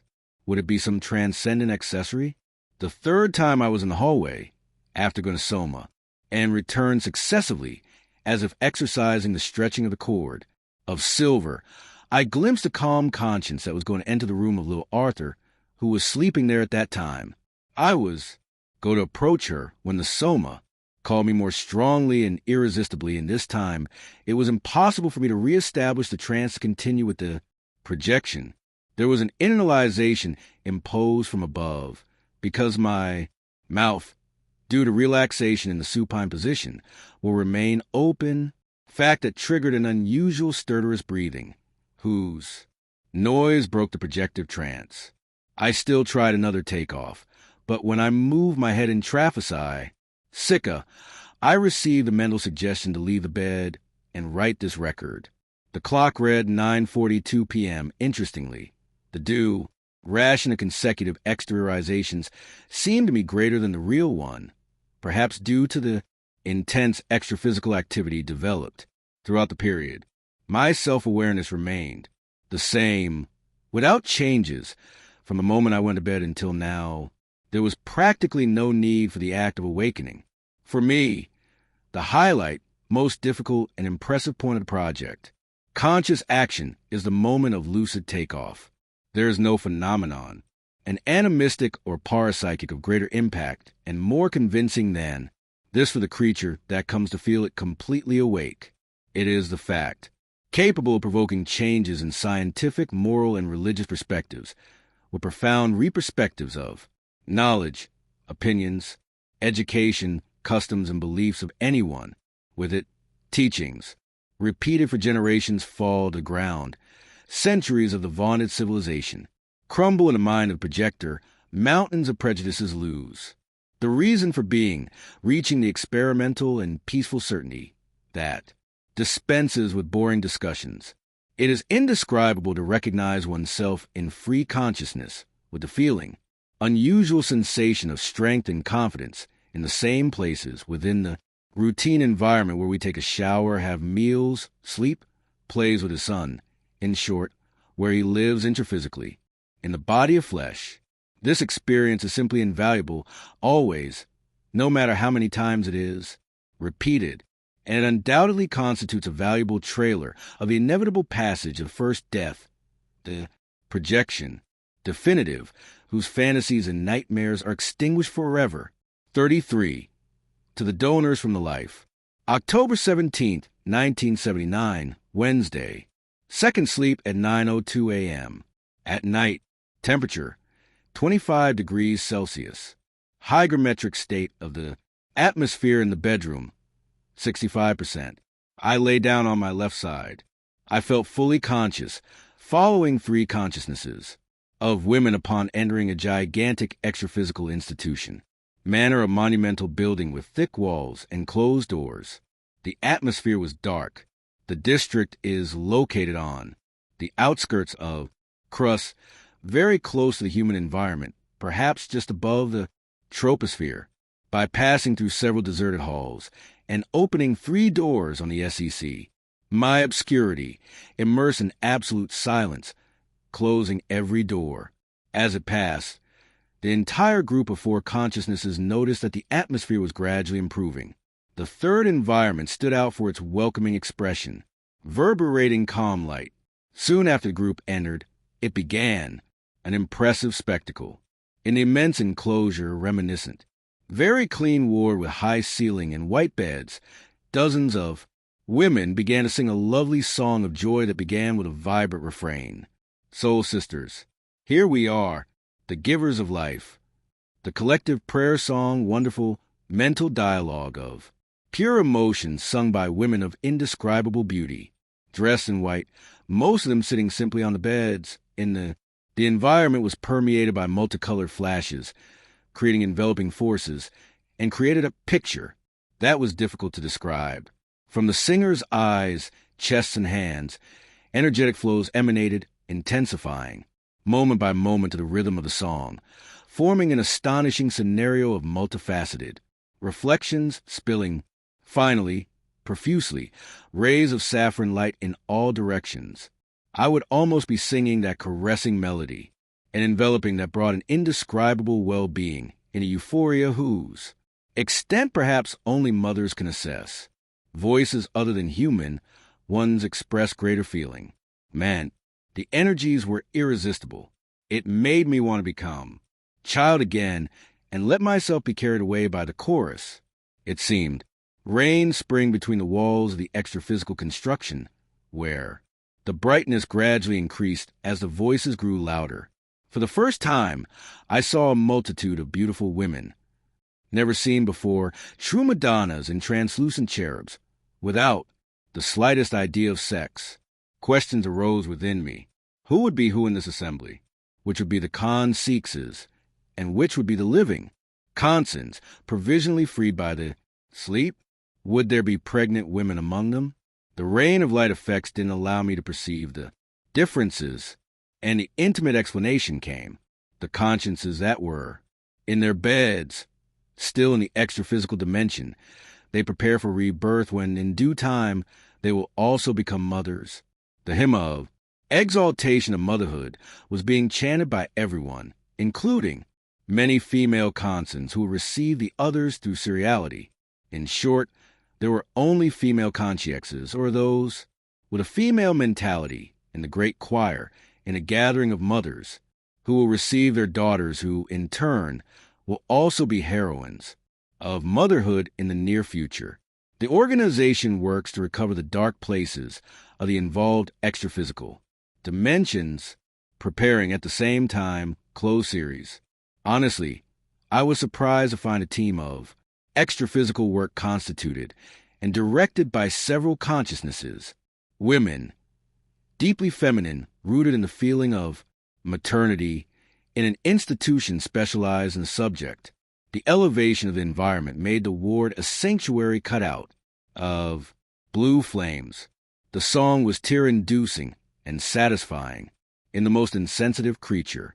Emotions did not allow me to capture and reproduce the indescribable lyrics and melody, the fervor of the female choir, the energetic waves of the subtle bodies, the sonorous tenderness spread by the emissions of the voices, and the changing colors and the showers of prodigious lights that poured down from above.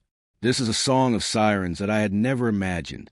It was impossible for me to resist the tears of joy provoked by the sweetness of the voices, and after a few moments, the emotion predisposed at warning discomfort or call from the intraphysical base. In a conscious exaltation almost impossible to bear, it was impractical to recover the conditions to better analyze the events with precise observations and in the correct details. And it was a shame, because I always wanted to know under what conditions a pregnant projector carries, with her, the consciousness that is a candidate for the series eyes. And my psychosoma was recaptured by the soma, reluctantly occurring an internalization imposed from the side. Upon waking up, the eyes wet with tears, I could still hear the song echoing in the darkness of the bedroom. The clock read 9:57. At night, in addition to the incidents of emotionalism equal to tonight, I warn those interested about small and harmless traumas, extraphysical that sometimes cause excitement in beginners, passing, the hand to the structure of physical objects, passing through walls, naturally, pass through human beings, observe from close to the inanimate soma itself, see the psychosoma reflected in a mirror when possible, take off in the soma, in a rush, listen, the sound of sudden internalization, closely examine the chord of silver, put into practice the expansion of consciousness and visual perceptions, perceive oneself in a body of manifestation that is only partially configured, semi-humanoid, feel the exact moment of loss of breath, flying alone freely, experiencing a state of extraphysical euphoria, meeting the consciousness of an acquaintance or former relative, suffering an extraphysical attack by a parapsychotic. Feel like you are in a sphere out of space form and time with superconsciousness. The order of events is always determined by the quality of the projector's experiences. When I insist that the projector avoid emotionalism and mysticism in the task of projection, I do not want to recommend that you definitively end emotions, feelings, and affection in existence, becoming a cold and insensitive creature. Nothing of the sort. I am, personally, an individual who is disarmed by the sweetness of mature consciousness, the simple gesture of a child, the vision of a certain landscape, the contemplation of a work, of art, the passage of a piece of music. However, in truth, in the extraphysical dimension, this state of mind has always been counterproductive to observations. 34. Influence of conscience. October 20th, 1979, Saturday. New moon at 11:24 p.m. Minutes. Second sleep at 10:05 p.m. I lay down face down on my left side. Temperature, 24 degrees. Humidity, 66%. My consciousness began to awaken, trying to better accommodate the soma lying on its stomach in bed in the act of leaving. Backing up, I turned around once and there was takeoff. Instant again. Immediately my attention was caught by a consciex with appearance of a man, unknown, 50 years old, light brown, short stature, quite sleepwalking, seeming to be trying to settle down to sleep inside the apartment. His presence, Uncomfortable had been noticed by little Arthur, who had called his mother repeated times since he had retired at 7 p.m. When he came across the man, he was still half sleepwalking. Zato, too, I thought it was a harmless and aimless conscience. I saw through the window, from a distance, inside the living room of a floor apartment. High up, in a nearby building, several people sat happily at a table, as if they were having dinner. Astonished by the perspective that appeared altered, the clarity of the facial features of the Consons brought me the certainty of being projected. My consciousness suddenly expanded. I soon approached the consciousness which, through its psychosphere, I now knew was projected. Consciousness, seeking, awaken her with these thoughts. "Oh, my friend, we are in projection. Wake up. Go to. You're home." The projected consciousness appeared well composed in its humanoid form, wearing pants and a sports shirt, continuing to display a vague and distracted aspect, seeming not to understand anything. Around there, it is observed that even the extra-physical sleepwalker manages to mentally shape his clothes outside the soma and may not appear naked. My recourse was to go out with him, saying, in an attempt to wake him up, with the omission of all my mental strength, seriously, but treating him like a child not trained in the extra-physical dimension. "See how I fly like Superman." The flight was short, difficult, and fast. Out the window, with the return immediate. I left him in the apartment again to see what would happen. When leaving alone on the second flight, now with ease, they appeared. Several consciences from different points that identified me. The man projected still saw my flights carried out in several directions until it disappeared next to the closed window of the room. Apartment where I contemplated the scenes, half dazed. From the height where I was flying, I knew for sure that he had left, and my restlessness disappeared.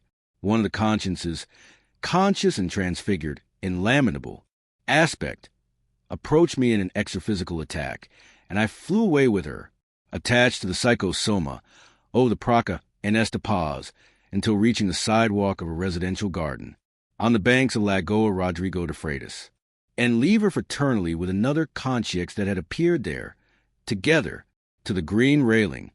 Without further comment, I really didn't see it again. The projected consciousness that must have come from a neighboring apartment building, where his soma had been sleeping. I felt the intangible presence of the helpers, particularly you at the moment of deepening the extra-physical vision, and at the door of residence in Lagoa, and my quick return to soma occurred. I looked at the clock, 10:16 p.m.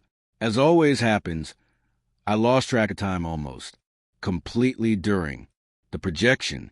I consulted my wife about the likely duration of the sleep. She claimed it was only about 5 minutes. She could calculate the actual period of time because he had gotten out of bed after to talk to me and went to see his son in the next room. The memories came back to me in a block immediately upon waking. Once again, the presence of disturbing consciences, the extra-physical environment, helped me in the projection processes. These cases provoke a kind of catalyst and enhance perceptions. The helpers know what they do when they let a projector to solve certain problems on your own during projection. These lessons are great for creating initiative and resourcefulness in tasks outside the human body. The ability of the psychosome, in the act of looking into the distance, brought to the surface my full consciousness outside the soma. In the projections of youth, I had never observed such acuity of mental vision that allows the awakening of free consciousness in its entirety. This represents a recent acquisition as a result of the flow of projections, conscious in series. What attracted the unknown consciousness to the apartment? It can be deduced from the content of projection that it is not always intelligent to make the deal of seeing a known consciousness outside the soma. At a meeting of projectors, from the events of the night, it is observed that there is a state of erratic, temporary city, in the manner of consciences, also for the conscience that partially frees itself from the soma in the condition of somnambulist or zombie, sometimes actually acting as a wandering conscience, projected or unconscious wandering projector. In this state, equal to the of reverie. During intraphysical wakefulness, consciousness falls so deeply absorbed that she doesn't realize what happens around you.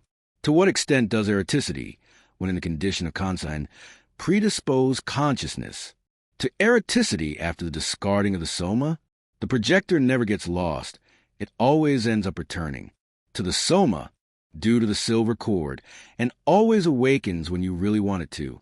Obvious psychophysical characteristics to compose the profile of the ideal projector: unshakable will, fearlessness, neophilia, innate curiosity, religious, scientific deconditioning, and social, more rational and less mystical temperament, nonconformity with patience, peaceful, coexistence, cultivated memory, vocation to study, humanistic culture, common sense, self-criticism, dynamism with self-control, introspection with discipline of thoughts, intraphysical self-control, advanced performance of relaxation.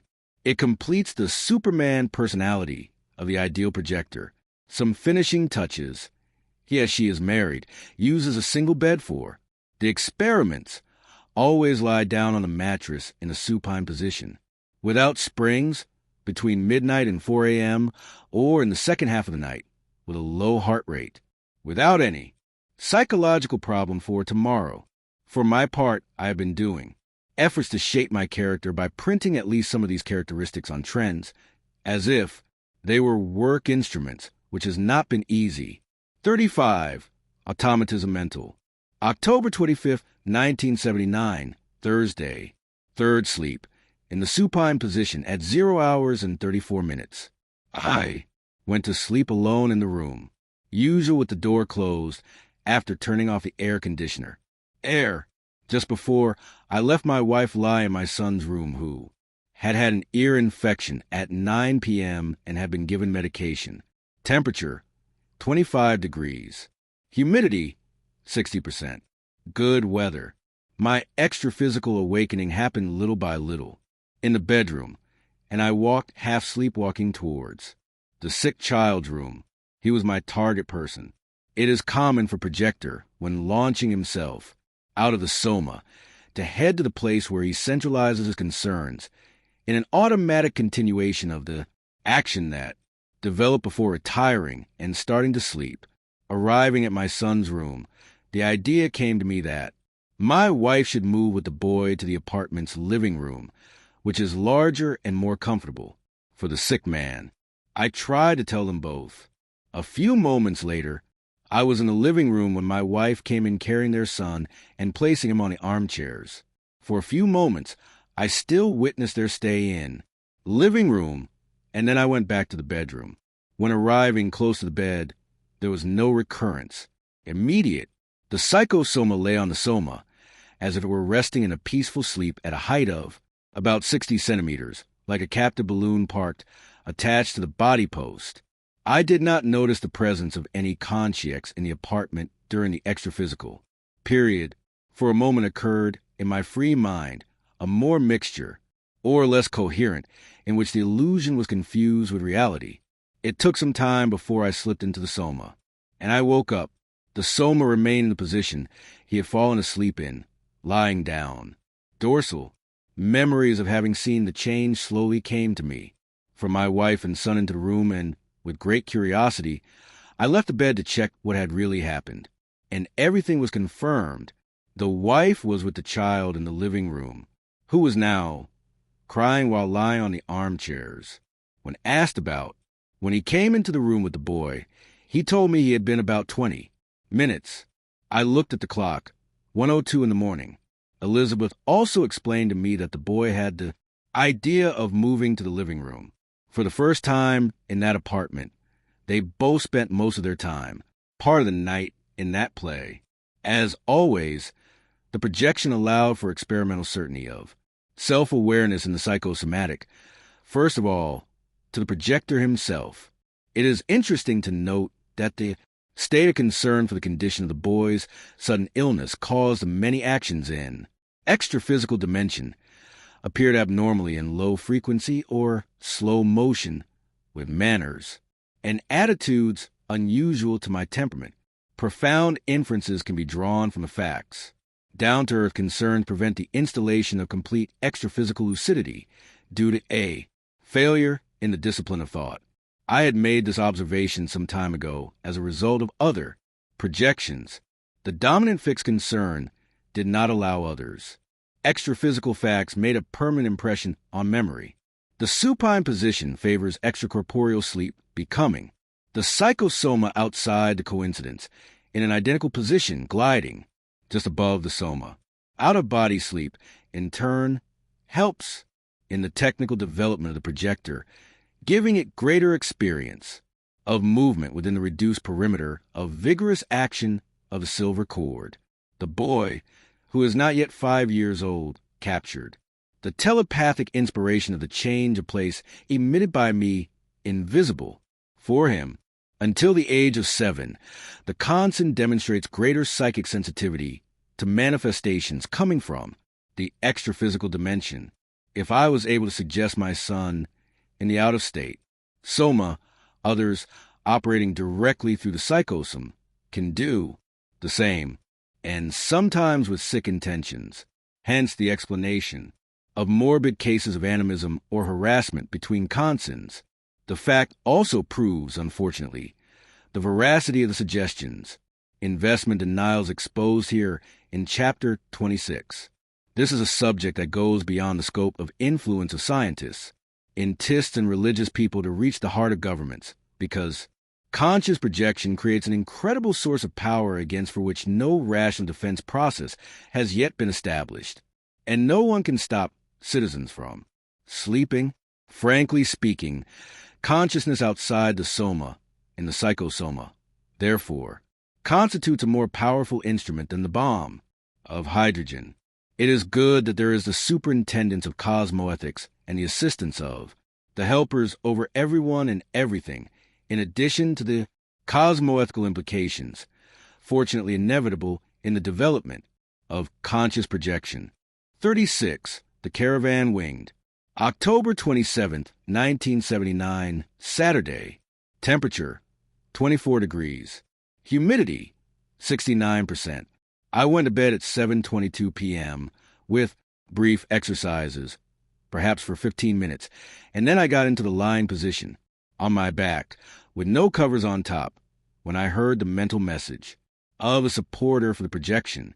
The vigorous rhythm of the batucada from the samba school in Morro do Canigalo, nearby, noisily entered the closed room. My lucidity came immediately when the psychosomatic took off, and the thought came to me that it was necessary to straighten the soma. The quick return happened, the recurrence, and I opened my legs so that each one was on a pillow. My consciousness returned, controlling the soma. He moved his legs, but his arms remained, throughout the maneuver, entirely absent. I did not notice them. It seemed to me that the body of flesh was without arms. A new takeoff took place, now conscious, and I left the base, together with the helper, the same one from the message before the first departure, my long-time acquaintance, Tao Mao, experienced in multidimensional activities, an excellent magnetizer and profound connoisseur of psychophysical exchange, a friend of mine for 2 decades. Kasadu Sinza de Uberaba. He explained to me that we would find the multidimensional team that would assist Kansens during a certain period. Human regional celebration. The flight occurred normally, crossing a huge distance, where the speed of the journey did not allow me to observe in detail the passage through the environments. Shortly after, we stopped at a place in a rural area, in foot of a vast hill in the middle of a vegetable garden, where low plantations could be seen looking like rice. Interestingly, the atmosphere was calm. When I went to the bedroom, I thought the night was already, had descended upon Rio de Janeiro. He was, therefore, in a country well distant, where the seasons and time zones differ from those in Brazil. He waited next to the helper on the cultivated land of garden. The arrival of the team, he had been instructed to make spontaneous. Approach and pay fraternal tributes to the conductor of the Khan Sikhs as a simple member of the team representing the Halapin Sena of projectiology. Moments later, I discerned with ecstatic amazement on the clear day. RO, space beyond that flock of bird-like beings. Bright ones flying low and gently inclining toward the hill. The majestic spectacle, difficult to describe, finds no human similar. Impressive to see them land in front in order and silence, as if it were a procession of walkers, all wearing the clothes of the lamas, or simple oriental monks, wearing slightly reverberating hoods, beautiful in their shining psychosomas.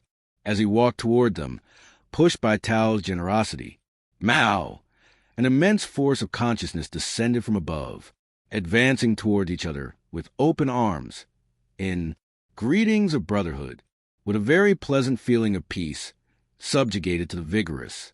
A stream of energy that poured down from an undefined source in intense non-stop bursts. After greetings and embracing the Consciex, who was at the head of the winged caravan and who had removed his hood at the time, it was possible to closely examine the venerable physiognomy with oriental eyes, snowy hair spreading, pale golden radiation now on the field with perhaps 100 friends of Tao Mao. I felt the transfusion of extraordinary energies of the consciousness. The direct, luminous, and penetrating gaze indicated to continue ahead up the hill. It was possible to fly high in the place, but you could feel the sliding of few, 8 meters high, as you climbed the sprawling mountain until you reach a construction similar to a border monument, and there it stood out.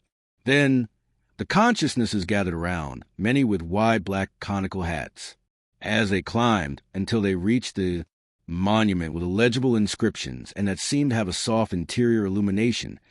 The surroundings were overflowing with visitors. I knew, through this inherent knowledge characteristic of the extraphysical condition, that the human environment was Chinese. Various consciousnesses watched as spectators watched the act of ascent, gliding just a few meters above the ground. The atmosphere at that time resembled the free territories of Hong Kong, where I had been more than a decade ago. The consciences watched for a moment the ceremonies that unfolded on the hill and then dispersed into the tasks of assistance in small teams responsible for operating in the intraphysical dimension in the nature of assistance and study, as the human party mana would continue in different places.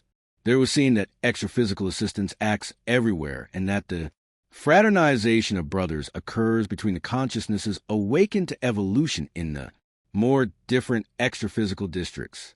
I also passed by one of the houses near the hill on the other aside.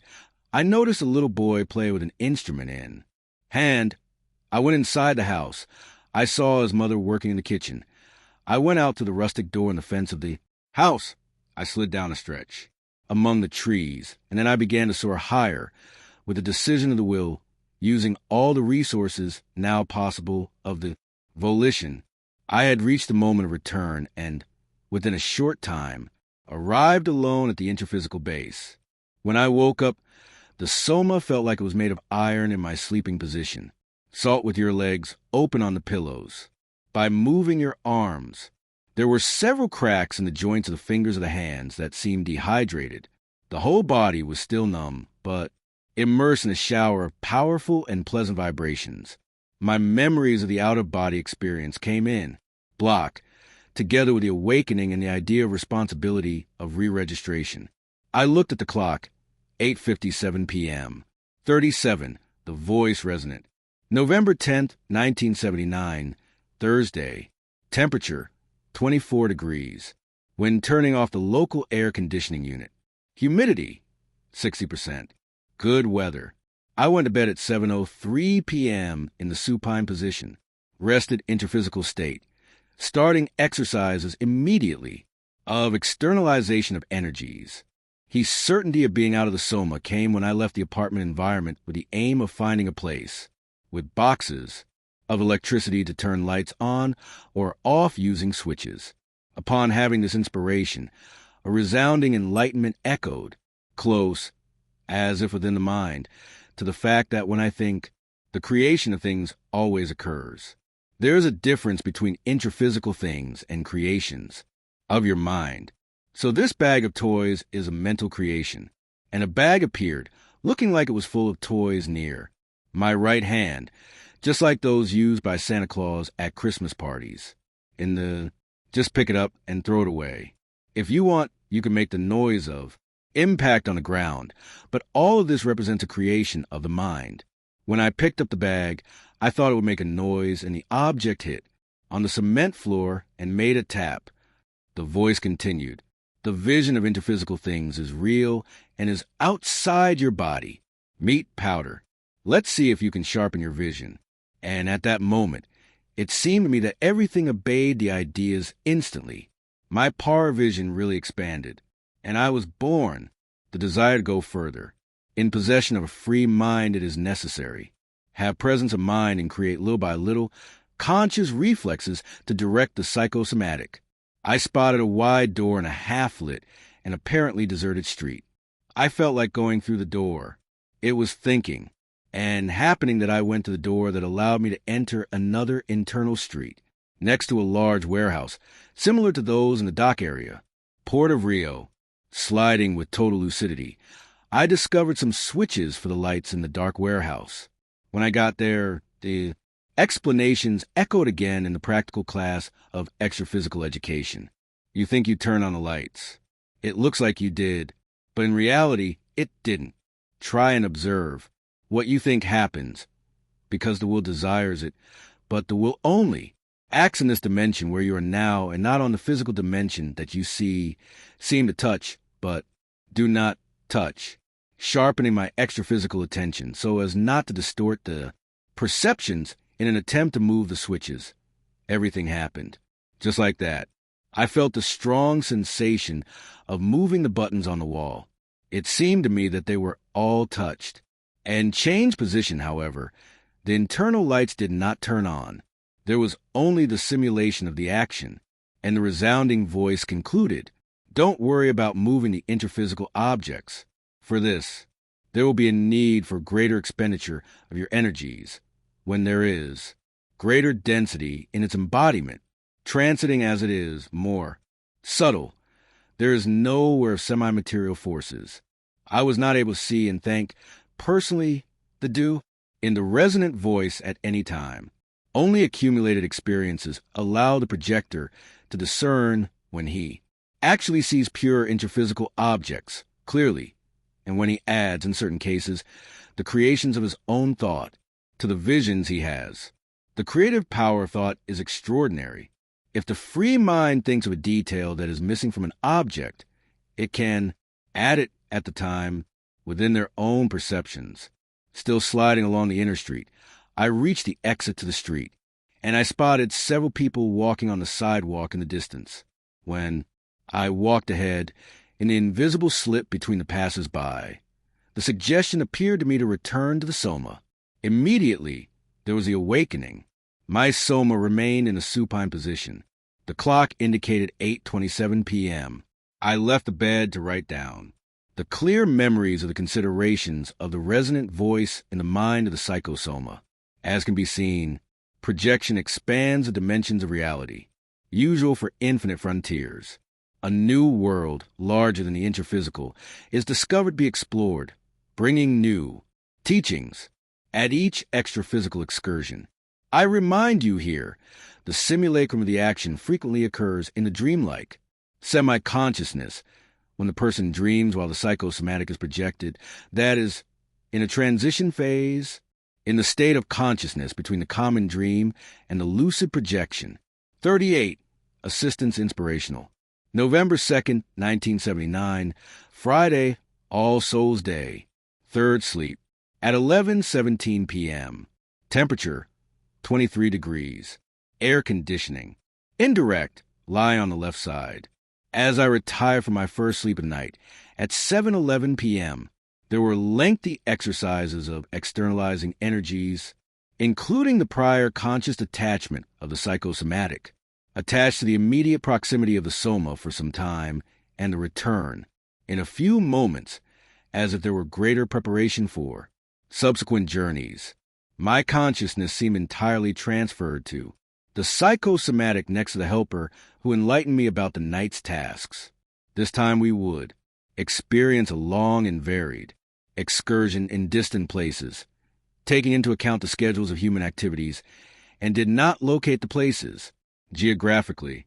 The important thing would be to keep the mind awake and observation, accurate to transmit to paper, later what he could remember the extra-physical visitations, giving priority to what he considered opportune or important, because the excessive details in the memory ends up harming the accuracy of memories. Really, it all constituted a long journey like. Few happened to me, and here it is reproduced in a summary of their main personal observations, within the natural insufficiencies and limitations that influence the process. At the entrance of a building, nearing completion, the concierge in front explained that the installation of a vocational education establishment that will house hundreds of students. The building appeared to have about 4 floors, the top being vast. Playground area with ramps and gym, all protected by walls. Elevated. The lower floors showed technical work areas, resembling workshops. The essential thing in the construction of the educational establishment seemed to be the parapsychic preparation of the environment targeting future human workers. The helper introduced me to the on-site support team, who will perform tasks in the form of extra-physical surveillance when there is full functioning of the school, the conscience that inspired the execution of the work, and lends his name to the enterprise. He also worked with the others, preparing the environment with the dedication of a religious temple caretaker, cleaning the extra-physical atmosphere, intuiting the human workers, implementing defense fences of the place, finally laying the invisible foundations of the establishment, whose extra-physical dimensions seem more detailed than their own. Site plans and functional guidelines, terrestrial, drawn for the institution. After the school was built, we visited some factories with different purposes, in different and distant locations. One, in particular, I think should be highlighted to emphasize the details of the multidimensional services implemented within the organization. Something told me I was far away from Brazil. I was surprised by the aspects of surveillance and observation, traffic of the workers' areas in the multiple sectors, some of which were in operation at that hour. It was possible to see the synchronized system of human inspection and defense of the many important dependencies, all of which were scanned by the omnipresent gaze of the internal televisions that were, into a specialized room with large shutters and surveillance maintained day and night. Panels and screens with images of all the installations appeared embedded in the walls, and the concierge explained that exquisite human care reflects only a small part of the care of extra-physical guides to avoid accidents and strange interferences of the dark consciousnesses on the conscience, incautious, carrying out prophylaxis against disasters that may have unpredictable consequences. The explanation continued, from the community's power plant to the gigantic food factory for the population, from seemingly insignificant school under construction to the laboratories of the university city, from the small factory on the outskirts to the park, large-scale industrial. Everything requires silent care and tireless investigation, affection and inspiration from the evolved consciousnesses. All the human leaders of these large establishments must be absolutely certain that they never work alone in their deliberations, no matter how deserted the intimacy of their premises may seem. Direction.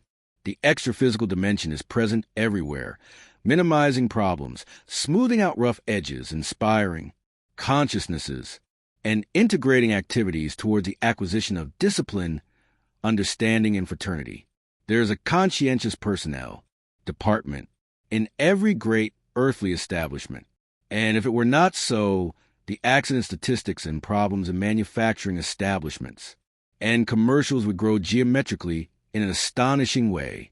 There are areas of immense work for consciousnesses everywhere who work on the planetary crust, from the cores of noble purposes to the most animalized ones, and seemingly incomprehensible sectors of human activities. The assistance of the most evolved consciousnesses is felt because their well-intentioned collaborators who deserve assistance work to alleviate their setbacks, often in the most adverse conditions. At this point, I cannot hide the thoughts that brought to mind, among other examples, the immense slaughterhouses and cold storage facilities intended for the sacrifice of animals with the aim of to human food and involved in the actions of vampirism. Shadows, the powerful weapons and ammunition factories dedicated to maintain police resources and support fratricidal wars, now spread across the planet, as never before in history, human, and the controversial nuclear power plants which, although aiming the safety and comfort of the populations, have been creating dissatisfaction and the discomfort in consciousnesses across continents. All of this, unfortunately, constitutes irrefutable proof of the current, evolutionary stage of the terrestrial learning station in its evolutionary journey. Multidimensionality awakens us to the realities of evolution. Tyan does not sleep. Everything is under control in its basic guidelines. Those who work must trust that inspirational assistance appears. Always participating in a community service team is also evolve, acquiring talents of effort, method, order, and perseverance in lasting achievements. All great personalities at the forefront of human thought have in the past inserted workers' files. During its series, the 20-year-old factory and the establishment consolidated were not born overnight, nor did they arise without the knowledge or inspiration of the higher spheres. At the root of all the great trees of human progress runs the sap of the silent, an anonymous selflessness of the extraphysical dimension, weighing the facts or making judgments about creatures, their contradictions, paradoxes, crises, struggles, and sacrifices on a road to progress. Intimate, as it always seems to be one of the most difficult undertakings in free consciousness. Whoever is reborn begins to participate compulsorily. Whoever participates inevitably ends up tarnished by the antipodal misunderstandings of human needs, and responsibilities are spread, and the greater challenge of living becomes increasingly present. See correctly, we're in the extraordinary vehicle of flesh and bones between sister consciousnesses. When leaving the last organization visited with the workers in service, a post-mortem parapsychotic approached the helper who gave the explanations and cannot be forgotten due to appearance. The consciousness psychosomatic body showed huge bright red spots throughout its structure. The hair on its head seemed to have been combed at that time, the forehead with its wide receding hairline, however, displayed large blood-colored stains, as well as the face, arms, hands, and the legs. From the care given to your referral, I saw that it was a parapathology of someone's mental soma, which in others' time had worked at the establishment. Subtle inspiration told me that the case would be a sequel to the atomic radiation surviving the passage of the first death. After observing this patient, the idea of a democratic return occurred to me, rada to the human base.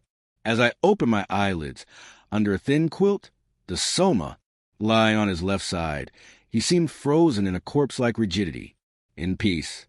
The memories came little by little, fragmentary, maintaining, however, the unity of thoughts, judgments, and varied sensations, as if it were a feature-length film that I had just watched. It becomes very difficult to recall the multifaceted events and the long projections in time and space. The magnifying glass-like clarity of the scenes and creatures that are seen during the projections is always striking. I will never forget certain faces of the workers interviewed tonight. The clock was 27 minutes past 2 a.m. on Saturday morning. The projection had lasted more than 3 hours, and I didn't have any feeling of time shrinking. The rain continued to fall over Ipanema after the quiet recording, commenting in quick sketch, palely, the reality interviewed, wandering around in the distance, here and there. It's 4:31 in the morning. I can no longer sleep. 39 journey instructive. November 9th, 1979, Friday, and a typical day. Temperature, in the bedroom, 24 degrees Celsius. Relative humidity of air, 55%. Second sleep at 2:04 a.m., lying on the side. Right. Rainy weather at night. Intraphysical state. And of convalescence from enterocolitis. Still. Medicated, without fever. Before, at the beginning of the waking interval, Exercises were done, brief, in dorsal decubitus, including with auto-energization through coupling, after riding in the living room, due to the air conditioning working in the office. It was already past midnight on Thursday. After about 40 minutes of concentration, a flash occurred. Pi-dated projection. My psychosomatic body emerged, lying on its back, floating above the intraphysical body in slight oscillations, resembling a feather, a plume, or a soap bubble in midair. After moments, brief, when trying to stand up to leave, the soma called me with energetic retraction of the energy cord. Once again I heard, with a bang, the sound of interiorization that seemed to me like the very short noise of a closet door leaf having difficulty opening. Close, crank. As I always observe, the extraphysical sensations were very lively and sharp, yet how to say, much more delicate than the intraphysical ones. The speed of the violent entry into the soma broke, the projective trance suddenly. My extraphysical awakening occurred between two companions, young-looking multidimensional team members. Hence, moments later, on an instructive journey, we entered the vicinity of big city that was not Rio. The most categorized conscience made references to the difficulty to fly around certain urban areas that seem to hold currents, telluric magnetic fields that hinder the volition process, perhaps because it increases the weight of the psychosomatic, particularly for projector. I remember that the psychosome is more rarefied. However, although it doesn't breathe air, it is still a little material too. They say it must weigh about 1,000th of the weight of soma. Want. This means that a person with an average weight of 70 kilos would have a psi, cosmomo weighing approximately 70 grams. On the other hand, when we talk about human body, it is because it is denser, but not. It also ceases to be a vehicle for the manifestation of consciousness, as it carries the silver cord even when inanimate during projection, apart from receiving the aura and the psychosoma, when the bodies are coincident. Furthermore, when a creature goes through the first death, it generally does not deactivate the hala chakra completely, because the psychosoma remains more or less densified, with a variable percentage, minimum of rarefied energies in its structure. The relative meaning of words does not always correspond to true reality. The helper, wishing to show the difficulty of volition, he showed me the way up the hill covered with trees, where I could see some castor oil plant and imbalba, trees among them.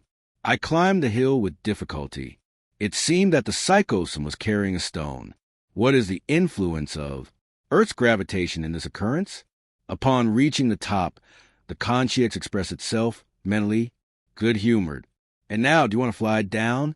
Neither my companion nor I want to take any risks. And I did. We slide down from above, close to the ground floor, which would be the consequences of the descent into the psychosomatic. As I left the foot of the hill, I noticed several canals cutting through the streets and the landscape. Some of the canals had lit lamps on the banks that were reflected on the surface of the water. As we passed in front of a residential area, several trees sprouted, water jets in the middle of the asphalt, showing the channeling. Broken, the leading conscience decided to wait for the workers who they would come to correct the damage in order to avoid a greater calamity at the site, because the main pipe of a water supply system was located nearby. Moments after the thought was expressed, they began to arrive, workers in a service vehicle, and got to work. The two consciences in moments established a kind of circle of energetic defense around them, even inspiring of the workers, perhaps the team leader, placing his hand on his top of the head to the frontal chakra and transmitting ideas to it. Minutes later, the water stopped flowing. Small number of spectators followed the spectacle of night repairs that continued. The repair of the pavement did not. Was still going to be done, but they tried to instill in him some refreshing suggestions regarding the subject I was studying. I saw that the man was mentally sunk in a volume of process. Criminal case, where there was a case of victim with a knife wound in the back. In the man's thoughts, allusions to apparent death, premature burial, Similar previous cases, a piece of evidence. Of theater, difficulties of judgment. On the jurist's table lay several volumes of law. It was late at night, and the room temperature seemed pleasant. Finally, the man stood up, apparently with the intention of drink some liquid at the back of the house. There was a car in the garage and the sleepy guard dog in the internal courtyard, clearly visible. It wasn't long before the helpers deemed it convenient for me to return to the intraphysical base. No more was said about the criminal case, and maintaining the usual discretion, I did not ask anything about it. As we saw tonight, the work for consciences varies according to infinite. When I woke up, I was lying on my right side. My memories came fragmentary, but consistent and connected. The clock read 3:27 in the morning. Thick drops of rain drummed on the air conditioner cover. They were coming in, echoes from time to time of the passage of night cars overhead, of metal plates from some repair work on a nearby street. 40, Evolution Group, November 14th, 1979, Wednesday. Second sleep at 9 a.m., 8 minutes at night, lying on the right side. Room temperature, 25 degrees, with indirect air conditioning on in the office. 65% of humidity in the air. Good weather. A calm self-awareness came to me. I was perfectly aware of making a projection among several friendly consciences, all spiritists when in the condition of conscience, and who exchanged ideas amicably about tasks on earth. Some, more relaxed, made jokes, and others told intermissive anecdotes, among them that of the incorporeal congress that was already preparing to meet with the group of extra-physical backstage that accompanies a conscience in the contest, which will begin tomorrow here in Rio, bringing together journalists and doctrinal writers from all over Brazil under sponsorship, this time, of Brazilian Spiritist Federation. One of the cases, told in mental dialogues by a consciex with bright white hair, was referring to the extra-physical beauty salon that most people who return to the extra-physical dimension go through.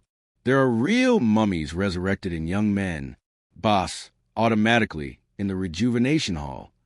One of the most experienced ones mentally affirmed to me, with Sari, age, rest assured, conscious projection is a natural inheritance of conscience, reality accessible to everyone who allows themselves some. Discipline, control of conscious projection depends on self-control of thoughts, judgments, desires, emotions, motivations, and affinities.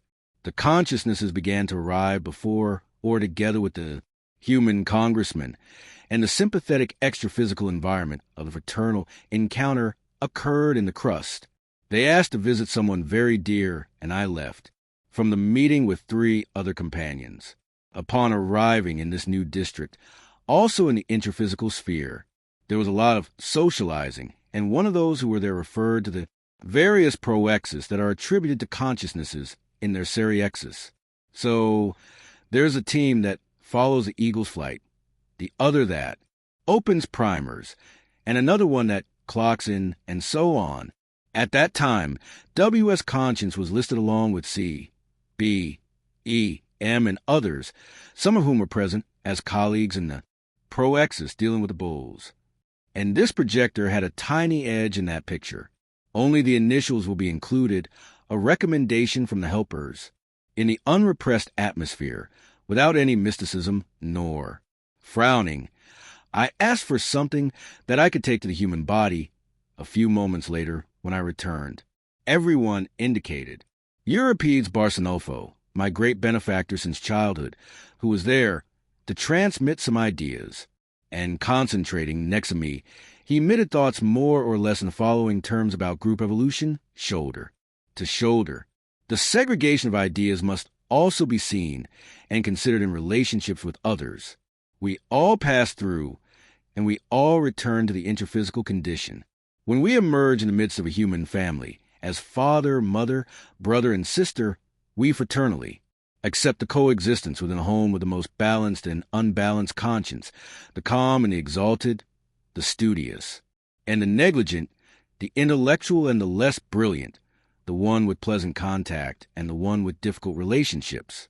And we are not encouraged by life or nature to exclude from the itinerary, due to prejudices, antitheses, contradictions, and paradoxes, those who are most in need of extra physical assistance, according to the ideal standards established by our points of view.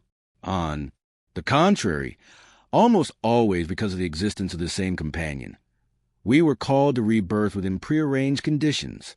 The natural order is not to relegate it to oblivion, but to continue with it ahead. Likewise, in coexistence within the limits and bonds of belief, we find those with whom we are especially called to. Authentic fellowship and frank cooperation. The commitment does not mean marginalizing them on the journey, but call them to service and understanding. In favor of multidimensional knowledge and maxifraternism, it becomes necessary to add and not divide.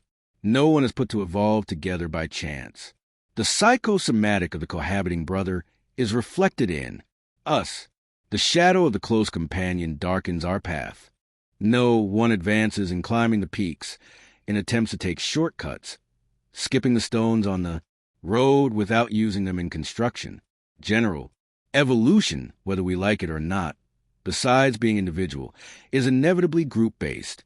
Sometimes it is difficult to understand, however, a certain fact inevitably arises: emanation of destiny for improvement in community and continuation as a team, group by group. Self-evolution, in the crucible of progress, does not allow for forgetting of residues behind. No one allows themselves to ascend to the more advanced dimensions, carrying lapses of amnesia in the depths of consciousness. We evolve together, we levitate hand in hand, we fly to the infinite in flights. I try to listen carefully to the coherent message. Then, a little while ago, they told me to go back and wake up immediately without forgetting the mental. Waves radiated by Euripides, whom I thanked effusively for the message. I woke up and looked at the clock. 10 hours and 4 minutes. Night. My wife, a few moments later, opened the bedroom door, getting ready to sleep. As can be seen, extra physical events are unpredictable, never being sure of the direction and what will really happen. In a projection, however, there's always a deep relationship between the bases of existence and events outside the soma. 41 projections commanded. November 16th, 1979, Friday. 25 degrees Celsius in the thermometer on the wall of the room. Humidity in the air, 61%. Time, good. I was in town in the afternoon and intended to stay there until later. At night, when a helper advised me come home in. Reason for the projection work. The exercises began at 7:49 p.m. sitting on the bed, feeling the presence of Tao Mao taking over my soma in an absolute way, doing energization from a distance, maybe for 20 minutes, within that period called time, of human anguish. Energizations developed until the consciex itself laid my soma in a supine position with a fluffy pillow under the head and two under the two popliteal areas behind, of the knees, hands on the legs, close to the groin, as if teaching me the best interphysical position for the psychosomatic takeoff. My consciousness remained alert immediately upon leaving, of the direct command of the consciousness over the dense body. I felt the beginning of projective catalepsy that began with the hands, the arms, feet, legs, torso, until reaching the neck and facial muscles. Invisible right hand landed on my forehead and a bald spot of the head without affecting lucidity. I realized the possibility of moving the extraphysical arms over the abdomen in a semi-exteriorization. Many minutes passed, and I maintained lucid consciousness. When I sought to select the most powerful personal vibration system suitable for takeoff, in this period of phenomena, extraordinarily intense mental symptoms, I identified the presence of two friendly consciences side by side. I felt that I would make a full conscious projection, assisted by the consciex Tao Mao.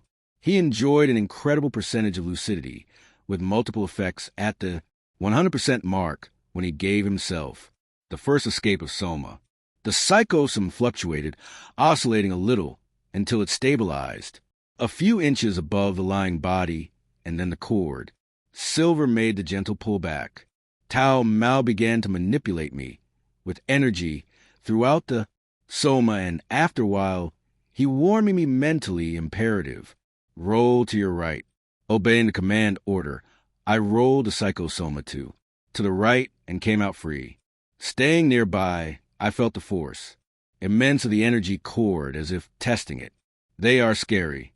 The vigor and power of the energy that we bring in this connection between the two bodies. The process of fully conscious projection triggers. The strength of a fabulous power plant within ourselves.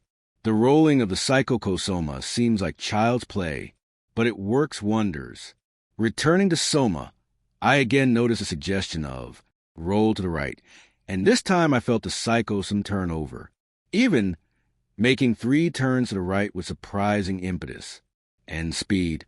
It is interesting that the psychosoma goes around in the cord. Silver does not curl up. I had already observed this before in a spiral takeoff. The fact concerns the nature of its structure. On that occasion, the clear ambient lighting appeared to me. I flew away with deep contentment. The impulse of tranquil strength surged within me, and the indescribable sensation of immateriality and lightness. That euphoria of the other was born again. Life, incontestably superior to terrestrial existence, which puts, we feel at absolute peace with humanity, the universe, whole, when all the setbacks, pains, emotions, work, desires, and efforts lose much of their meaning, and almost disappear because they are so small in the face of multidimensional reality, experienced in the extra-physical dimension. Every human expression weakens the account of what one wishes to express in this condition. I intentionally took intense strokes through space with this invisible master copy of the human body, this time less condensed than usual, going from one side to the other over the ocean, Atlantic, until I received the suggestion to return to Soma. The command of suggestion continued with Tao Mao, and the strength of the silver cord did not, acted in this return. In tenths of seconds, I entered the body without waking up, the lucidity of consciousness remaining firm. The cataleptic Soma. It gave me the impression of a lockbox. I knew that if I wanted to, I could now get out of space with great ease. I realized that, in my case, the process of taking off in sequence is much easier after the first exit has been consciously executed in a series on the same day or night, without moving the physical body. The serene helper told me that men and women, with high standard of cosmoethical intangibility, can develop active and useful actions in multidimensionality, acquiring the continuity of absolute consciousness, state of continuous consciousness, circulating uninterruptedly between the intraphysical and extraphysical dimensions, erecting, for this purpose, an interdimensional bridge that allows memory to pass effortlessly from one conscious dimension to another, forming life into a uniform whole of incessant vigilance. I peacefully accept this fact in relation to the great luminaries of evolution that actually initiate the interdimensional bridge in the intermissive periods, dispensing with the sleep periods, when conscious, or letting the psychosoma rest, acting only as a mental soma. Consciousness does not need sleep. It is the body that needs sleep, and, in certain cases, the psychosomatic. Dreaming is the greatest protest of consciousness against sleep. Lucid projection is the victory of consciousness against sleep and common dreaming. The suggestion came to move the arms and the whole body, displace. I felt the soma of immobility and several joints cracked. I left supine position and turned to my left side. I wanted to prepare to leave the soma again, but the suggestion of Tao Mao was there to get me out of bed and put down on paper in minute detail all my impressions, because that was what he had triggered the commanded projections. There are dozens of different processes to assist the consciousness to temporarily escape from the dense body. This type of projection, assisted by a helper who transmits the orders mentally, is of a fantastic ease and communicates an indescribable well-being. Practice has revealed that gentle projection of this nature generally constitutes a preview of the projector for assistance tasks, whether memorable or not, for the rest of the night. These exit and reentry trainings, conscious, try to penetrate the phenomenon in the laboratory of oneself, body, and in the home itself, are of enormous value because the more exercise is a projection, fewer exercises are required for its reproduction. The experience acquired in numerous, small, apparently insignificant projections allows prolonged projections of an important character through the understanding of the processes and the disciplining of the thoughts, emotions in the soma itself. My consciousness was active from the beginning to the end of the processes. Projective, there are perfect and imperfect projections and internalizations, according to the degree of conservation of conscious, continuous memory in the various stages of the occurrences. These today can be placed among the first, with a percentage of extraphysical vigil of 90 to 100% all the time, without the slightest hiatus in lucidity. Intact, total, and one could say seamless. I now felt in a euphoric mood to get things done. SAS, I have noticed in recent years that these mini vacations, minutes that leave the dense body empty in short periods, stimulate the organism and defend intraphysical health. Would that be consequence of extraphysical euphoria? From there can be seen that conscious projection, a subject that has nothing, has something mysterious and is within anyone's reach, depending on, of the percentage of own effort for obvious reasons, is especially indicated for blind, hemiplegic, paralytic conscience, man or woman, chronically ill, bedridden prisoner who wants to get better, allowing escape from intraphysical fatigue, pain, illnesses, and countless other human problems, providing a second existence at night, moving around through the freed psychosomatic. The clock showed 9:07 p.m. I got up, went to the living room, called my wife, who was with a relative watching television, and told her about the conscious detachments, trying to pass on to her a little of the joy he felt intensely, born from a series of projections of the night, confirming the assumptions.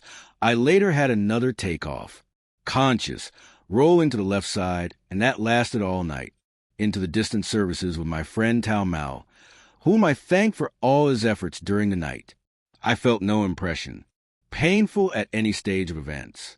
From occurrences similar to the night, it is concluded that neither.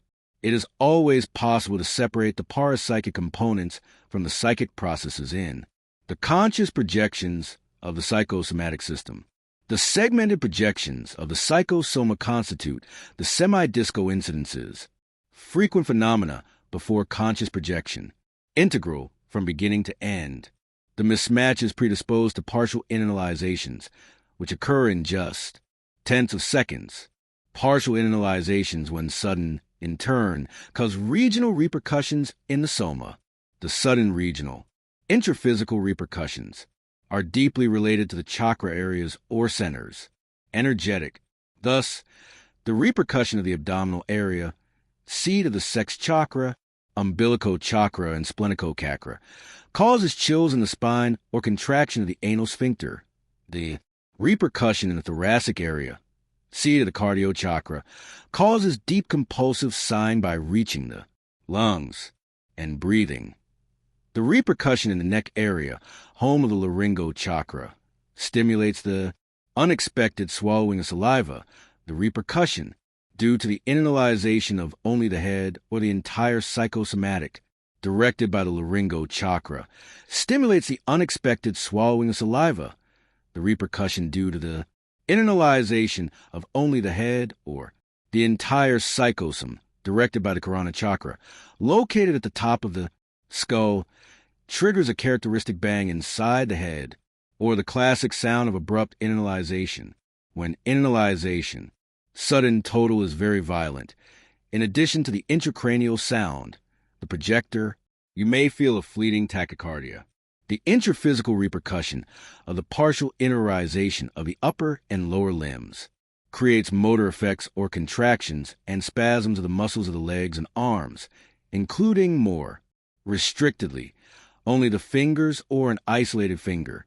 In many disco instances, it is common for the position of extraphysical Trendelenburg. That is, the psychosomatic externalizes itself, almost all, remaining inclined downwards, only with the head. Extraphysical within the brain, which keeps the mind awake. Hence, the extraphysical supine position with the psychosomatic has just occurred, hovering over the dense body. Such phenomena are easy to verify for projector who has made some conscious projections. It is a simple matter of practicing. These repercussions can happen in the hypnagogic state, in the prodromes of sleep, when the discoincidence begins with anyone. In other words, even with unconscious projectors, or every person at start sleeping, the spiraling takeoffs upwards and the exit with a rapid rolling of the psychosoma to the side demonstrate that the cord, silver, can be twisted at will, without any inconvenience. This energy cord would be made up of a collection of units of energy or quintessential substance. 42 projection diurna. November 19th, 1979, Monday. After coming from the bathroom, I looked at the clock. 4:51 a.m. The day was bright, in Ipanema, as if it were already summer. Yesterday, the maximum temperature reached 38 degrees. I lay down on my left side for the last sleep. The air conditioning worked in the office with the bedroom door open. I was sleepy. Relative humidity, 52%. Temperature, 25 degrees Celsius. Moon phase, new, at 3:04 p.m. today. I did not experience the takeoff. I soon noticed, with my consciousness awake, the presence of two male-looking consciousnesses, in shirt sleeves and impeccable white suits, looking like Americans, with their hair cut close to their heads. I knew, I don't know, explain why, that their terrestrial language had been English. We left, without further ado, immediately after the fraternal greetings, and, as has happened on other occasions, the transfer went too quickly by flight for me to notice anything significant along the way. At times, we reached a tropical area with the sun so bright that it dazzled, giving off shine and emitting reflections on all things. The primitive material environment seemed like a large island or the coast of a continent. There were half-naked natives of dark complexion, more lower than higher, spread out all over, with many huts and arbors. It was immediately noticeable that everyone was committed in the preparations for an expressive festival. Would it be a tribal festival, weddings, or both celebrations? I can't say. The supporters, they left me alone watching the scenes and went to surroundings. I saw, in detail, the preparation of a huge ox that had been roasted, and that some men and women filled the visible surfaces with small skewers as if they were large fish scales. It was clear that it was a gigantic bovine. Containers with fruit, mainly coconuts, were scattered around, and pineapples, the rustic buildings built with thin logs, and thick trees, roofs of branches and leaves, had the ground covered with leaves, some dry, as if they served as carpets for the celebrations. There was a corral-type enclosure without a roof, also rustically carpeted with leaves. Small clusters of natives watched the preparations. Most collaborated in some way, some mode, in the services. I closely observed a man or woman, dressed from head to toe in a tasseled garment made entirely of white fibers, which covered his entire body and even his face. The character was still putting the finishing touches on his vestments for some solemn event. Others prepared similar garments. In certain places, the fences of the corrals were higher and completely separated those who worked from the spectators. Many people watched the events from primitive wooden structures. Leafy trees were seen everywhere, apart, making up the sunny landscape.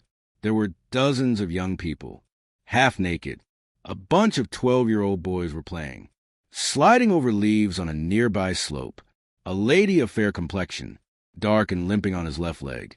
He was looking after a pot with liquids and herbs, watched by several young women. Could they be seasonings? The waves of the sea crashed against the rocks of the nearby beaches with some palm trees next to the sand. I watched the preparations while Two consciexes in white clothes, naval officers, were moving away, parapsychotic consciousnesses from the place. Soon after, one of them approached and informed that extra-physical assistance is everywhere, where it is necessary. The two were very affectionate toward the inhabitants, because there they experienced the first death, after many adventures, even going through hardships, in a distant time of turmoil and war. The consciex stated that no one lives without the constant observation of multidimensionality, not only men in all latitudes, but even animals and plants. Everything remains under invisible and subtle control, difficult to understand in its details, by consciousness when still in the intraphysical state. Human ties, whether physical, consanguineous, sentimental, or intellectual, continue after liberation to the first death, creating lasting energetic bonds that are felt in a permanent conscious coexistence. It clarified to me that projections of the psychosomatic in a semi-conscious and close to the existential cores themselves, not rare, even caused by herbal drinks and even ointments, frequently occur with elements of these wild agglomerations. Mysticism, taboos, ridiculous fear, and natural life, although free from sophistication and hypocrisy, mask the occurrences in such a way that the manifestations appear distorted by excrescences created by superstitions, beliefs, exacerbated emotions of the consciousness that encounters the mysterious, the incomprehensible, and the ignoble through images and diverse visual, auditory, tactile, olfactory, gustatory, and motor sensations in those who do not have the capacity to observe, study, classify, absorb, and experiment carefully the facts. From these processes, the legends of the indigenous people, the use of charms, and a good coefficient of folklore throughout. He explained to me, frankly, that the euphoria I feel and sometimes have difficulty containing is not far from this reaction of consciousness, of the wild, because all emotionalism ends up disturbing in some way, mode the balance of lucidity and the modus operandi of the psychosomatic in conscious projection. In view of this, I seriously consider the need to avoid ideas related to negativity, hurt, fear, uncertainty, pain, and misunderstanding in discarding societies, conventional formulas, and channeling feelings and tendencies towards basic principles of evolution. We must seek to better rationalize the attitudes and free yourself from the grip of these primary forms of reactions. Emotional, considering that even certain apparently positive emotions, such as euphoria, can be negative. Shortly after, one of the consciexes invited me to return to I expressed my recognition for the extra-physical ride and the teachings, saying goodbye. At times I was arriving at the bedroom, thinking about the interrelations between the seriexes of the enlightened, consons who, through energetic affinity, action, and reaction, unite these enlightened consciences of military personnel, officers of many courses, to illiterate sister creatures in primary conditions of existence, still so far from so-called civilization. I woke up, and the memories came to me in a block. It seemed to me that there were two well-defined gaps in consciousness, one slow in taking off, the other fast, in the interiorization until waking up. The clock showed 5:48 in the morning. This was a typical daytime distance projection. In this type of projection, I have not noticed the effect of sunlight on the psychosoma. The facts indicate that the sun seems to exert some influence on the takeoff and on the soma that remains inactive, but not after the psychosoma passes through the extraphysical sphere of energy. Always, I observe the importance of human and extraphysical celebrations. Other chapters that address celebrations: 16, 29, 33, and 36. 43. Music Extraphysical. November 29th, 1979, Saturday.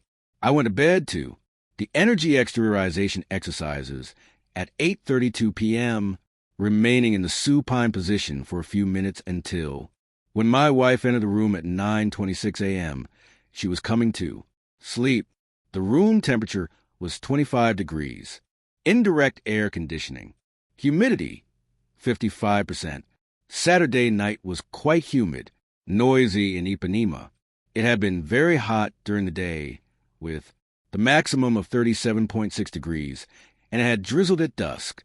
When starting the exercises, I once again noticed several physiological occurrences, reflexive or not, that contribute to the energetic detoxification in the prodromes of mental concentration, especially successive yawns, tearing in both eyes, small runny noses, and fleeting throat clearings, as if the helper in service was washing and rinsing the airways too. The immediate projection. The fact proves a certain considerable influence of breathing in the process of detachment of the psychosomatic.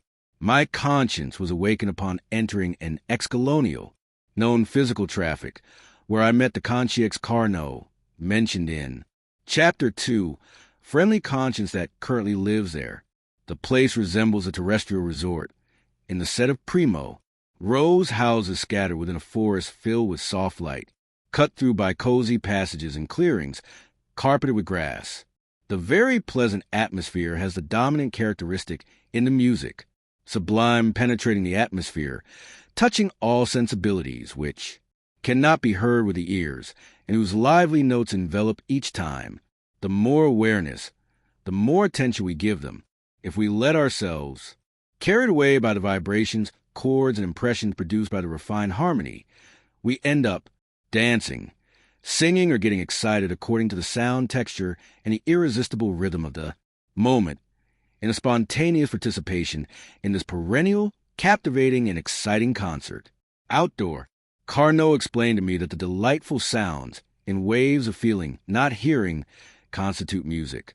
Therapy taken to its ultimate consequences, restoring memory, imagination, and critical judgment to consciences, still traumatized by human experiences, undoing conflicts, apprehensions, doubts, regrets, and fixed ideas. He reported that the number of inhabitants in the colony was large and that most of them are convalescents of the biological body, arriving in the extra-physical dimensions at an advanced terrestrial age. With senile disorders, I noticed that Carnot was much more in control of himself, intellectually, mind speaking, now that I saw him for the first time in the atmosphere of that extra-physical home, where he lives and works serving the elderly who have recently arrived from the intraphysical dimension. I understood him through thought without any articulation of words.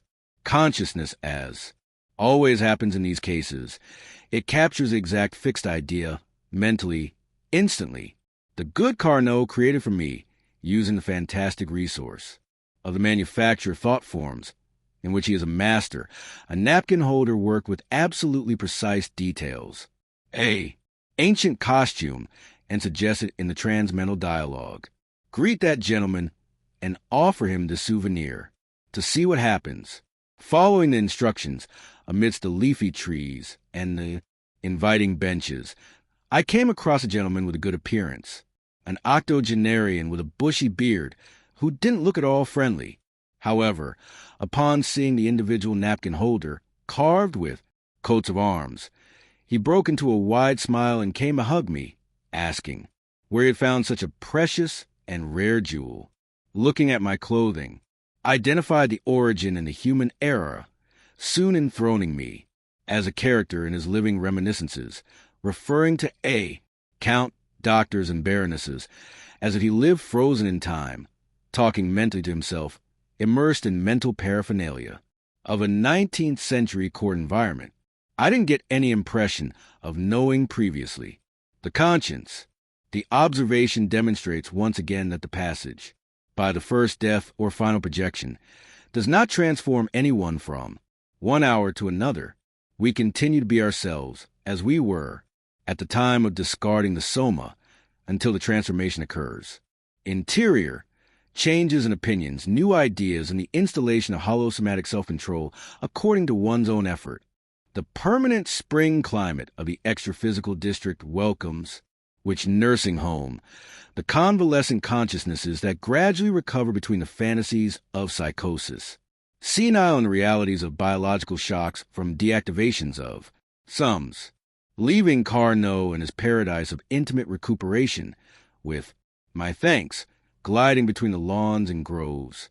The permanent concert in the atmosphere featured a beautiful song, whose composition, imbued with feelings, played by intangible instruments, resembled the Russian melodies of the Cossacks, dances and songs of glorious earthly ballets. Passing through one of the alleys of this natural hospital park, I saw huge beds of wild flowers that reminded me of Washington's Flower Mall. In moments, he reached the interphysical base. The clock showed 10:11 at night. I got up immediately to write down the memories of everything I noticed, and I performed in projected state, and they arrived little by little, fragmentarily, still involved in the chords of the Oriental melody. 44. Sleepwalkers Extraphysical. November 26, 1979, Monday. Moon phase, 4th. Crescent moon at 6:09 p.m. I went to bed at 6:58 p.m. Position in dorsal decubitus. Room temperature, 23 degrees. Relative humidity, 65%. The day had been rainy. Psychological state, drowsy. Heartbeat, 58 per minute. There were no exercises to externalize. Energy. The helpers did not make themselves visible, indicating only a conscience to be helped immediately. My conscience was perfectly lucid. The place without anything expressive was close to the apartment. The parapsychotic was sleepwalking, repeating insistently, mind by thought call to go. Appears to be about 68 years old, large and long face, huge jacket with pockets carrying pieces of chewing tobacco. The whole thing reeked of strong smoke exhalation. I tried my best to awaken his attention a little more. Consciousness and a benefactor took him away shortly thereafter. I had the impression that the conscience in interphysical life was of Italian origin, with more than 1 meter and 80 meters tall. Soon after, they brought a young blonde, about 27 years old, beautiful. Seema, dressed in orange, deeply sleepwalking. Everything indicates that a disaster had caused a recent deactivation of her soma, and she still remained in shock, immersed in an endless dream. When I woke her up, she grabbed onto my psychosomatic like a child who finds his father. I carried him in my arms, handing him over to a helper now visible, and walked towards the bed. Next to my bed, they placed a conscience, an elderly gentleman, sleeping peacefully on his back. Soon after giving him some long-distance energy passes, then moving it away from the bed, there was the unappealable call of soma and the internalization imposed. Suddenly, from above, I woke up immediately, still fully lucid, when, trying to compose his emotions, a helper came and did brief exercises, externalization cycles, transmitted a vigorous energy flow, gave me some instructions through psychic clairaudience, and walked away with the conscience that until that moment had remained in my room. Sleep. I clearly felt the remaining energies of the third sleepwalking consciousness, vibrations that gave the impression of unpleasant heat, especially on the external parts of the arms and legs where the greatest flow of energies came out. The heat of the energy flows seemed, being of the psychosomatic, still very densified of that consciousness. As can be seen, the projection allows for broad investigation of the intimate side of extraphysical facts firsthand, enabling the free analysis of consciences, actions, and events every night. More unpredictable. I can say that I had a small de-harassing projection, but I did not deal with harassers at all. This happens often in extraphysical assistance. The three consciences were sick, but only sleepwalking with the biological shock of passage of the first death. They did not harbor any intention, conscious of doing good or evil. They were just in a condition, amoral, neutral, immersed in post-mortem sleep, without knowing what they were doing. The parapsychotics were recruited in the late afternoon when I participated in an open meeting of a significant non-religious charitable work in Rio, and there I served as extraphysical bait. The helper was quite right when he mentally explained to me when the third consciousness left. There's a lot to do. For example, it is a shame that harassment is still not well interpreted on Earth. Have you ever thought how much they will gain in efficiency and dynamism in their activities. Large charitable organizations, such as the Brazilian Legion, Assistance, the Red Cross, the Salvation Army, Alcoholics Anonymous, the Centers for the Enhancement of Life and others of that nature and expression on the day they institute harassment services in the privacy of their work centers. That's it.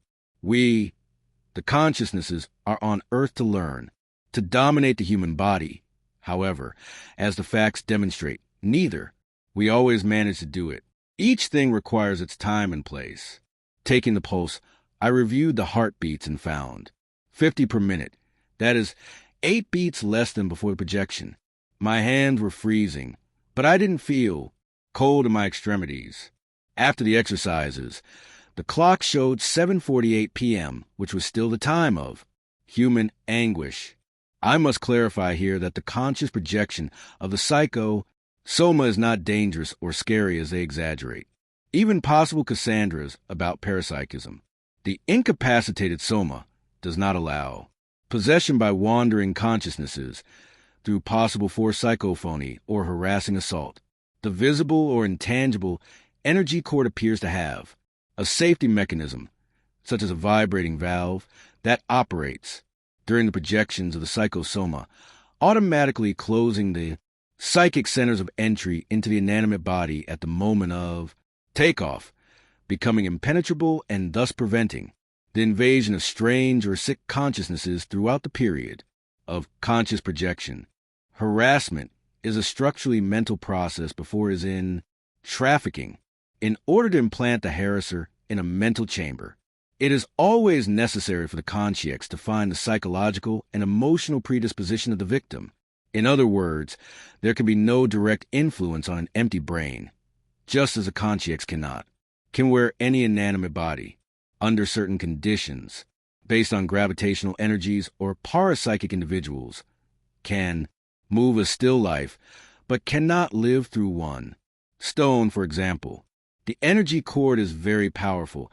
It is in operation all the time, and because of its presence, there is no connection more closely intimate and powerful than the one that exists between the soma and the psychosoma while consciousness remains in interphysical life.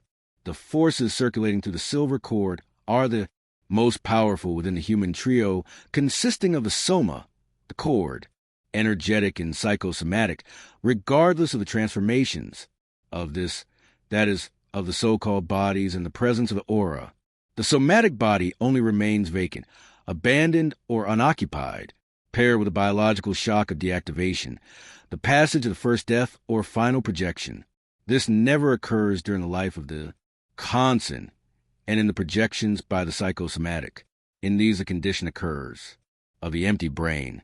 But even in this case, the energy cord continues to occupy the organic form, like a powerful octopus taking account of your domains in the smallest details of all areas, enveloping them with all its powerful tentacles.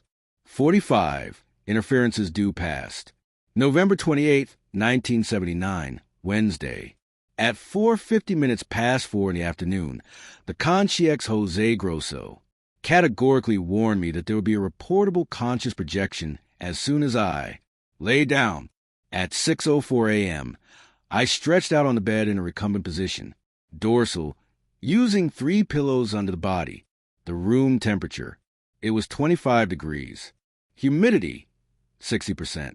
As I concentrated, I felt a right, invisible on the forehead.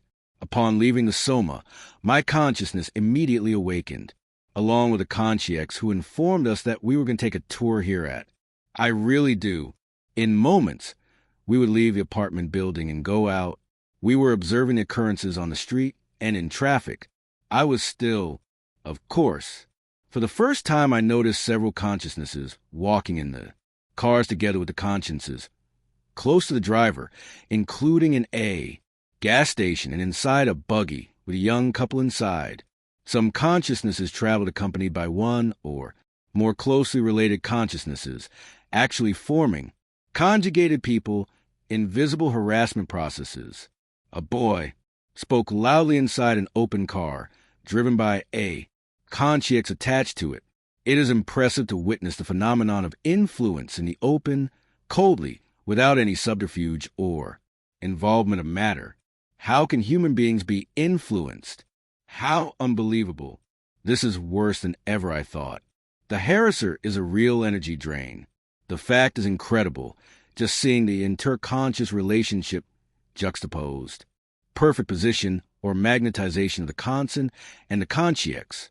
A true body-to-body, alive and active, reminding us of the coexistence or coincidence that exists between the psychosomatic of the conscience and its own.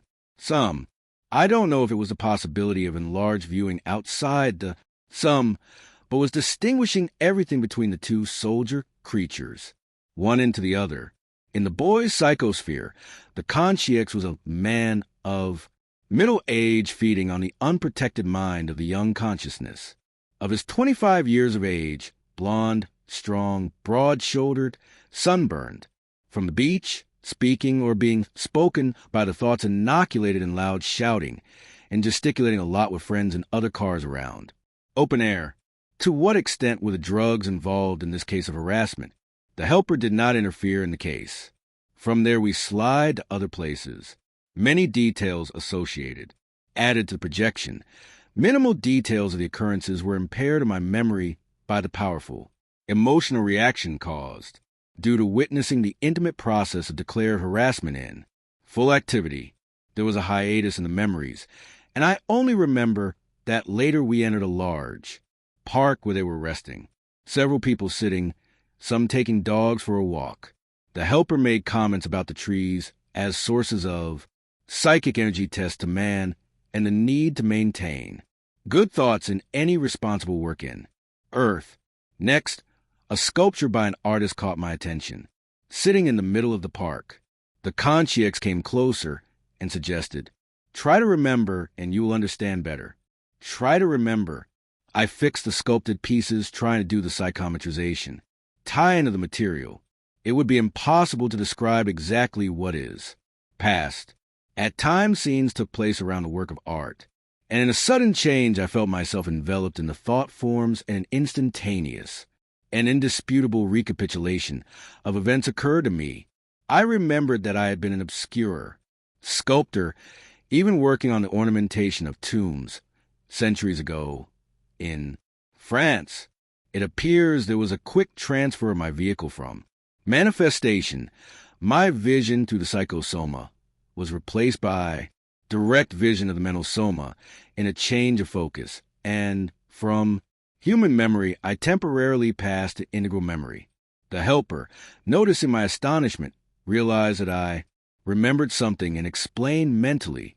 In several of your recent departures from the subject, you have been toning your thoughts in the wave band of memories of that existence buried in time. This self-obsession has harmed you. Free movement interfered in their deliberations and sabotaged your memory outside the dense body.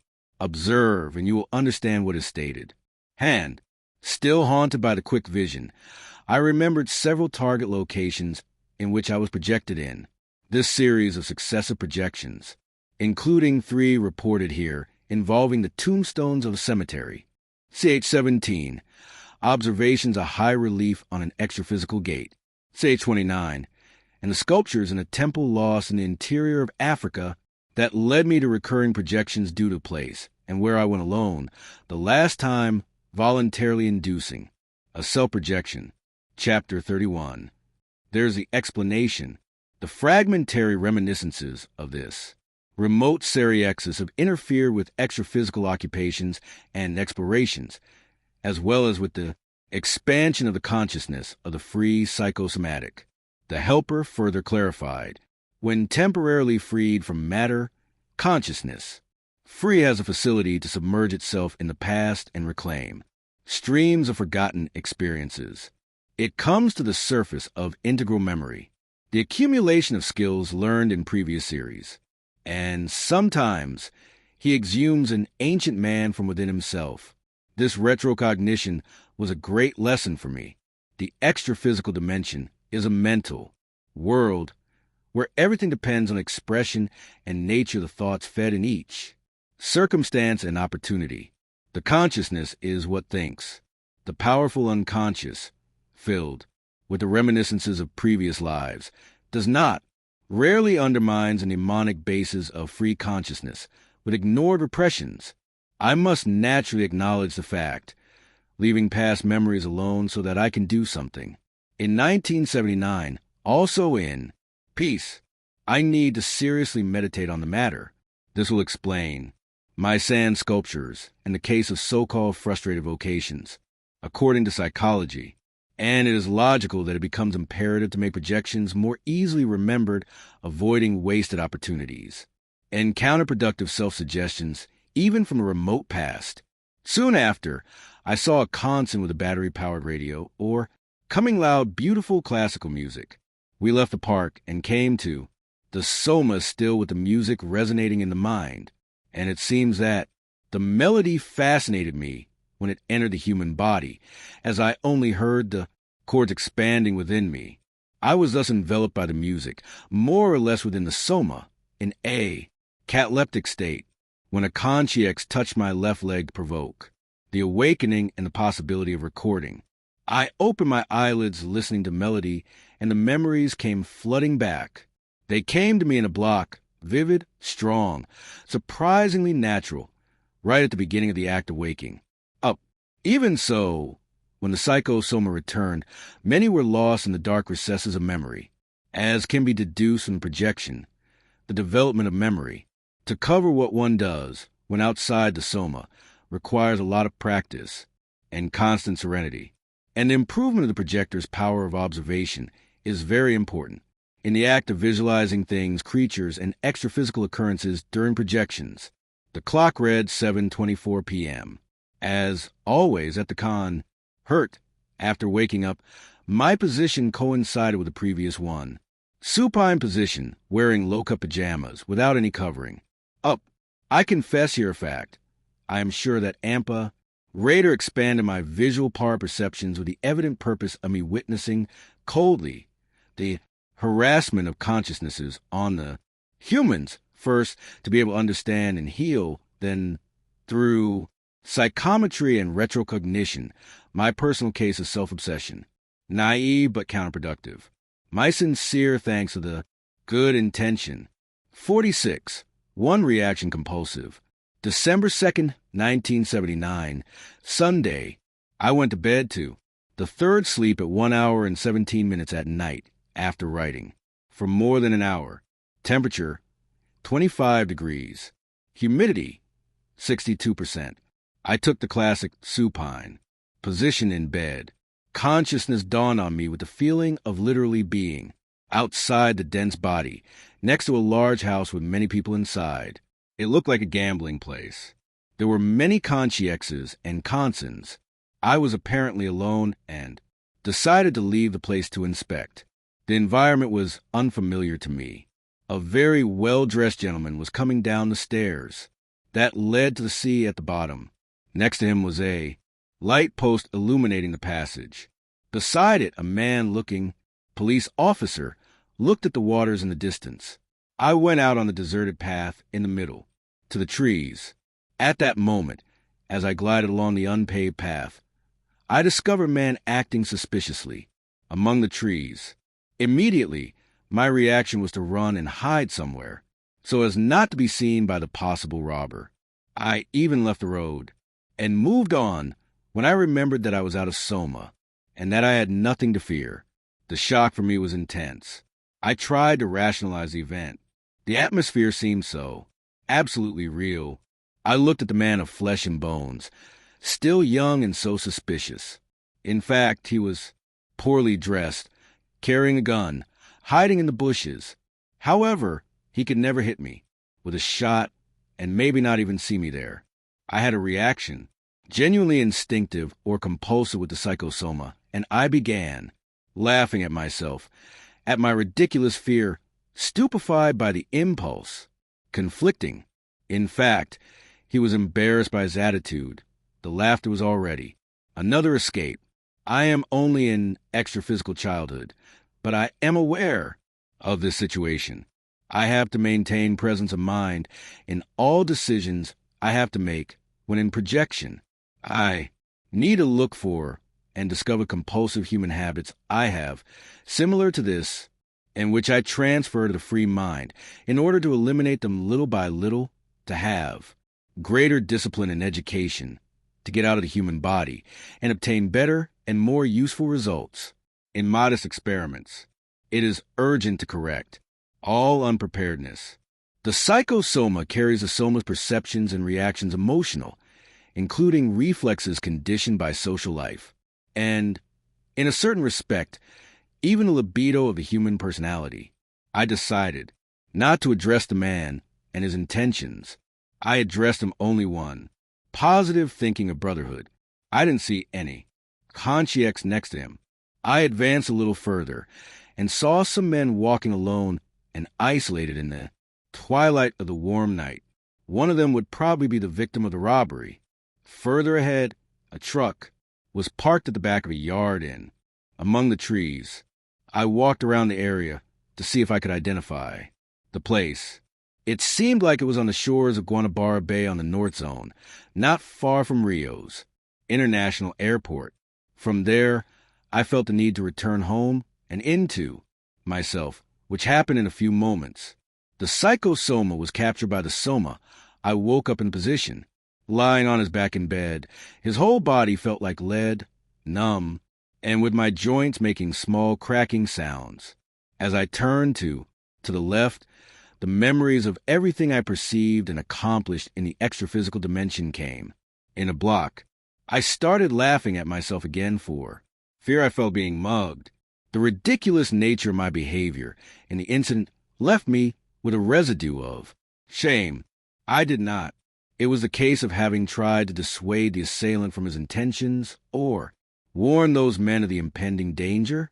I remember that this has happened to me other times during the screenings, and right here in Chapter 14, I narrate the fact of a transposition of similar habit that caused the automatic levitation of the psychosoma. The usual observations of ordinary life are reflected in the extra-physical dimension.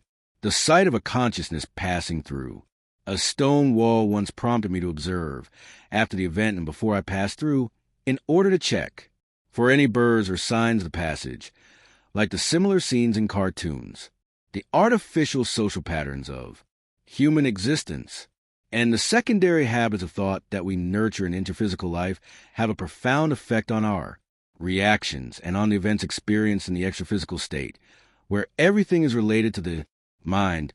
When thinking, desiring, and acting at the same time, the consequent inconsistencies manifest themselves immediately. I looked at the clock. 2 hours, 26 minutes of the night. 47 projection test. December 3rd, 1979, Monday. Moon phase, full at 15 hours and 9 minutes. Position in bed, supine. Temperature, 22 degrees.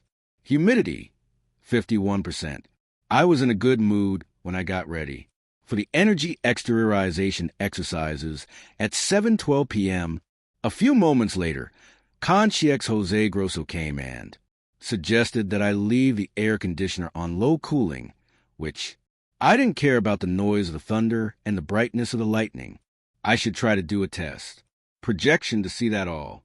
Adverse circumstances and disturbing influences on projections can be overcome with the power of the projector's will. The exercises continued, first sitting on the bed, when I did several self-energizations on the head and solar plexus, then in the supine position. After some time it really started. Raining. I heard loud thunder, and the light of the storm's lightning was so intense that you could see the sudden brightness in the environment through closed eyelids. The storm took a while, and small phenomena began, still internalized in the soma. There were brief visions of a conscience friend dressed as a doctor, small partial exteriorizations of the arms, sensation of the psychosomatic swinging to one side and another, the hearing of successive thunders and the noises of the apparatus. 1 HP air conditioning unit, located near the ceiling of the bedroom. Sleep in the same direction as the bed, just 2.5 meters away. Distance of the left arm. over the soma stretched out on its back. At a certain point, there was a slight repercussion in the sudden interiorization of the right leg that was in partial dislocation. My body remained numb, and the psychosoma partially inside it. Pressure came at the base of the skull, and it happened. The smooth takeoff from above. I left the room and appeared in the living room, gliding with my consciousness awake and my thoughts fixed on the idea of the experience in progress. I looked for my wife and, strangely, she was not. There. I saw, with perceptive eyes, the pendulum working. I examined the shelf with vases and ornamental crockery in the room that was, illuminated by a lamp from the lampshade, and I observed very closely the numbers 376 to 500, somewhere I haven't fixed. After that, I went out of the apartment's living room window and, in the midst of the storm, thunder and lightning. I didn't feel anything special or abnormal in the raindrops or in the light of the lightning. I was flying serenely, high above the traffic, when I received the intimate warning to return to base, which I did immediately. I opened the soma's eyelids without any lapse of consciousness. As always, the perception of time was uncertain, but I had the impression that the projection had only lasted a few minutes. The soma remained cold and numb in the supine position. The storm and lightning continued a little milder. Now, the memory remained the same, but I was intrigued by two things. Where was my wife? What were those numbers that I had read? The clock read 8:53 p.m. When I opened it, the bedroom door, and reached the hallway, my wife was coming from the room. I asked where she had been, that I hadn't found her in the room, place where she routinely stays at that time of night. She explained that she had gone to garage to park the car in a better place. I went out with her looking for the numbers that she had examined very closely, and there was no way to locate it. After some time, she herself remembered the numbers were from the designation of the labels of a series of collection of magazines, glued by a friend to the crossbar of the bookcase in the living room, located 2 meters and 80 centimeters high, and that you can only see easily when you stand on a chair or a ladder. The digits correspond to the pile with the sequential numbers from 376 to 500 for consciousness. In the psychosomatic, there is the problem of height or intraphysical measurements. I came to take systematic notes of this record, satisfied with the complete success of the quick experiment program by Amperdor. With his help, I managed to project myself amidst the noises of the air conditioning unit, the rumbles of thunder, and the sparks of lightning from the storm. Under these circumstances, it was the first time in all existence. The fact showed me new material for study and the certainty, experimental, of another facet of interpretation of phenomena. The will. 48. The mirror and the time. December 7th, 1979, Friday. Some exercises had RAM start at 7:12 p.m. Temperature in the bedroom, 26 degrees Celsius. Humidity, 57%. I was lying down, dorsal at the moment. I lay down to sleep in a disposition, happy and with spontaneous mental activity directed towards projection. I couldn't say where the vigil ended and sleep began, where sleep was interrupted and projection began. The center of vivid consciousness had transferred itself to the psychosoma outside the soma, with a consciex, an old acquaintance, to whom I owe a lot, and in which I have given the name transmitter, and which knows everything about me in this series and many others. There are friendly consciousnesses who have disappeared or are eclipsed for various reasons, whether undertaking new tasks in other areas, preparing for a new series, or making long journeys to other life stars spread throughout the universe. This one, however, has always been present throughout time in all the circumstances. We arrived at an earthly house, and their transmitter made invisible. The simple residence had a small walled garden in road, where a child about 2 years old was playing with another of about 3. The smallest one started to take care of her own needs, dirtying her clothes, and when I tried to pet her, the biggest one seemed to see me. I said, gently with both of them to go in and look for Mom. At that moment, another girl about 10 years old arrived, and all four of us entered the house to a kind of pantry, where the children's mother was with a tray on her lap.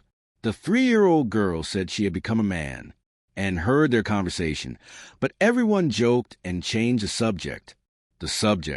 As I left the pantry for a small room, I passed in front of a mirror, and curiously, I saw my image reflected in the mirror, only the head, shoulders, and part of the trunk.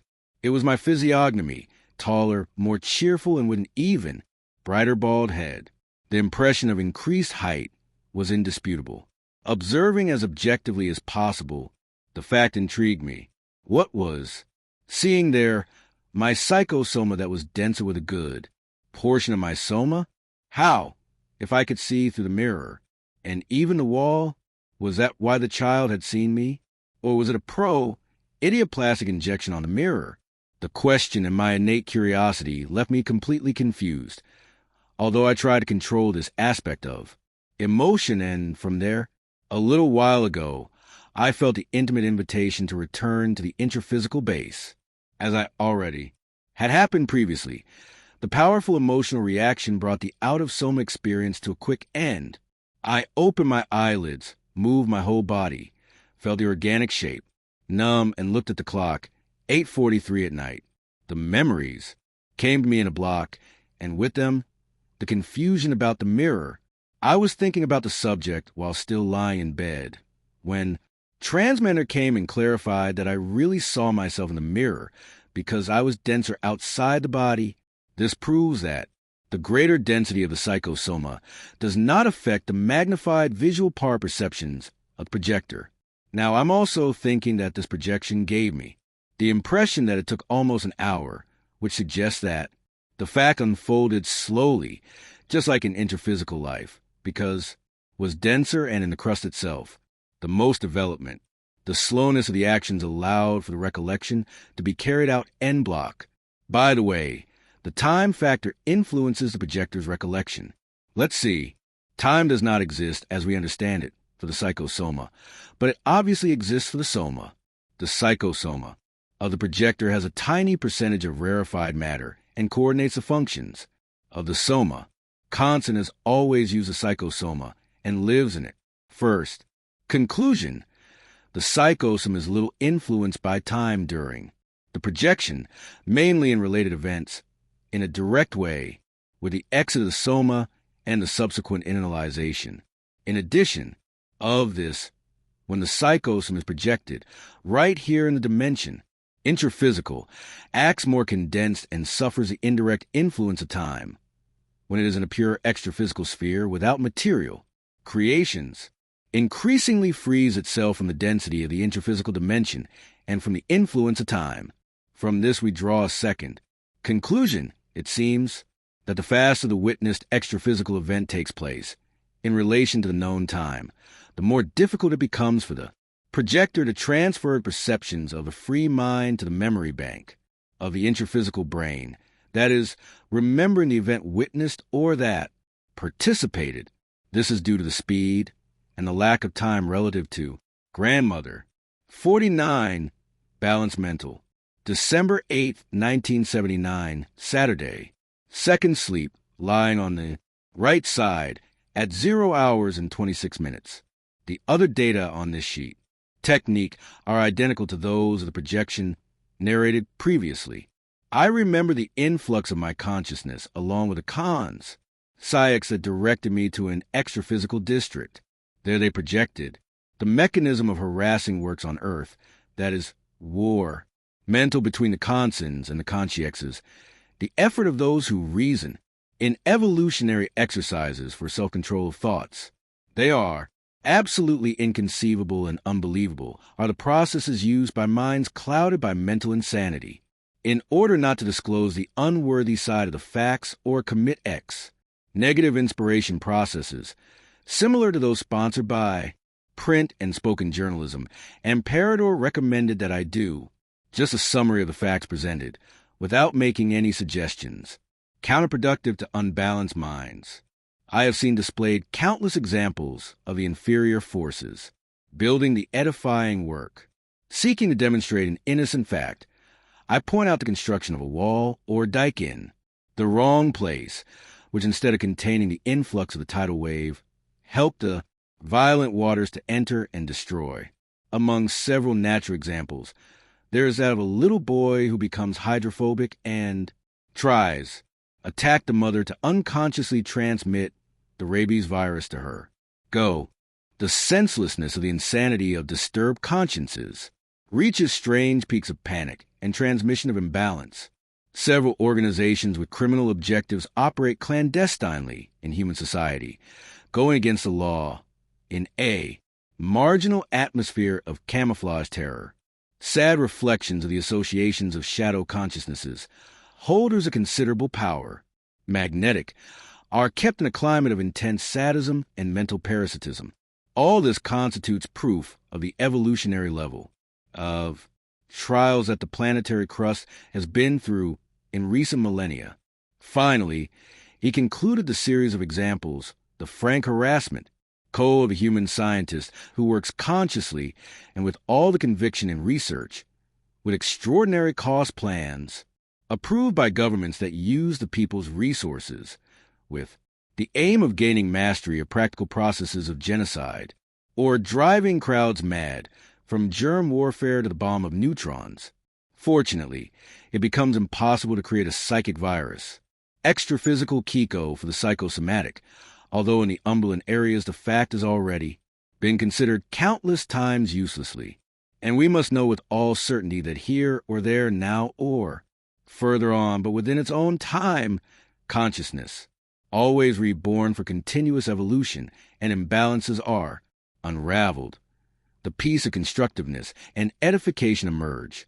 Consciousness, universal balance, supervises even the nuclei contained in transient disturbances in the advancement of evolution, and all remains under immutable control. After that, I was accompanied to the intraphysical base to the awakening. The clock read 1:53 in the morning, and a sheet of projected images cut through the mental spaces of my thoughts with enormous clarity and vivacity. The helper suggested that I provide my medical records. Age 47, height 1 meter, 72, weight 72 kilos, normal electrocardiogram and electroencephalogram, heart rate 58 beats per minute. I have never consulted or received treatment from psychiatrists, parapsychologists, psychologists, psychoanalysts, or priests, nor have I ever been to a doctor. I needed to attend meetings to deal with harassment, do yoga exercises, or undergo hypnosis. I inform you that I have 13 teeth with metal, if that matters at all. 2. Medicines, P.40 and S.25, initials only, are currently used in routine hypertension therapy. Close friend since 28 years of physical age. Such drugs are dangerous and should only be administered under medical prescription with great caution. P.40 cannot be indicated for all hypertensive patients, only for a few specific cases of essential hypertension, or to explain it technically, sympathetic nervous activity is mediated by two different receptors classified as alpha and beta. The excitatory effects produced by sympathomimetic amines are mediated entirely by beta receptors, adrenergic receptors. P.40 specifically blocks beta-adrenergic receptors, i.e., it prevents excessive stimulation of catecholamines on the heart, in which there are beta receptors. By blocking sympathetic stimulation, it causes a reduction in heart rate, a chronotropic, and the force of myocardial contraction, inotropic effect. The decrease in heart rate increases the predisposition of the soma to allow the projection of the psychosoma. S.25 is an antispasmodic, vascular, acting in the prophylaxis and treatment of central circulatory disorders by inhibiting spasmogenic, vasoactive substances endowed with constrictive activity such as serotonin, adrenaline, noradrenaline, angiotensin, vasopressin, dopamine, and bradykinin. The medicine releases the central arteriovenous microcirculation, providing greater blood flow to the tissues, prevents disorders of cerebral circulation and prevents process-dependent symptoms, arteriosclerotic involutions, such as lack of concentration, loss of memory, sleep disorders, and mental fatigue. Used intermittently, it effectively helps in the conscious projection of the psychosome and in my recollection. Despite everything, I clarify that I use such medications for imposition of my hypertensive condition. Many catalytic agents can act on the projection of the psychosomatic, both drugs and factors of other origins. However, I do not recommend them and only indicate the most powerful and 50. Breathing and take OFF. December 9th, 1979, Sunday. I went to bed at 7:23 p.m. There was no exercise. I spent the afternoon typing the book. I lay down on my back, legs, and arms outstretched, with the air conditioning on in the office and the bedroom door open. The temperature was 27 degrees. The hygrometer showed 54% humidity. It was very hot during the day with maximum of 38.2 degrees Celsius. I concentrated, happy and calm, with the idea and the desire to no longer feel the soma and float above it. I was absolutely certain that something would happen. My soma had become numb. It remained completely immobile. Total lucidity and profound critical capacity. I stopped feeling my legs. The feet, hands, arms, abdomen, and trunk in that order. And I began self-observation. Life was concentrated inside the skull with the brain particularly lucid. The neck and face themselves had disappeared as a sensory reference point of matter. My mental activity remained extraordinarily rational and serene. Suggestions appear within the mind to induce experiences and verify the manifestations contiguous to the body of flesh, or, that is, the physiological effects that accompanied projection throughout time. I began to notice the externalizations not of energies, but of own psychosoma, slowly and gradually leaving the organic form. I believe there was a rhythm in this exit or exteriorization of the semi-disco incidents.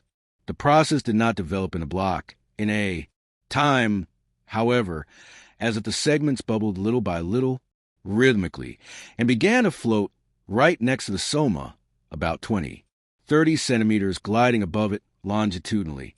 I continue to feel the impressions of the oscillatory rhythm of the psyche, cosoma that started there inside the soma, at the source of the process, before takeoff was complete. With my eyelids closed, I was aware of the intraphysical auditory incidents.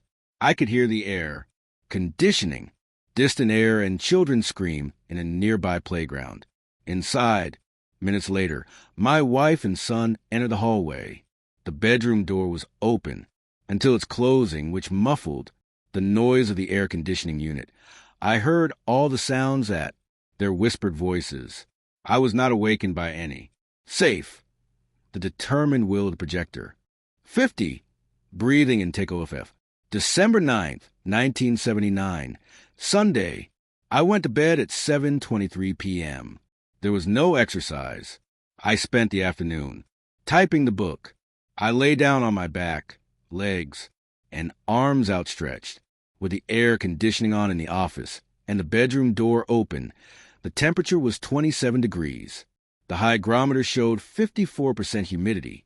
It was very hot during the day with a maximum of 38.2 degrees Celsius.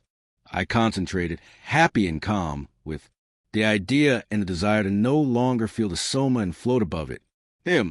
I was absolutely certain that something would happen. My soma had become numb. It remained completely immobile. Total lucidity and profound critical capacity. I stopped feeling my legs. The feet, hands, arms, abdomen, and trunk in that order. And I began self-observation. Life was concentrated inside the skull with the brain particularly lucid. The neck and face themselves had disappeared as a sensory reference point of matter. My mental activity remained extraordinarily rational and serene. Suggestions appear within the mind to induce experiences and verify the manifestations contiguous to the body of flesh, or, that is, the physiological effects that accompanied projection throughout time. I began to notice the externalizations not of energies, but of own psychosoma, slowly and gradually leaving the organic form. I believe there was a rhythm in this exit or exteriorization of the semi-disco incidents. The process did not develop in a block, in a time, however, as if the segments bubbled little by little, rhythmically, and began to float right next to the soma, about 20-30 centimeters, gliding above it longitudinally. I continue to feel the impressions of the oscillatory rhythm of the psyche, cosoma that started there inside the soma, at the source of the process. Before takeoff was complete, with my eyelids closed, I was aware of the intraphysical auditory incidents. I could hear the air, conditioning, distant air, and children scream in a nearby playground. Inside, minutes later, my wife and son entered the hallway. The bedroom door was open until its closing, which muffled the noise of the air conditioning unit. I heard all the sounds that, their whispered voices. I was not awakened by any extraordinary noise, because I didn't get to sleep. The ever-mind was still trapped inside the head, but the rest of the psychosome was more outside than inside. The situation was pleasant, although with closed eyelids. He enjoyed a lucidity, greater than in waking life itself. I felt an increased clarity of life, many times, and I was sure that I was partially inside the mass, white and gray of the brain, but with portions of the mind left over too. Outside, the expansion of consciousness beyond the cranial box occurred. The warning came to think about leaving the intraphysical head, RO, moving the psychosoma to the left, and observing with a fine mesh of careful attention all the sensations to report them. And with this invisible help, the longitudinal projections of the light psychosoma took place in a low-density condition under my conscious and voluntary control, always with bearings for left or right, and subsequent analyzations also rolling sideways. I felt, in an indisputable way, that the organic sensation, more intense, the last thing I lost when taking off and the first thing I regained when I went back inside, every time was my breathing. More than that circulation and heartbeat, breathing was the beam. Master, the vital factor of the projection process, the most detectable or perceived occurrence or symptom, predominating over the others. The fact corroborates the value of yoga exercises which, when provide significant results, allowing the consciousness to stop breathing, blood flow, and even slow down heartbeats through deep concentration, significantly helping the projection of the psychosomatic. In short, the projection technique. Consciousness is first and foremost mental, but rhythmic breathing helps. I have never practiced yoga, nor do I do rhythmic breathing. However, my experiences show me the deep correlation that exists between the processes, hence perhaps the common incidence of projection between. Eastern peoples fond of breathing exercises, and breathing has enormous weight in relation to the psychosoma. It is a heavy and crude process compared to the rarefied psychosoma. One of the times I was completely out of the soma, I no longer had my breath, and I thought about getting it back.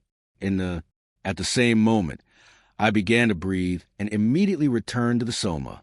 Here is a raw and unvarnished passage of the near-death experience. So, currently studied, during the entire period of the trance of consecutive projections, intraphysical breathing remained unchanged, not changing at all.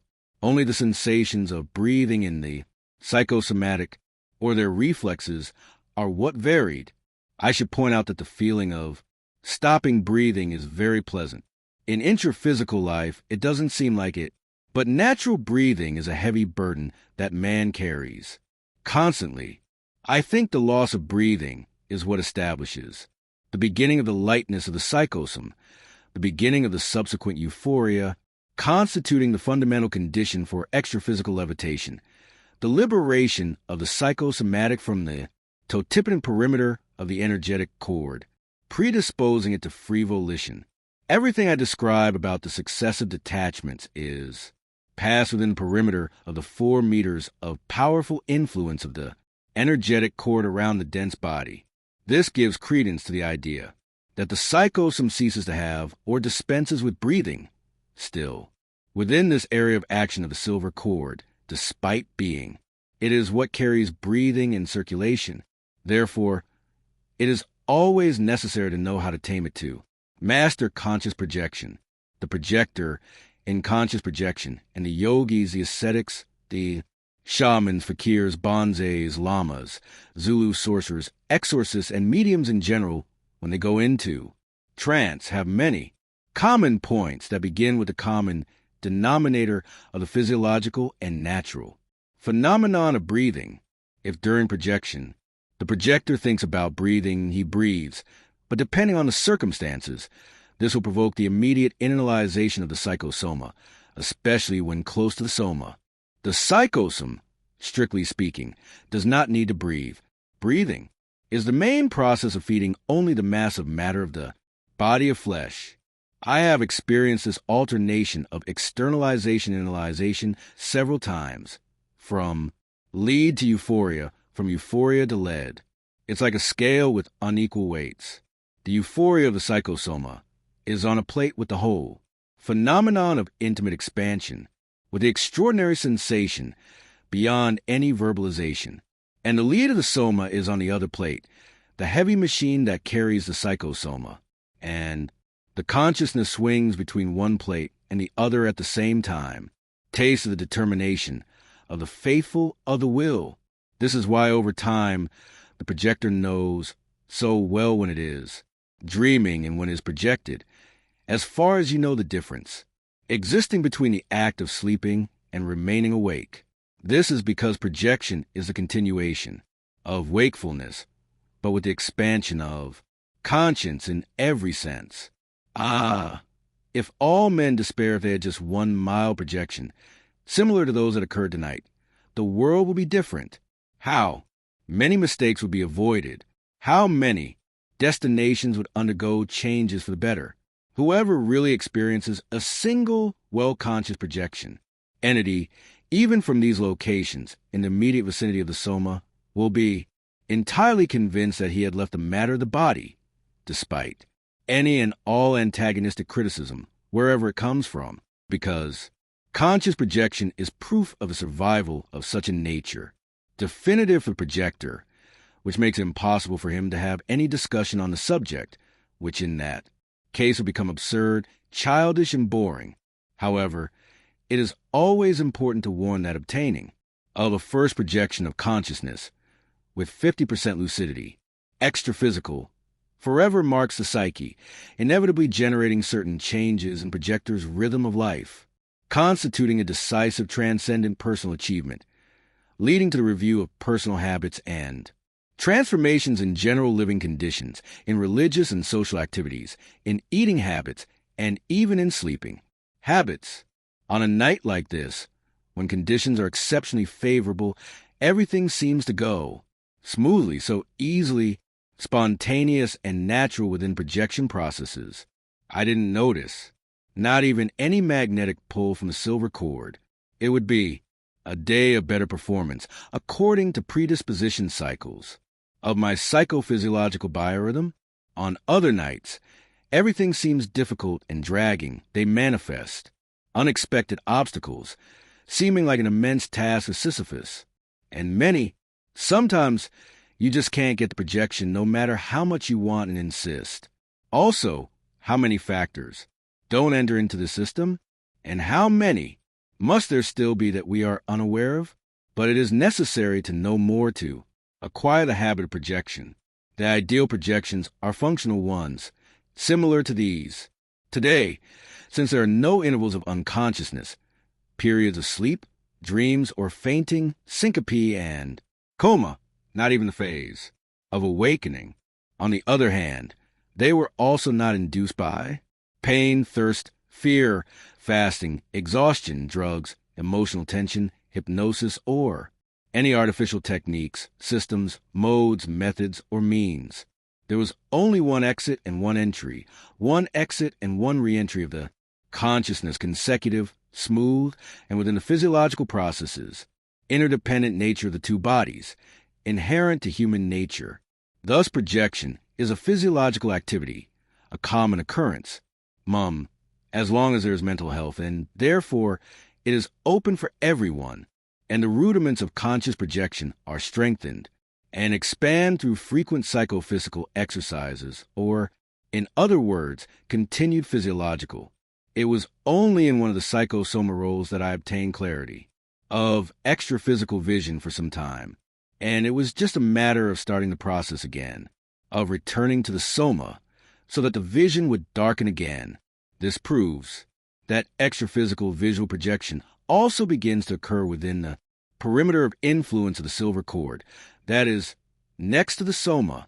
As it begins to roll sideways and make its first turn, the bonds of the soma loosened and the force of breathing diminished. At this point, I couldn't even hear my heartbeat.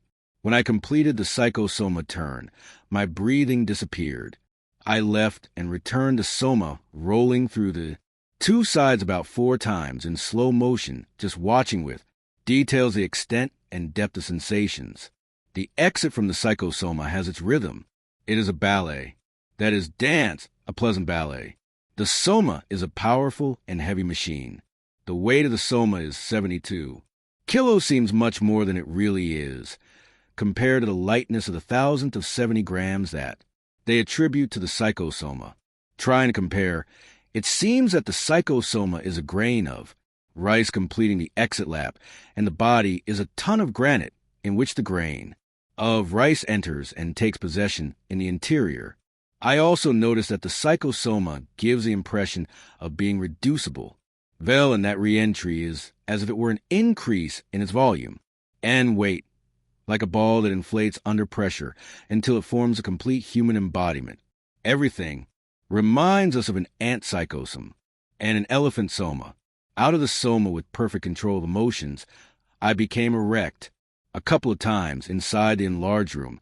Then I lay down again to closely observe the sensations of conscious takeoff that, I repeat, it is the most important and impressive phase in the process of the projection of the psychosomatic. Each projection has its own characteristics and depth. The comprehension and clarity of the extraphysical experience are proportional to the extent and acuity of the consciousness manifested during the projection. The extraphysical sphere evidently always remains the same, which changes is the perception of consciousness. The several times I went out and in, I didn't move any element of the soma that remained numb the whole time, since 7 a.m. 23 minutes until 9:08 a.m. when I looked at the clock. No awakening happened because there was no loss of consciousness at any time. I just opened my eyelids and broke the numbness of matter. I also do not think that a state of projective catalepsy or some shock occurred. Consciousness. This fact has happened a few times. Here, in this series of projections, when my awakening correspond to a simple opening of the eyelids and the natural suspension of the trance. Likewise, there was no need for remembrance because all the facts are alive in the mind as of the incidents that took place today during the all-day vigil. The only difference is that the experiments mark my memory with impressions, indelible, due to the superconsciousness and attention that remain deeply fixed on the unfolding of the phenomena. I am living proof that obtaining projections, aware of the psychosomatic within healthy techniques, completely dispenses with the resources of mysticism and rituals of all kinds. Projection requires only discipline of the individual's mental life and conduct, like any other procedure that aims to achieve the improvement of man's physiological performance. Therefore, a natural, physiological process, an attribute of man inherent to life itself, as are sleep and parapsychism, or if you prefer gymnastics, a sport, the act of eating, etc. The projector is a kind of transcendent athlete. Each projector gradually builds a style or technique. Projection personnel according to their internal possibilities and external factors of existence. Personal factors that contribute most to determining the quality of a conscious projection are the intimate state in the opportunity, the natural process of projection, the individual's conscious condition, and parapsychic faculties. I think that parapsychology helps in several aspects, mainly in expanding extraphysical perceptions. 51. You gyros from the volatilization. December 11th, 1979, Tuesday, moon phase, 4th, waning moon, at 11 a.m., third sleep, after writing for some time in the office, at 1:09 a.m., in the supine or dorsal decubitus position, room temperature, 26 degrees, air humidity, 58%. The memories of tonight's events are many and varied. Pairs. In view of this, I use a system for remembrance. I have quickly listed the episodes in chronological order before, of occurrence, with keywords for each one, and I came up with 19. Different scenes, relevant points, or snapshots.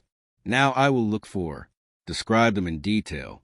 My consciousness was lit next to a consciex, who explained to me the visit he would make, really as a human reporter, exploring an extraphysical transition colony, an ancient agglomeration on the extraphysical space of Brazil.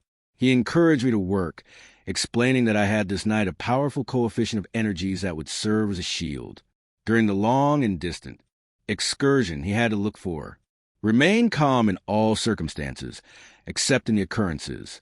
Naturally, certain that, being in the intraphysical body, I would need to defend my life while in this dimension, above all, I should not be impressed by the incessant approaches, and could use the externalization of energies as defense. If it were necessary, it would be as frank as possible, not hiding condition of, constant under any circumstances. It would seek to fix the key element of visualized scene that could further enhance the memory to help with recollection. I would not lose sight of the fact that I am an extraphysical adult and would act as such. I should not forget that actions are faster and instantaneous in the extraphysical dimension, as they are generated directly by thoughts without the need for motor or intraphysical actions. I would go alone and would be observed from a distance, but I would not receive direct assistance or interference. It would have to rely on its own resources. I was confident that I would get the job done. At the end of the succinct, incisive, and quick lecture, the helper observed me one last time and stated, as if saying goodbye to a candidate who was leaving to face an imminent test, "Your body of manifestation will be denser or less dense. Dense, according to your thoughts and your will to absorb the predominant substances in each environment. Remember to act as if it were a consciex, although clearly revealing its quality of consent. Keep peace within yourself. Have good success." We immediately launched ourselves into space, and soon I was left in a twilight place, more dark than light. Moving forward, I found myself on the edge of a huge, deep ditch, and full of pebbles reminiscent of a gorge or a canyon from the movies of the American West, with the difference that it was dirty and the water looked like sewage, running or stagnant in puddles. In the depths, I observed many extraphysical people, sociex, or in groups in both banks of the ditch, more on the side I was on. I knew that this constituted an energetic defense resource, or surveillance of the colony in addition to representing a sewage system aiming to combat conscious pollution. The moat was tortuous, appearing deeper or shallower depending on the location. I was looking for a way to get to the other side, when, of two calm consciences, with masculine appearance as they passed, they hurriedly recommended that I continue further because there was no place for human beings. That meant I was easily recognizable as a constant. I walked along the edge of the ditch. Other consciousnesses passed by, some with disturbed forms, looking in my direction. One followed, running, and shouted as if he wanted to scare me. "Get out! Don't stay here." I arrived at a city outskirts, next to the moat, which continued to wind its way through the geographical features. I found a kind of vibration dock. That is, it seemed that there the tides of crust-to-crust mental forms came and beat on the gigantic bulwarks. It was possible to see the ocean of heavy elements or substances as far as the eye could see, evident effects of less dignified chronic mental emissions. There was a hazy light of dark yellow hue over everything. Of that, it seemed that the landscape was immersed in an eternal twilight. I did not find any stars in the sky that were more gray in color. A group of kind-looking consciexes, passing by, warned me, beware of muggers, in moments of consciousness with human appearance and animalistic features, unable to conceal the obscurity of the psychosoma, threw himself decisively at me with all his might in a quick extra-physical attack. I wanted, with incredible eagerness and attitudes, frantic, sucking me in completely if he could, absorbing my forces like a real vampire or energy drain. I tried to free myself by emitting energies of peace with strength, total will, and, astonishingly, the conscience recoiled as if receiving an electric shock and moved away as quickly as it appeared. Wax. It was impossible to hide my thoughts of comparison, time between the extra-physical assailant and his human colleagues. The negative intentions are the same. What varies are the objectives of searches and ambushes. Do some transform into others in the passage from one dimension of life to another? I decided to leave there, but I still remain on my side of the ditch to be able to explore the environment further. I felt in a good mood, with immense decision-making capacity, the free and harmonious psychosomatic. The path was rising, and I decided to keep walking the same way. To others, an elderly lady with a horrible appearance saw me and attacked me, to me with exuberantly sensual intentions, in another instant ex-physical attack.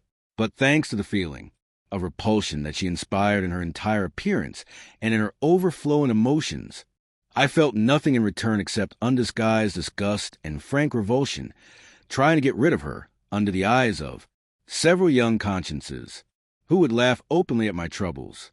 I knew that any attempt would be useless. Attempt to clarify the conscience, deeply hardened in its attempts and already chronic in its imbalances.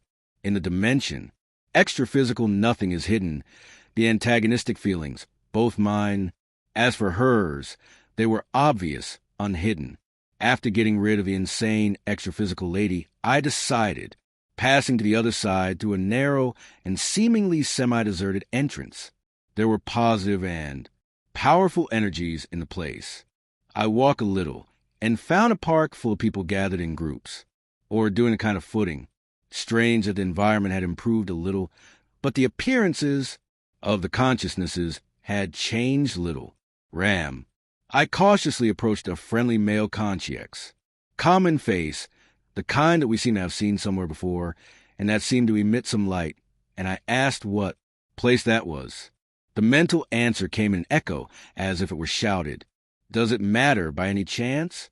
There are hundreds just like this one out there. And he broke into a wide smile, turned and left, leaving me standing there. There, we do not always find a climate of good manners among the consciences. No one can hide what they think and feel inside. Your energetic psychosphere. I was inspired to look for a constant, as it would be curious. Just find projector, mate, working. I went out asking where to find one.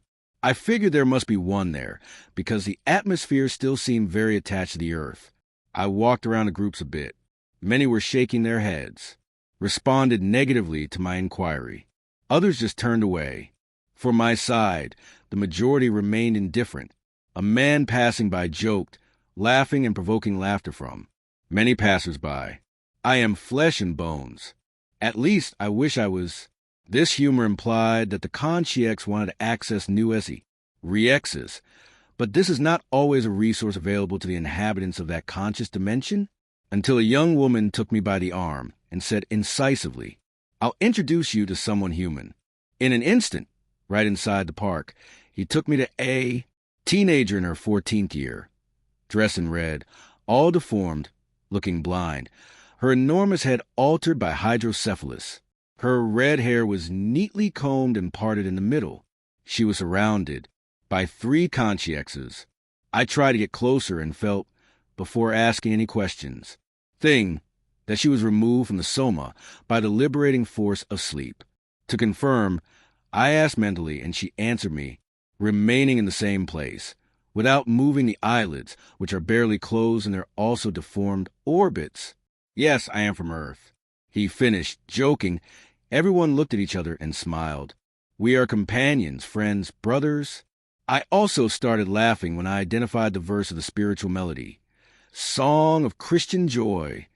I wanted to know more, where it was from, what it was about.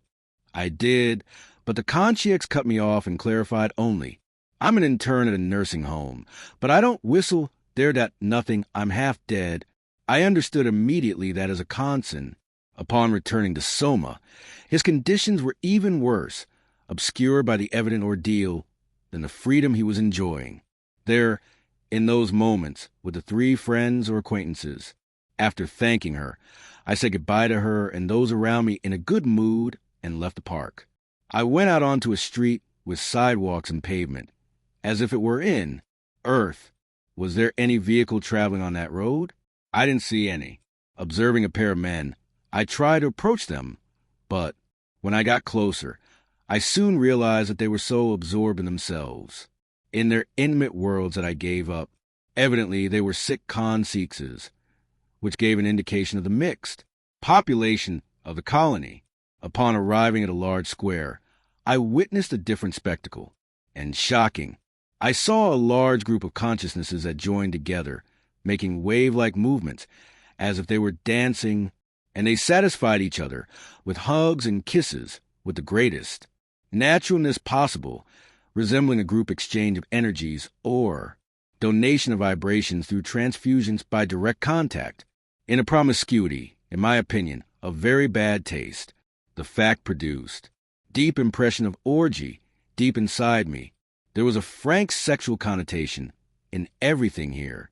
It, without any idea of evil, it was a natural fact.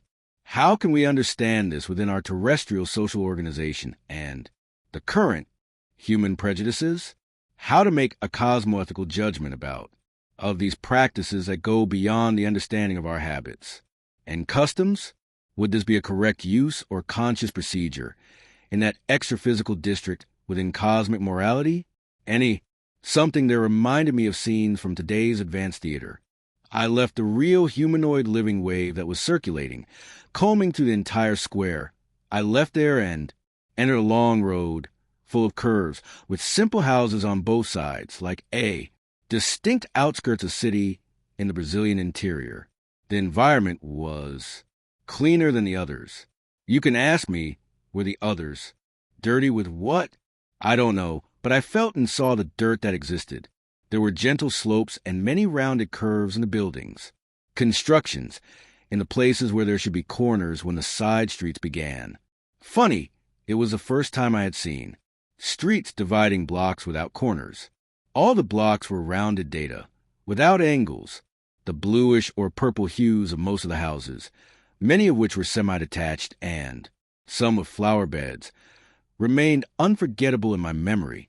The colors were not ugly, but rather picturesque, and I cannot recall any other place on Earth or human environment painted with such unprecedented hues. The buildings seemed as solid as the materials. See, Rioso, human houses, sometimes when outside the Soma, I see them from the inside, transparent. Their houses appeared there, but all opaque and impenetrable. Likewise, I felt that I could not pass through the walls of those residences because they were forms that had reached a strange degree of substantiality. The problem of density in the extra-physical dimension is very, seriously, the shaping and organizing power of thought is frightening. The influence of the mind to form and shape one's own environment predominates in every sphere of life, and with that, creates impressive results. On one of the streets, some passers-by approached me as I passed by, as if they wanted to embrace me calmly and with the intention of receiving energies lacking resistance or inner defense. The solution was to extend my arms and think firmly about emitting energies as if I were energizing them without touching them.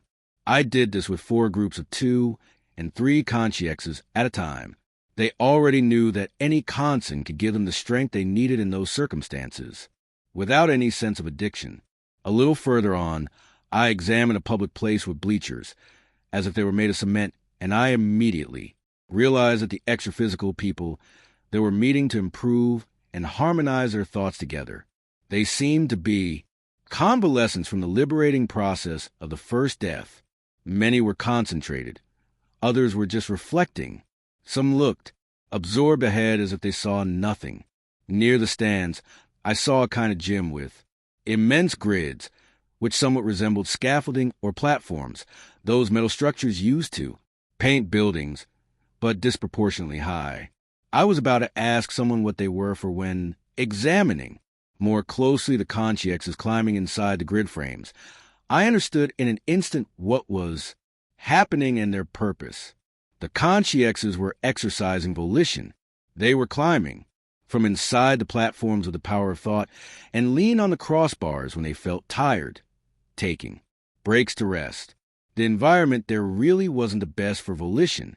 Before leaving the place, I tried it out of intense healthy curiosity, just to feel the possibilities, and I only got one. Low flight within the platforms, after a determined effort of will. It would be only the density of the psychosoma's atmosphere that did not allow. We stopped free in space? If so, there's a strong influence of gravitation in the extraphysical colony. How to place this extraphysical transitional district on a scale of evolutionary evaluation within the cycles, spheres, ascension planes, or evolutionary dimensions. After that, I thought about going back to the intraphysical base, worrying, paddle with the long line, the exact sequence of the facts he had witnessed. Up to there, and the effort I would have to spend to remember everything, and make this record. It seems that I managed to convey the main scenes of occurrences in the extraphysical cluster. At least there was good. Will, it is incredible how it is possible for the consciousness to live and act outside the dense body in the infinite, unknown, and transcendent multidimensionality. I woke up in the supine position and consulted the Logio, 3:26 in the morning. The memories appeared in my head with admirable clarity. I got up and came to write these notes. Some considerations about remembrance are worth making here. The disparate observations of the wandering projector, the diverse paths covered by the projection, the maintenance of the stability of the free and in-transit psychosomatic, the recovery of the organic weakness of the biological body during projection, and the impact of the return to brain enclosed in the skull on the memory bank are the most powerful factors in preventing recollection, and on top of everything else. Therefore, it is necessary to have good cortical circulation. The faithful mnemonic records that allow us to bring back the observations can only be obtained, whether suddenly in blocks or gradually in fragments, by the projector, who enjoys extraphysical activities and wants to remember, with deep self-criticism, putting himself before. With granite will the lapses of consciousness and partial amnesia. There is no other solution, and no one can always help, because differences between the human brain and projected consciousness, the intraphysical and extraphysical dimensions, the terrestrial conditioning of coincident finite mind and the expansion of liberated thought are huge, intense, and permanent. There are thousands and thousands of projectors without knowing it because they are semi-conscious. That is, they have consciousness in the extraphysical dimension, however, does not retain the recollection of the events they witness or participate in. 52. Atmosphere cold. December 13th, 1979, Thursday. The last time I looked at the clock, it was a few minutes after 1 a.m. Position in bed, lying on the left side. The temperature. It was 26 degrees and the humidity was 52%, with indirect air conditioning. I recognized myself with the full lucidity of consciousness next to an unknown consciex, whom I greeted and who revealed to me that would go with me to an unusual place in the intraphysical dimension. I left Rio. Flying through space at great speed gave me an indefinite and confused view of the area I had covered. How thought and action are equivalent in extraphysical practice. Say, within a short time we were flying over an atmosphere, frozen human. There was ice everywhere inside the dark night, without stars, where only this natural, extraphysical light could be seen, that appears smoothly in any district. In a flash, I wanted to look at myself and saw that I was dressed in my usual projector uniform, blue pajamas, with scoop collar, just like that, amidst the endless galleries. In certain stretches you could see water, possibly from the sea, flowing in blocks of ice floating, until in the distance I saw a light that. It was increasing until other artificial ones appeared. Then I managed to discern dwellings and illuminated posts. With the helper by our side, at times we would enter a squat house, similar to a laboratory filled with devices where you could see photos hanging on a wall, and inside, some blonde gentlemen, one of them smoking nonstop. They spoke little English. The interior gave the impression of a greenhouse. I didn't see any conscience, and so I asked the companion, excursion money, aren't there any projected consciousnesses here? Yes, there are, but the region is sparsely populated by men, and consciences of any condition. There were maps and charts scattered about. One of the hanging photographs showed an icebreaker with a naval officer standing erect on the deck. The polar region looked like it had been painted white too. Some inauguration. Everything looked very clean. Leaving there, we found a conscience who was providing assistance. On sight, what's curious is that he was wearing thick clothes and huge boots, as if she were human, and worked in a refrigerator. For my part, I was still wearing my light pajamas, and, incredibly, I didn't feel infected by the cold environment. There was no wind, and it seemed as if the air was still in an eternal and respectful silence. Through the mental dialogue that took place, I learned that the consciousness, who was providing assistance to those men, had deactivated the soma. Right there, a long time ago, and knows everything about life in that setting, because he has lived there. We also saw a place for residents to exercise, with balls. Further ahead, a group of seals and some sea lions. Honestly, for me who visited the extracorporeal place, mind, I didn't feel cold, but I didn't see any attraction in that icy solitude. Living in such conditions is like breathing in exile. It must be an evolutionary necessity for most of those rare inhabitants. The most important thing was to identify multidimensional assistance that is everywhere, regardless of the adverse environment. Only, soon after, we left the place flying. In a short time, we returned. I was in the environment of the intraphysical base, and the air conditioning was working. I woke up in the morning and looked at the clock, 12:47 at night. At the very moment when the memories began to come to me, in memory, fragmentarily, together with a bath of energies. I got up, took the thermometer from the wall, and read in the office, 26 degrees Celsius. Long live the heat and early summer of Rio de Janeiro. Some psychological processes that actually help to injection to beginners. 1. Wanting to project oneself ardently. 2. Definitely eliminate the fear of leaving soma. 3. Meditate intensely on the projection. 4. Maintain perfect awareness of one's own existence, of own I and the biological body. 5. Know everything that is already known about the psychosomatic. 6. Visualize a physical path that consciousness takes in the psyche. Cosmoma will do upon seeing itself outside the dense body. 7.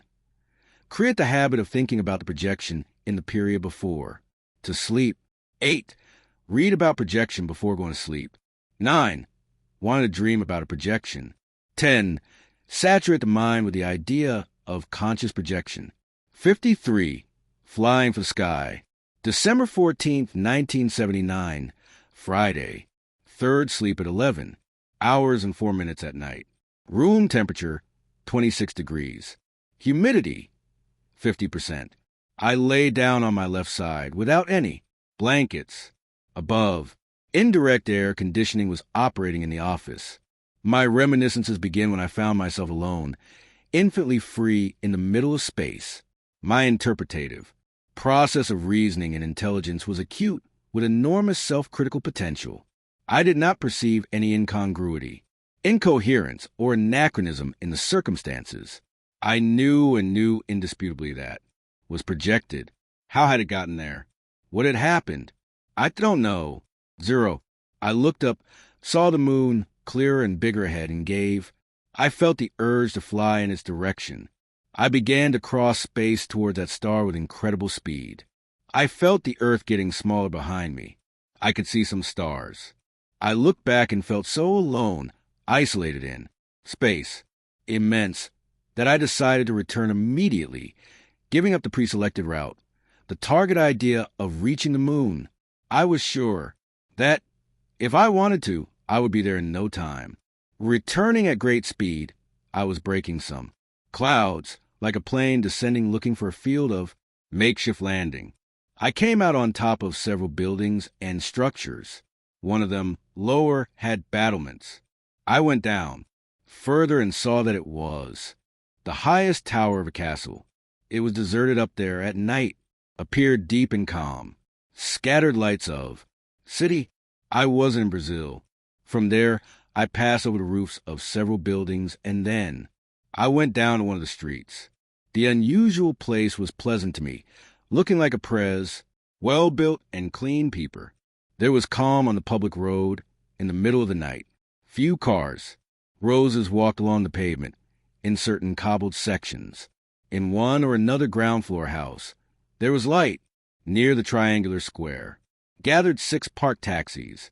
They were not Brazilian vehicles, looking like old, different models. Next to the cars, a nightclub kept a sign on. I didn't read it. As I glided down the street, the conscience of a lady, along with another feminine-looking conscience, noticed my extra-physical physiognomy. I couldn't say what language they spoke in that place. I understood the thoughts of consciences. I examined myself and saw that I was whole, well-formed, wearing the light blue pajama top, with 3 pockets. I didn't find anything special. Maybe it was the use of the scoop collar or some visible reflection of the silver cord. What happened next, I don't remember. I know I received management of some imprecise origin, to return to the Soma. My mind control was severely shaken. I suppose I flew quickly to the apartment, but I have no memory of that. My memory starts again when I woke up. I was left side. I felt cold and with a blocked nose and a condition of half suffocation. I changed position, went to the bathroom, and went back to bed. I looked at the clock, 11 minutes after midnight, and the thermometer, 26 degrees, all this following my routine projection habits. I lay down on my right side to sleep, again wrapping me in a white blanket. As I lay my head on the pillow, memories came flooding back, ran me fragmentarily. Without a doubt, the cold condition of the Soma imposed a return, harming my awakening and remembrance. This rarely happens to me. Did the projection into space, at a long distance, contribute to freezing the body of flesh and bones? I think, no.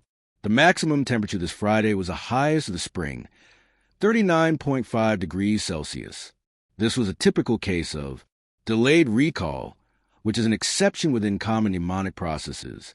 54, sitting node air, December 16th, 1979, Sunday, at 7:03 p.m.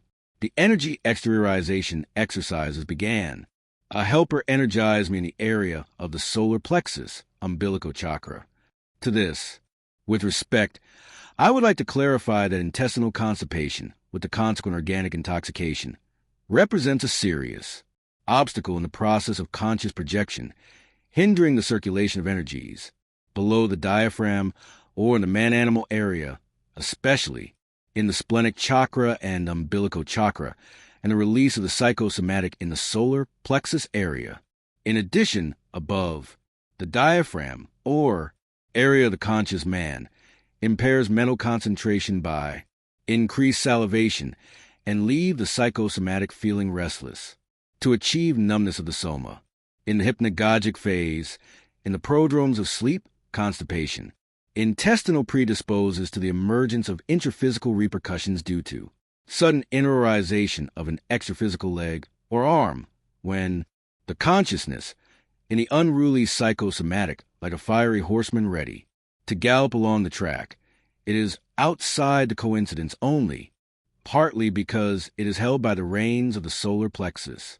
In these cases, it is always recommended to apply autoenergizations in the abdominal area, obviously carried. out by the projector or sponsored by a helper, which causes a neutralization of the toxic effects or allows the exoneration of the intestines in the preparatory phase, unblocking the natural development of the projection process. After some time dedicated to the exercises, I got up to write and only went to bed at 11:22 a.m. The temperature was 26 degrees with indirect air conditioning. There was atmospheric tension, raining steadily outside, making noise in the air conditioning unit cover. The wind howled on the upper floor. The humidity in the room was at 54%. I lay down on my back, dorsal. I remained rigid and immobile without any covering over me. My consciousness remained inside for a long time. Of the immobilized soma, in a projective catalepsy, I began to feel, in a crescendo, the powerful forces of the vibrational state. I thought I was a dynamo-emitting force. I tried to deliberately disconnect myself from the soma. In a classic, seconds-long vertical takeoff, I was left with the consciousness transferred to the psychosoma stretched above the soma. The oscillations of the psychosoma stopped, and it stabilized immediately below the ceiling. I managed to sit in the air, observing the situation, experiencing the powerful sensations of vibrant bonds that attached the psychosomatic to the flesh body. My senses were sharper than usual, and I began to think, it is not easy for the consciousness to deactivate the soma, that is, to detach itself from the energy cord, because the existing union is very well made and stable. Still sitting in midair, I wanted to move from one side to the other, but it was impractical. I was stuck to my body. It came to me the idea of the sensation of certain consciousnesses with recent somatic deactivation, the emotion they experiences that they're without taking away or adding, that is, being conscious, want to leave, but not being able to, their invisible bonds that hold and inhibit the release of the psychosomatic. And I continue to philosophize, sitting in the air about the biological body, in bed, as a projector knows, and knows indisputably when, is designed. These natural sensations perfectly distinguish the projection of the dream. I am not just an observer. I am a participant and an object of experience. Fully alert to the unfolding of events, he continued with the extra-physical reflection, the exit from the psychoso, but it is an anemic fact. However, in a case like this, apparently I am making a conscious self-projection, but I have the certainty of invisible assistance with me all the time. Is there parapsychology in the process or not? At that point I decided, I have to get my freedom for this screening. I'm going to jump out. I gathered all my strength with unbeatable determination of will and jumped to the right, toward the apartment hallway. At that moment a pale and pleasant luminosity appeared that radiated more strongly everywhere. At the time it seemed to me to be bluish. The rooms were huge. The walls looked like that had been separated from each other.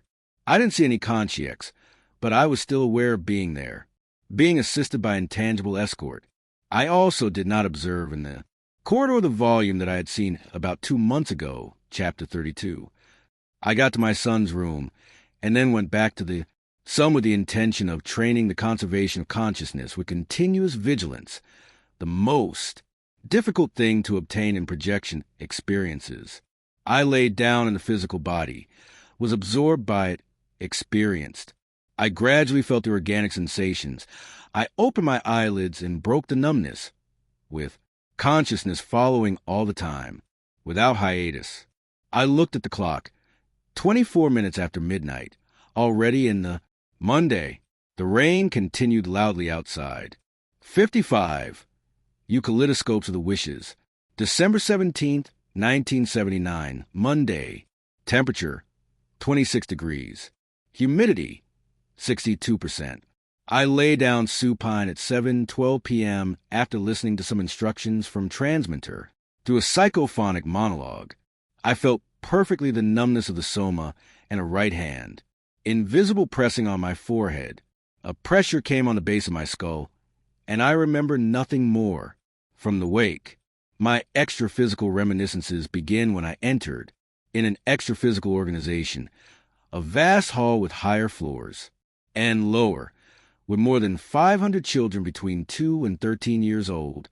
By my calculations, the consciousnesses looked like children with childish mentality, many beautiful cherubs, others with disgraceful appearances for various reasons, including aftereffects of diseases and deformities.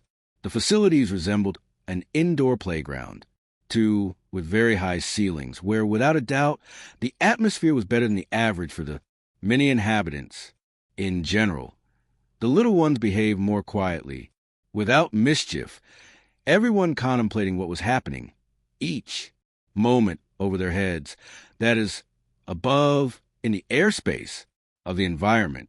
It is difficult to describe the occurrences. The closest idea would be a pyrotechnic show, where instead of just stars, balls of light and multicolored rays burst, or they would set off into the environment, fantastic kaleidoscopes, or galaxies materializing dreams and desires, bearing fruit in consistent daydreams, breathing life into toys, machines, and three-dimensional fantasies. I soon realized that the creations were thought forms, incredibly vivid and real, born of powerful, true consciousnesses. Invisible magic wands unlocking treasure chests, bags of Santa Claus cornucopias of riches, boxes of surprises, lamps, magic, cosmoramas and dioramas of enchantment, videos of endless stories and fountains of wonders, satisfying all whims, realizing all aspirations with seeds of thoughts, conceptions and very fertile, beautiful, and extravagant images.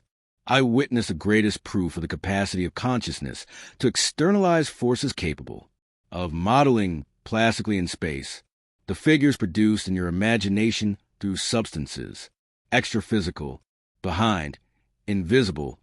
There should be a battalion of inventive and experienced Carnot's, Chapter 2, working intensely. I didn't distinguish any ostentatious devices. Everything seemed to spring from nowhere.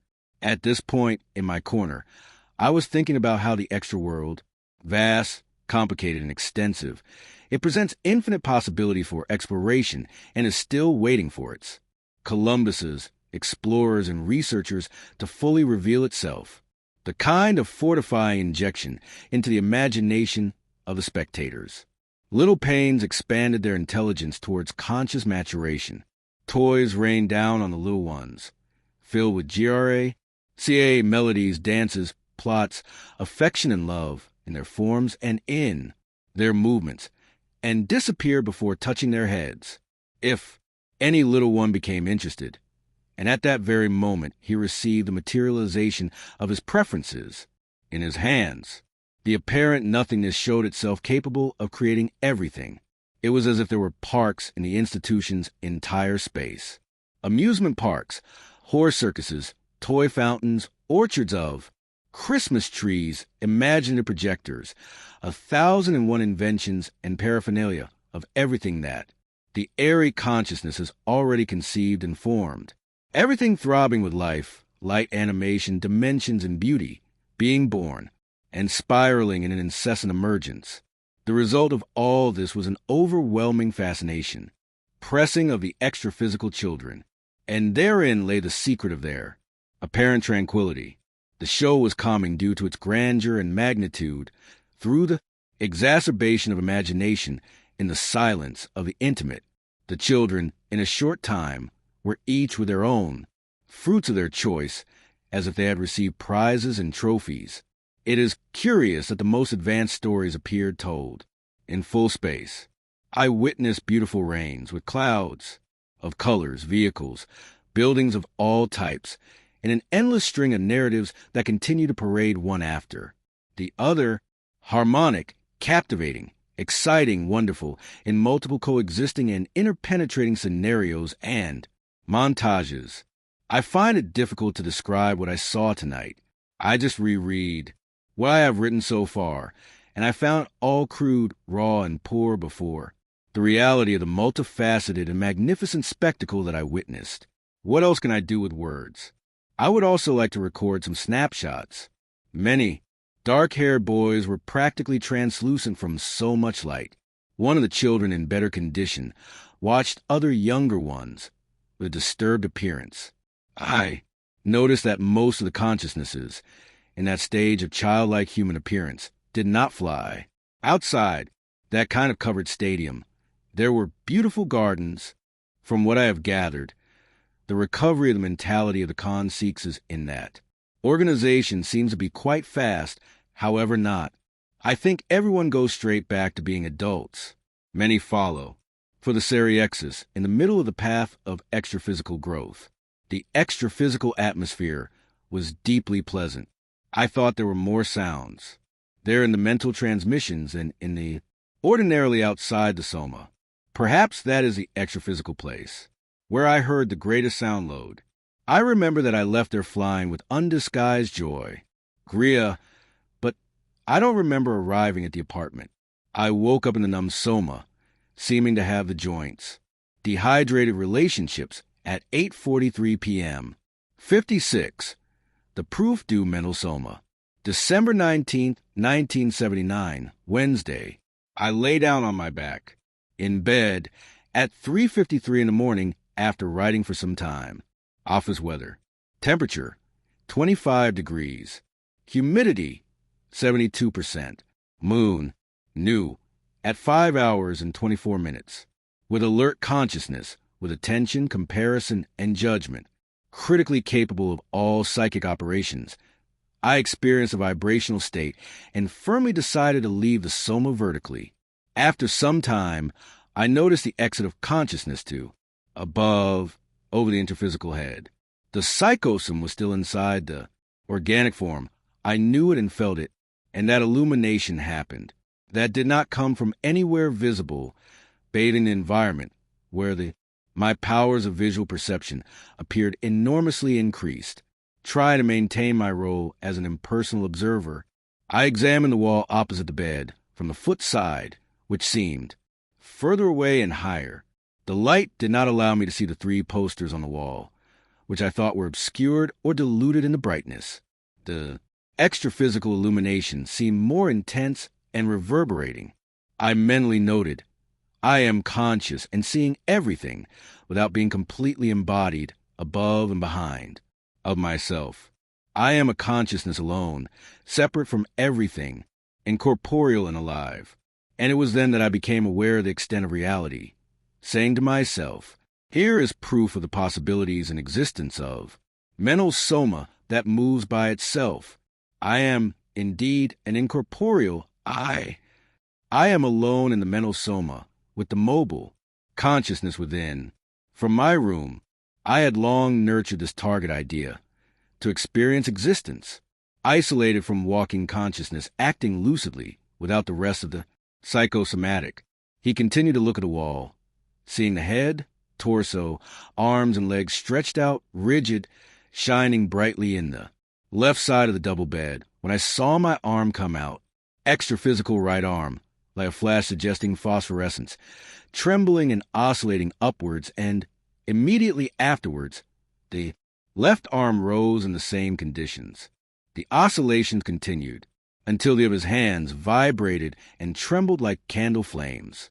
His arms were naked without the sleeves of their pajama tops. At this time, I wonder if the whole head of the psychosome was constituted in me. I wouldn't know, say for sure. I think the psychosoma was leaving the soma and following into the mental soma to absorb it in an inverse interiorization, attracted by consciousness. What connection promotes this operation? There was a quick internalization, and I woke up immediately, somewhat against my will, however, continuing to maintain continuous consciousness. It all happened in a few short minutes, and my ability, fully awake criticism. I did not observe the silver cord nor any formation of smoke or surrounding fog, such as that sometimes happens. I felt and recorded in my memory that everything happened in this ephemeral projection without the exteriorization of the legs and trunk of my psychosomatic, including the solar plexus area, which remained coincident, and not even the externalized elements came to be stabilized outside the soma. In my case, it is very rare to happen like tonight The X, interiorization of the parahead, that is, the mental soma, before the limbs and the trunk. I almost always feel the occurrence of the psychosoma, in reverse order, still with the eyelids closed on the soma, without seeing anything. This attests that exteriorization. And interiorization can occur in various ways, with two basic types of projection, of the isolated mental soma and of the psychosoma, with the same projector at the same time, all depending on the acting factors, under the circumstances. And what factors were these that worked this night? One of them, certainly, was the low density of the psychosome. It is worth noting here that only the exit from the psychohead, soma in this case, the mental soma, leaving the soma, that is, a partial discontinuity, allowed me to enjoy extraphysical illumination. I did not detect the visible presence of any helper. A little later, activating the soma, I looked at the clock again. 4 hours and 1 minute. Midnight. Total time of the entire episode of the withdrawal of consciousness from the soma, 8 minutes. Thought control for the one who is projected is a priority. Outside of the soma, the projector must never forget his condition of externalized consciousness to take advantage of the opportunity of the extraphysical period. For example, if he allows himself to absorb excessive sidely due to interest in a fact or subject to which he fixes his attention too much, he may end up losing mental control of the experience due to emotionalism if he is in the psychosoma, reducing his lucidity and causing a return to the soma and premature internalization, in addition to harming, in certain cases, later recollection. It is worth noting as a study that, in this projection, two distinct internalizations occurred. Firstly, the inverse internalization of the mental soma into the psychosoma, attracted by the consciousness outside the soma. Secondly, the subsequent routine internalization of the psychosoma in the organic form. This was a mixed projection. That is, in the same process there was a projection of the mental soma, and immediately afterwards a partial projection of the psychosoma. 57, Lesson of Fraternity. December 19th, 1979, Wednesday. Temperature, 25 degrees. Humidity, 68%. I lay down on my back in bed at 10 o'clock, and 11 minutes at night. I found myself outside the soma with clear consciousness and reasoning. Calm, and I was driven a long distance by a friend too, with a conscience in another country and on another continent, who recommended that I simply follow her confidently wherever she went without leaving. Closely, the female conscience, appearing to be always concentrated, in an unshakable serenity, wore a simple nun's attire, and immediately communicated to me a very pleasant influx of energy just by being there. An indescribable feeling of freedom, wonder, and sense of eternity invaded me in a conscious exaltation, incredibly contained. Although on the planetary crust, I enjoyed an unusual lightness of the psychosoma. I immediately felt that I was facing a consciousness of a high evolutionary level. Everything in his ego exuded harmony and well-being. However, he would soon come to know, deep down he suffered, he had compassion for human pain. I experienced, in the depths of my being, the pain of the whole world try to get even closer to the psychosphere of that extraordinary consciousness. We arrived at a very poor place, full of houses and small backyards with stunted trees. Brazil's diverse environment was very primitive and needy, clearly visible in the clear day. The conscience rarely had the psychosoma erect, standing up everywhere, even while flying here and there or sliding down the steepest places on earth. She proceeded as if was sitting with her legs crossed, in a typical position, in the yoga style, perhaps trying to keep his energy available through the effort of meditation. He only moved his arms gently. I tried to do the same within my possibilities, for where we were going, we were in dozens of hovels, where the benefactress visited, go to the sick, in rural areas that are difficult to access, in an open space, where a crowd gathered under the sunlight, in a kind of daycare center with sick children, in an institution run by religious sisters. looking Catholic, in a prison crammed with ragged, dirty, bearded men, in great promiscuity. Everywhere, the messenger, in an absolute silence that everything, understood, spread inspirations and energies for improving health, of the spirits, of the pacification, of the fraternal understanding, which was experience flowing from his conscience. I felt at his side, my innermost, full of compassion, joy, tenderness, understanding, humanity, selflessness, and all the elevated and constructive ideas and feelings of that I am not yet able to produce by myself. Wherever we arrived, the present consciousnesses moved away, silent, approaching the helper, including rebels, harassers, and the mentally ill. I did not witness any energetic confrontation, common to harassment work, and extra physical assistance. It seemed that he arrived with the emissary of a sweep of misfortunes rinsing with living water the consciousnesses and the elements. The power of pure love is fantastic. I honestly don't know how to express the depth of what I saw.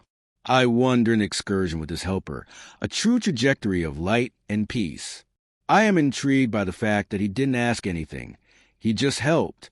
I arrived already knowing everything about everyone, improving consciences and environments as if, by magic, she had a precise methodology to help placing, rising above all disagreements, labels, boundaries, and emotions, down to earth, as if it were a blessing that projected from infinity and materialized there in the midst of suffering and incomprehension. Once again, the extra-physical fact confirmed, the emotionalism constitutes imbalance involution, and serenity attests. Balance evolution. Strange, but pure love is peaceful. I cannot forget one incident here. Upon seeing some children, negative human actions near construction, in the midst of which I distinguished posters and some instruments that looked like weapons, the conscience. He simply extended his arms, and, in seconds, all the material was physically burning in a gentle fire that was soon extinguished, and all the paraphernalia of human belongings had disappeared, leaving in their place the dark stains of flames. How to explain the fact and frame it within of the known laws? The event constituted the greatest proof that dense matter and extra-physical constructions are derived substances from the same source. We humans lack the know-how or the easy modus endi and the energy to work wonders without any derogation from the universal principles manipulating matter or vice versa simultaneously. As always, conscious projection leads the individual to have contact with varying degrees of supernormal experiences outside of all prediction. What extraordinary energy does a consciousness have? Superior? How much effort must this star powerhouse of disintrusion and extra-physical assistance have expended to reach such a development peak? One of the children, a few days old, of those who were inside the rustic nursery, assisted especially by the consciex, received such a strong transmission of energetic nutrient factors that it appeared to grow in size under my observation. A nurse, upon entering, noticed the difference in intraphysical conditions of the newborn and went out into the courtyard, happy with the baby in her arms. Waistband, another child in his 7 years of age, who was in that institution, glimpsed the presence of the helper because she remained static, staring at her direction, until, feeling compassionate, the consciex placed her right hand on her head. The girl smiled happily and left the room, humming and dancing. I did not hear, during the entire period of extra-physical experiences, any in a trans-mental dialogue of the consciousness, which did not waste a moment, even assistance in all forms, activating your inner dynamo, of pure affection for creatures of all conditions and origins. That came across in front of me. Perhaps this was the greatest lesson of pure fraternity that I have ever received in this series. The consciex should know this. As I say goodbye, in silence, with only the peace of my thoughts, of gratitude, I woke up in the soma and shed tears felt by some. Minutes, when I remembered the clock. Human existence demanded continuation. It was 11:43 p.m. I got up, to write down the reminiscences of the projection that have come to my mind. Memories unperturbably clear. 58. Fight no bumped. December 26, 1979, Wednesday. I lay down on my left side. Wanted for the second sleep at 0 hours and 9 minutes. The temperature was at 25 degrees and humidity at 72%. I regained lucidity with a conscience who looked like a tall woman. Judging by her extra-physical physiognomy, she should be 1.5 meters tall by 1 meter. Wide, but very friendly, dressed in white. I felt that the helper had helped my awakening. Extra-physical through energizations. He told me mentally, with incredible speed in our thoughts, that we would see an area of ravines. In moments, we were landing on the edge of a huge, bumpy mouth. The concierge stood in front of me, and as I observed her from the back, Teus, fixing my hair, I remembered someone I had met in childhood. The evolutionary condition of the concierge was very good, possessing a vigorous energetic capacity. Pointing to the deep ravine, he asked me to examine the surroundings and said goodbye, without further ado, disappearing. In a flash, from the atmosphere, it seemed to be in the intraphysical dimension. Inside, from the cliff, at a certain distance, a kind of storm was falling, circumscribed, bubbling strange spots and giving off odors. Nauseating. I fixed my extraphysical vision even more, trying to sharpen it, and I could see a little better what was happening. As incredible as it may seem, two consciences were locked in a relentless struggle. In fact, there were so many instantaneous deformations in there, appearances that made one think of many images, shapeless amoebas, devouring each other, inextinguishable bombs that continually exploded, living flames in a crackling fire, dragons in fierce combat amidst roars and unpleasant noises. There were lightning changes in the place and position of the adversaries, with unpleasant color variations in that exotic and unstable life form, and the melancholic spectacle of the pair of beasts at the same time, while inspiring repulsion and instilling compassion, continued to obey, served by a long line of spectators, capricious and agitated beings, inside the ravine. And questions came to my mind. What to do? How long will this continue? At that moment, I heard a clear, resounding voice. Such a battle, constituting the unfortunate epilogue of a fight, of consciences, continues indefinitely until the exhaustion of contenders who end up losing their humanoid forms and closing themselves off, magnetized for a long time by the reciprocal loss of vital energy. I continued to watch the scenes, thinking to myself, who had never thought, seen, or read anything like it, when the voice returned the emission of thoughts. In the initial phases, when partners still have sufficient energy and the effects are more spectacular, witnesses often appear who move in the accompaniment, morbid, eager for strong emotions. That's what we see here. And the transformations gradually follow one another until they overflow into the involution of forms, driven by the fire of hatred and manipulated by the force of unbalanced minds. Here is a temporary suicide of forms poisoned by thoughts in the madness of highest faculties of the psyche, have thoughts of peace for all these fellows in dementia, and go your way. I sent my thoughts, prayers, energies of peace and fraternity. ITY for all those who were there trying to understand the unusual event, the greatest energetic confrontation I have ever witnessed. Out of the soma. Mourning them was all I could do. The contemplation of the sad combat did not trigger me any critical state in emotions. And he concludes, what difference with other times? If we ourselves change so much from one projection to another, what about one projector to another? Each consciousness has its own energy level, and when externalized, if it will experience the occurrences, first of all, in a world of its own, in such a way that two experimenters will never reach precisely identical results and findings. The extra-physical dimension is the mental world and the mental universe of each. Consciousness is unique, different from all the others. From the edge of the cliff, I decided to follow the voice's suggestion and left, flying across the field that could be seen for a good stretch. I took powerful strokes through the air. Far from the cliff, I crossed waves of energy in the middle of the atmosphere between the clouds, as if they were turbulences preventing volition. However, I experienced immense well-being due to the feeling of infinite liberation outside the soma. Nothing compares to a volition now and then in open space, acting, thinking, and existing without the limitation of a dense body was in a perfect state of mind, happy, calm, and without euphoria. It took me much longer to get back than it did to go. A few minutes later, he entered the apartment, going through the window, the room, and gently, I internalized myself in the soma when the two silhouettes stretched out on the double bed.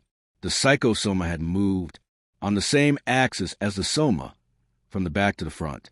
My lucidity was preserved naturally without there having been change during the awakening process when I felt alert immediately without any impression of drowsiness or the state of sleep.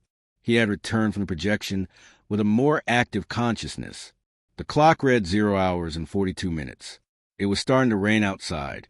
Could the turbulence waves have been caused by the rain clouds? 59. One question relevant. December 27, 1979, Thursday.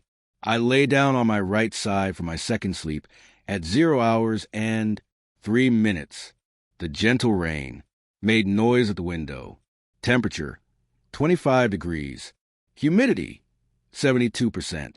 My consciousness arose in the lobby of a hotel discovered.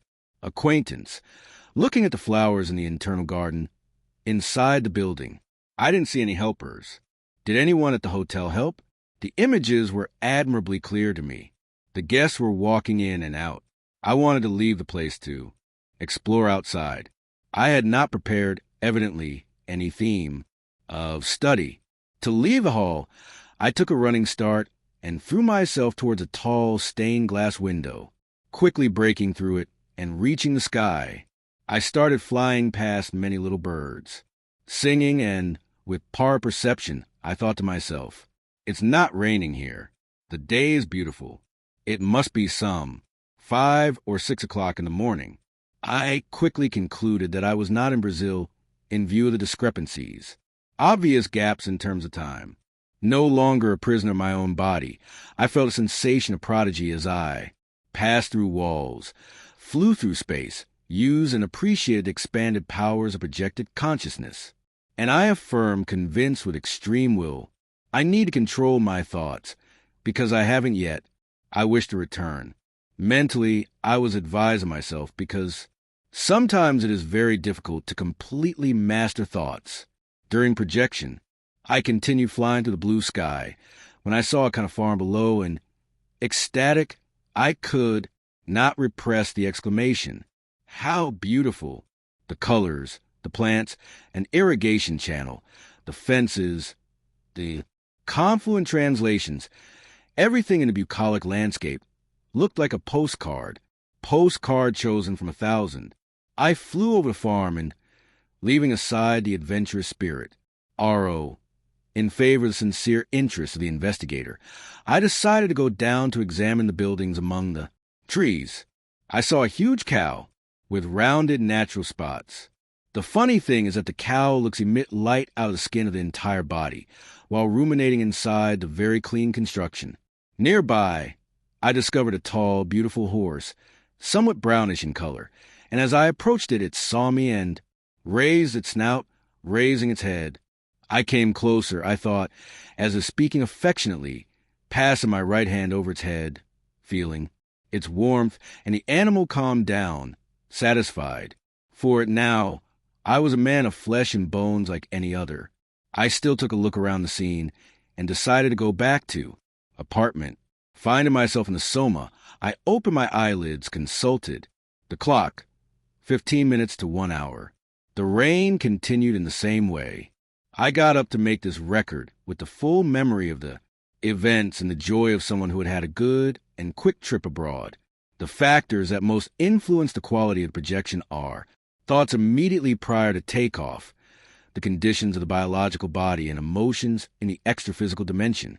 It was 2:26 in the morning when I lay down again, supine, and felt another projection.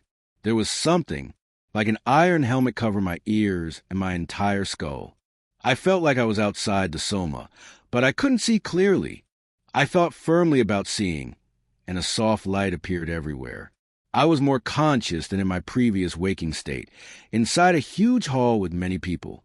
A young man, dark-skinned and tall, caught my attention near the exit door of the enclosure.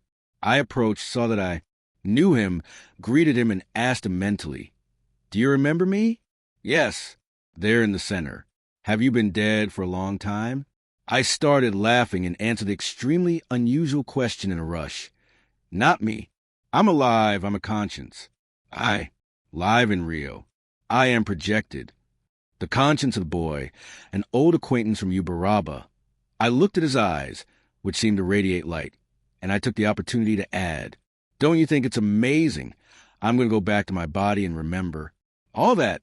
The boy brought his right hand to his mouth in a very human gesture, as if I didn't believe it. In a cheerful mood, I spoke mentally to explain further. "Look, here I am more or less the same as you. I will cross. That man there." I walked toward the man standing there, lighting a cigarette in his. At that moment, talking to another on the illuminated street, near a pole, and I passed in seconds. I turned back and said to the boy, now very close to man, still insisting on the penetrability of bodies, "See how you trip 'em up." With the right leg of the psychosoma, I passed through the legs of the same man, twice in a row, as if he were being thrown off balance. Simple simulacra of intraphysical actions. He did not demonstrate the slightest awareness of my presence. The boy, wearing a sports shirt, whom I was unable to, I could remember the name. He started laughing as I said goodbye to him. A final hug, laughing too, feeling like I was a mocking Consciex. I ignored the place outside Rio de Janeiro. I returned to the intraphysical base soon after. I opened my eyelids with pity. If I wanted to, I would go out again, but I preferred to write the scenes of perfect vivacity that were in my head before I forgot them. I couldn't lose them. The clock showed 3:34 in the morning. It was drizzling there. Outside, I did not see the helper who helped me tonight to thank him for the successful, high-quality experiments for me, an incredible consistency in observations, the simple spontaneous fact of a lucid consciex judging me. To be a consciex also lent more credit to experiences than any other detail. It would be me with a less dense psychosome. Here is a cursory analysis of the technical details of this book. Some of this data is new in the field of projection research. At least for me, studying the projection calendar described here, I found no pattern that proves that the days of the week interfered in the succession of projections. There were exits from the soma on all days of the week, in certain periods more, on certain days, but there was no prolonged repetition for a long time. There were more projections on Wednesdays, and less on Mondays throughout the period. The sequences of the chosen projections were daily vary, rarely, sometimes on alternate days. Due to the frequency, the intensity of the extraphysical tasks is assessed. The reported projections reach an average incidence of 1 every 3 days. During the period of 163 days, or less than 6 months, Sundays and holidays did not weigh on the days of the selection made. One factor that can be noted as having a consistent influence on the schedules was the occupation of the projector's personal working time, which represents the obvious.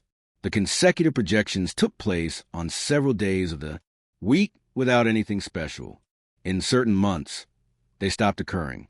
Projections on certain days, which also varied month to month, or, that is, Mondays, Fridays, and Saturdays in August, Mondays and Saturdays in September, Mondays, Tuesdays and Fridays in October, Sundays and Tuesdays in November, which establishes nothing special. Projections that took place one at dawn and another at night at the beginning and at the end of the 24 hours of the same day, July 25th, chaps. 6 and 7, December 19th, chaps. 56, and 57. At certain times, daily experiences allow for intense frequency in mismatches. It is enough to see that the projections of 9 chapters, 2 to 10, occurred in only 12 consecutive days of July. Of 10 other chapters, 48 to 57, only 13 consecutive days of December. Most of the projections took place during the hours of human anguish between 7 and 10 o'clock at night, which was to be expected, taking into account the assistance characteristics of the supporter services. The phases of the moon do not present any particular pattern of observation. This proves that the so-called influences of the stars do not act in the projections. The soma usually does not move during the exit of the psychosoma. Every time the consciousness finds the same position left before takeoff in average periods of 1 hour of absence. As for the position of the projector on the bed, there was a predominance, absolute supine position, the best of all. I have not seen any meaning in the position of the head in the direction of geographic north. Ambient temperature between 20 and 25 degrees centigrade is. Establish the average of the days of the experiments between July and December. I clarify that the projector's sexual life took place in perfect harmony with the projections and in a natural, peaceful coexistence with the activities of the supporters. Several types of projections occurred during the period. Prolonged injection 6, 7, 24, 36, 38, and 51. Short, 30, 32, 35, 54. And 56, consecutive, 3, 25, 27, 30, 32, 39, 41, 50, and 59. Previews or preparation of the projector for other projections, 38, 39, and 41.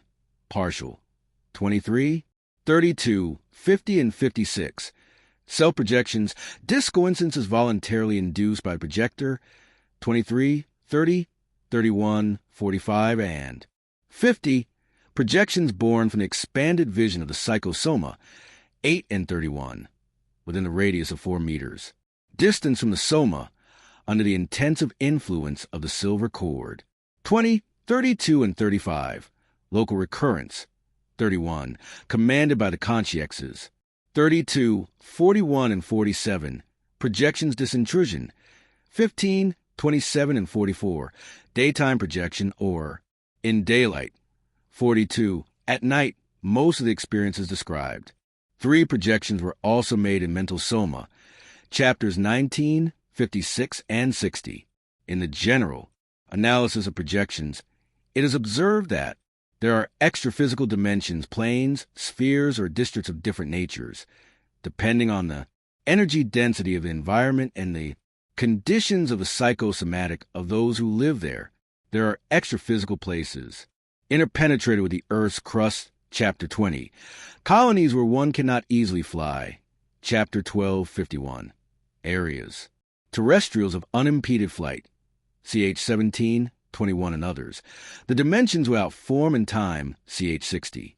The shapes of the psychosoma vary according to the degree of balance.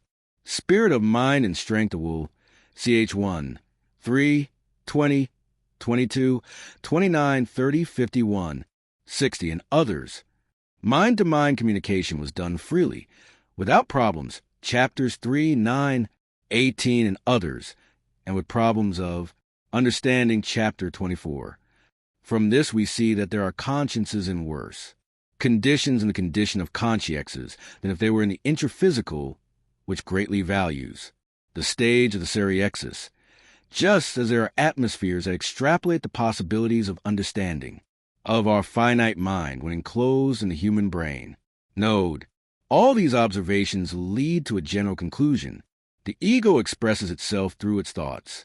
From thought comes the decision, the action, and the transport of consciousness. The control of thought constitutes self-control. Therefore, there are projected consciexes and consons that are and are not luminous, that breathe and do not breathe, that articulate and do not articulate speech, that are influenced by time, gravity, form, space, habits, instincts, and conditioned reflexes, according to the degree of intimate lucidity in the energetic graduation that places them denser or more rarefied, in the position of crust-to-crust animals, man is an animal, or of cosmic consciousnesses on the path to infinity. 60. The conscience-free. January 25th, 1979, asterisk. Thursday, 0 hours and 20 minutes. Cough, second sleep. Bedroom in the apartment in Ipanema, Rio de Janeiro.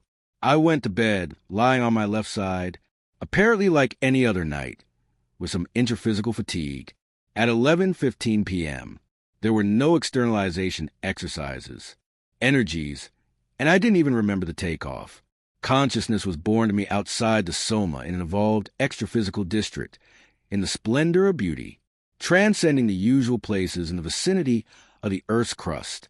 My power perceptions detected only lights and vivid colors not, circumscribed by defined forms, no sign of habitation, complete absence of buildings. I only had the perception of consciousness. I did not feel the form of the psychosomatic. I was invisible even to myself, lighter than normal outside the dense body, the attitude and interior of confidence with thoughts of moral superiority made. My inner self aspires energies of unequivocal sublimation in an indefinable and tranquil contentment. There were no human shapes or physiognomies, only centers of energy radiation constituting known consciousnesses among, some of which are remarkable for what they accomplished as sensitives. Fernando de Lacerda, Aura Celeste, and Eusapia Palladino, and all converted into pure light. They had no names, nor could they be identified by their shapes, but I knew them and was united with them by a common experience. I was certain that I was in an assembly, although without form or appearance, only in corporeal mental foci, masses of energy in the nirvanic atmosphere, impossible to imagine in mental elevation, unapproachable to earthly descriptions, indefinable in known terms. Would my imperfect perceptions be disturbed by perfect environment? How to speak the infallible, describe the indescribable, beyond prose, poetry, conventional word games. How to find the language of origins, the common denominator, the universal level to situate myself in the formless assembly, to understand. Asterisk. Report taken from the diary chronology, to compose the final chapter of the non-anthropomorphic team and penetrate the unsurpassed mysteries? I believe that only those vibrating in that dimension or sphere, mental lomas of consciousness. One observation stood out. My exact knowledge of who each person was in that place that did not exist in time, but will exist in eternity. There, in a non-existent place, nothing existed, but everything was existing. However, the ideas appeared to me palpably, the indisputable certainties, the indescribable serene emotions, the well-being never felt, dreamed of, or measured. It was clear to me that a greater consciousness would manifest itself through all those who served as intermediaries there, and it was, which happened smoothly, the presence of those scenes of this intangible consciousness, endowed with unknown attributes, projected my consciousness to the heights of feeling, giving a deep impact of understanding, replacing the structures of all emotions without shock or euphoria. The definitive structural piece spoke that reality constituted the greatest event of the series.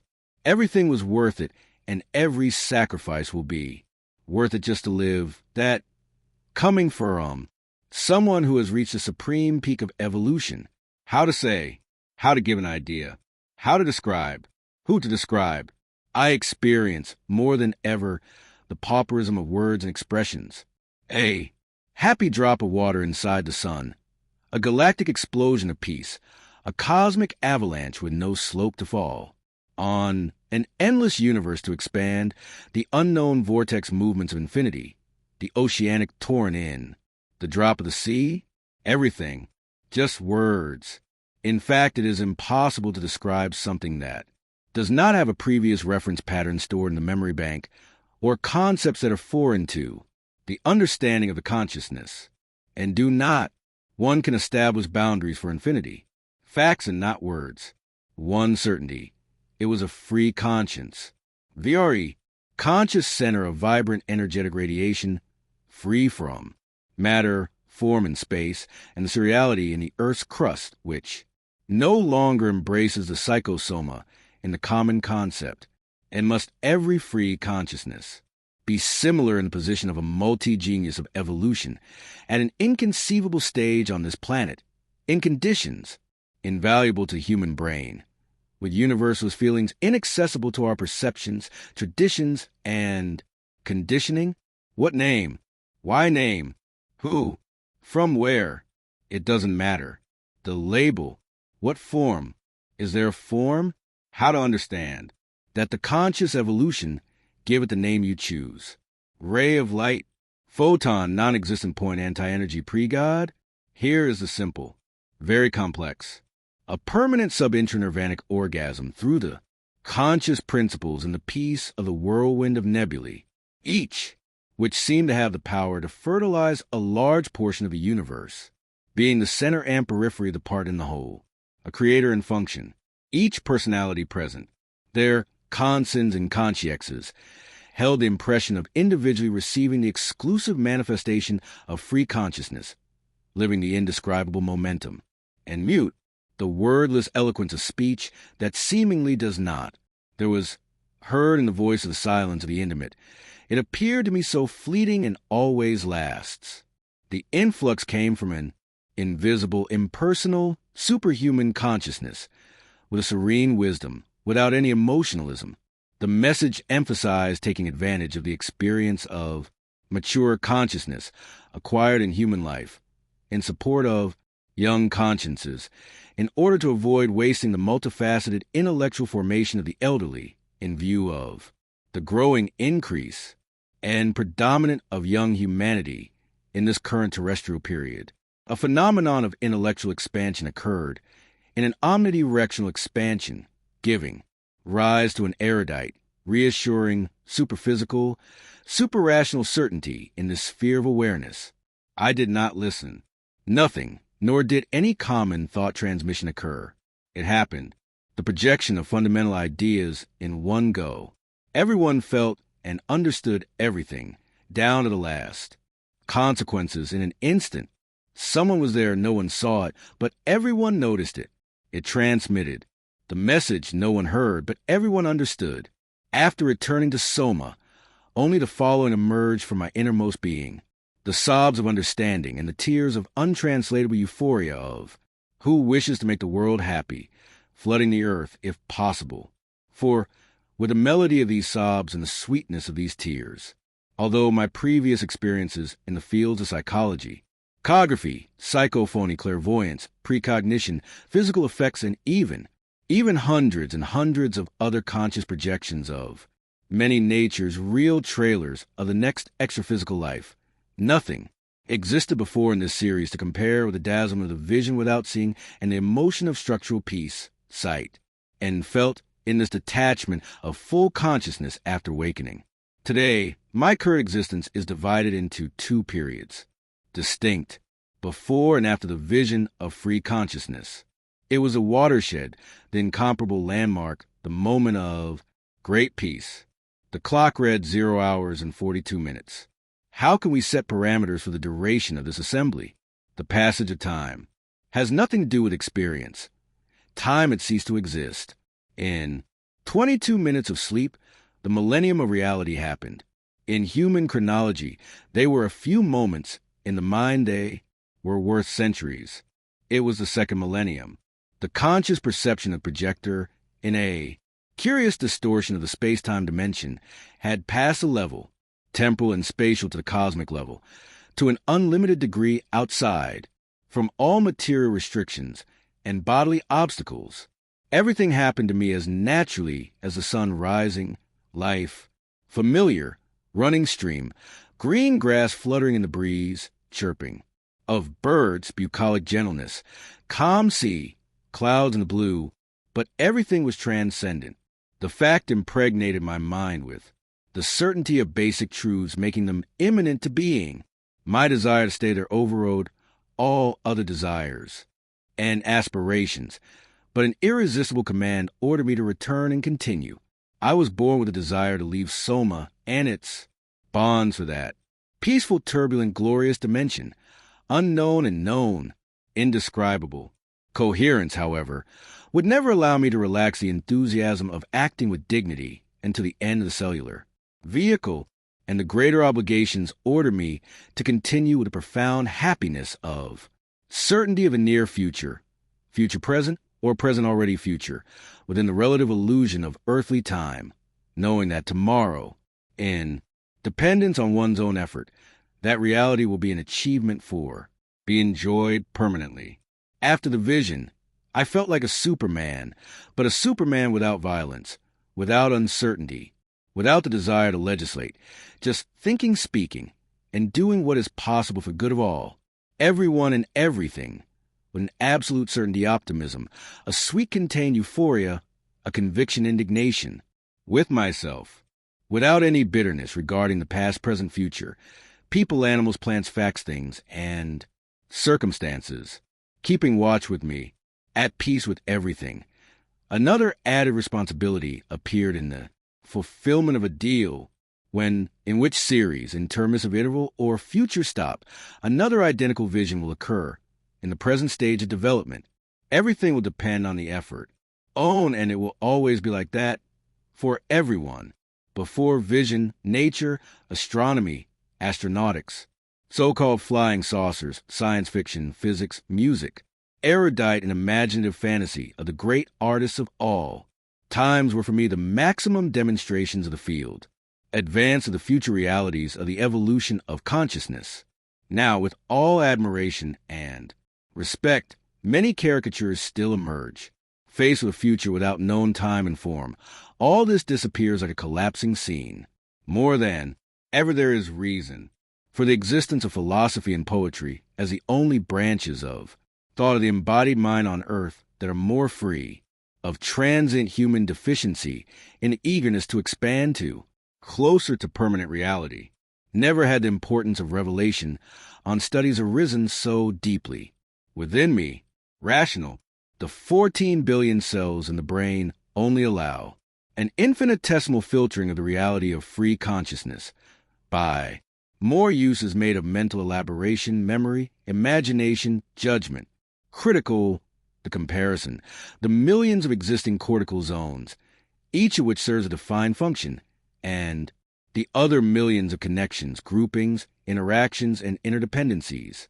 Will it be possible to experience or often see the extra-physical occurrence of this? Nature? Do man's biological mechanisms have the resources to withstand the impacts of this? Peace or well-being? Throughout the centuries of human history, seers have unconsciously used mysticism and rituals as intimate crutches or emotional escapes from the realities they glimpsed or had permanent intuition about in order to better support their own biological bodies from then on. But this expedient is not ideal. No trace of mysticism has appeared in the manifestation of consciousness. Free. I think I understand a little better now the panoramic view, retrospective of an entire existence, recapitulation of memories seen in block, at the same time in the accounts of the consciousnesses of terminally ill patients and border residents after the first death. In these cases, there is a projection outside of time and space within the mnemonic center or integral memory bank of consciousness, without external interference, in the form of a large computer that saw, in an instant, the biography itself with all the data it brings programs, loved ones. The free mind brings together the past, present, and future into one. Reality, the projection of consciousness triggers outside the soma the most broad alteration of the constant state of consciousness, which, at times, influences the biogravitational field and even acts on the curvature of space with thought moving faster than light. Extraphysical ecstasy, so talked about for centuries, seems pale to express the reality of the vision of free consciousness. There are expansions of emotions and repercussions of ideas that surpass ecstasy, enlightenment, temporary and formless superconsciousness, deep samadhi, or cosmic consciousness. There is proof that consciousness dominates matter and its apparent immutable laws beyond all space-time, feelings, thoughts, expectations, or compulsions to change. the biological body, the holochakra, the silver cord, the psycho, soma and its transformations, the expansions of consciousness as well, like the mental soma or consciousness acting in isolation, are undeniable facts for me who have already experienced them. Based on this, I think that the mental soma is the permanent condition of free consciousness. See, the occurrence also demonstrated a curious fact. The cons, sins and consciexes, only with the mental soma, can function as intermediaries in the extra-physical dimension, imitating the astronomer who can predict the existence of a unknown celestial body through the laws of gravitation and the dispositions of the orbits of the stars. We can apply the principle of analogy in extra-physical studies. In general biology, we find the fact of the homology that the dictionary records as being the similarity of structure and origin in parts of taxonomically organisms. Different. We know for sure that between a human body, that of mother, and another human body, that of the son, there is a first connection, constant, intraphysical, which is the umbilical cord. Likewise, we are not unaware that between the intraphysical and extraphysical bodies there is a second constant, semi-physical, palpable connection, which in a certain aspect has volume and takes up space, which is the silver cord. Could it be that homology, there is a third constant, ethereal link or cord, quintessence of another nature between the psychosoma and the mental soma? Where? How? Of what nature? I leave this working hypothesis here to the projectors and researchers. Pains of the future. If the assumption is correct, come explain clearly that seriexis occurs with the cutting of the umbilical cord, deactivation of the soma with the cutting of the silver cord, and the emergence of free consciousness in the act of undressing the psychosoma or emotional body happens with a rupture of the quintessential cord, leaving it as just a mental soma. Conventionalisms and hypocrisies, they will all be stripped of the appearances, references, labels, and any excrescences of matter, and later, they will also free themselves from the psychosomatic too, to exist without form and without the influence of time, in a process now, in the condition of men, decidedly impossible to conceive, even as a utopia, only through conscious projection, not using any of the measurement standards, units of weight, distance, and known assessments in human problems. The reality interviewed by free consciousness is more authentic and unforgettable than anything else considered real in an entire life. Diseases, intraphysical disharmonies, failures, deficiencies, egoism, and fears were minimized to a microscopic existence by another immense truth that looms. There is no reason for it to exist, nor are they worth it. The penalty for radicalism, intransigence, orthodoxy, excesses, for that conflicting situations, clashes over minor reasons, the nonsense of minute, the vanities, the negative obstinacy. In the passing human life, better the liberal political orientation, optimism towards life, participation in community efforts, independence from public opinion, an open mind towards renewals, full maturity and coherence in activities. How to reconcile this burning and constant reality with the try? How can we live with the daily habits and demands of the body? The power of reflection grows in importance. Everything derives from thought. The greatest pains and setbacks of human existence, so insignificant, disappear as ridiculous, childish, and fanciful. In the face of this pure peace and this gratuitous happiness, everything is under omnipresent and omniscient control. Down with tears, long live smiles. The poetry of pain has expired. There is good humor, even in multidimensionality. In addition to ideological reruns, universalist evolutionary theses must be deepened. It is imperative to prepare for cosmic life, in coexistence with the universe, renouncing planetary parochialism. Religious disagreement loses its reason for being in any level. The creature no longer believes, it knows. It does not just have belief or faith. It disposes of knowledge towards consciousness, continuous,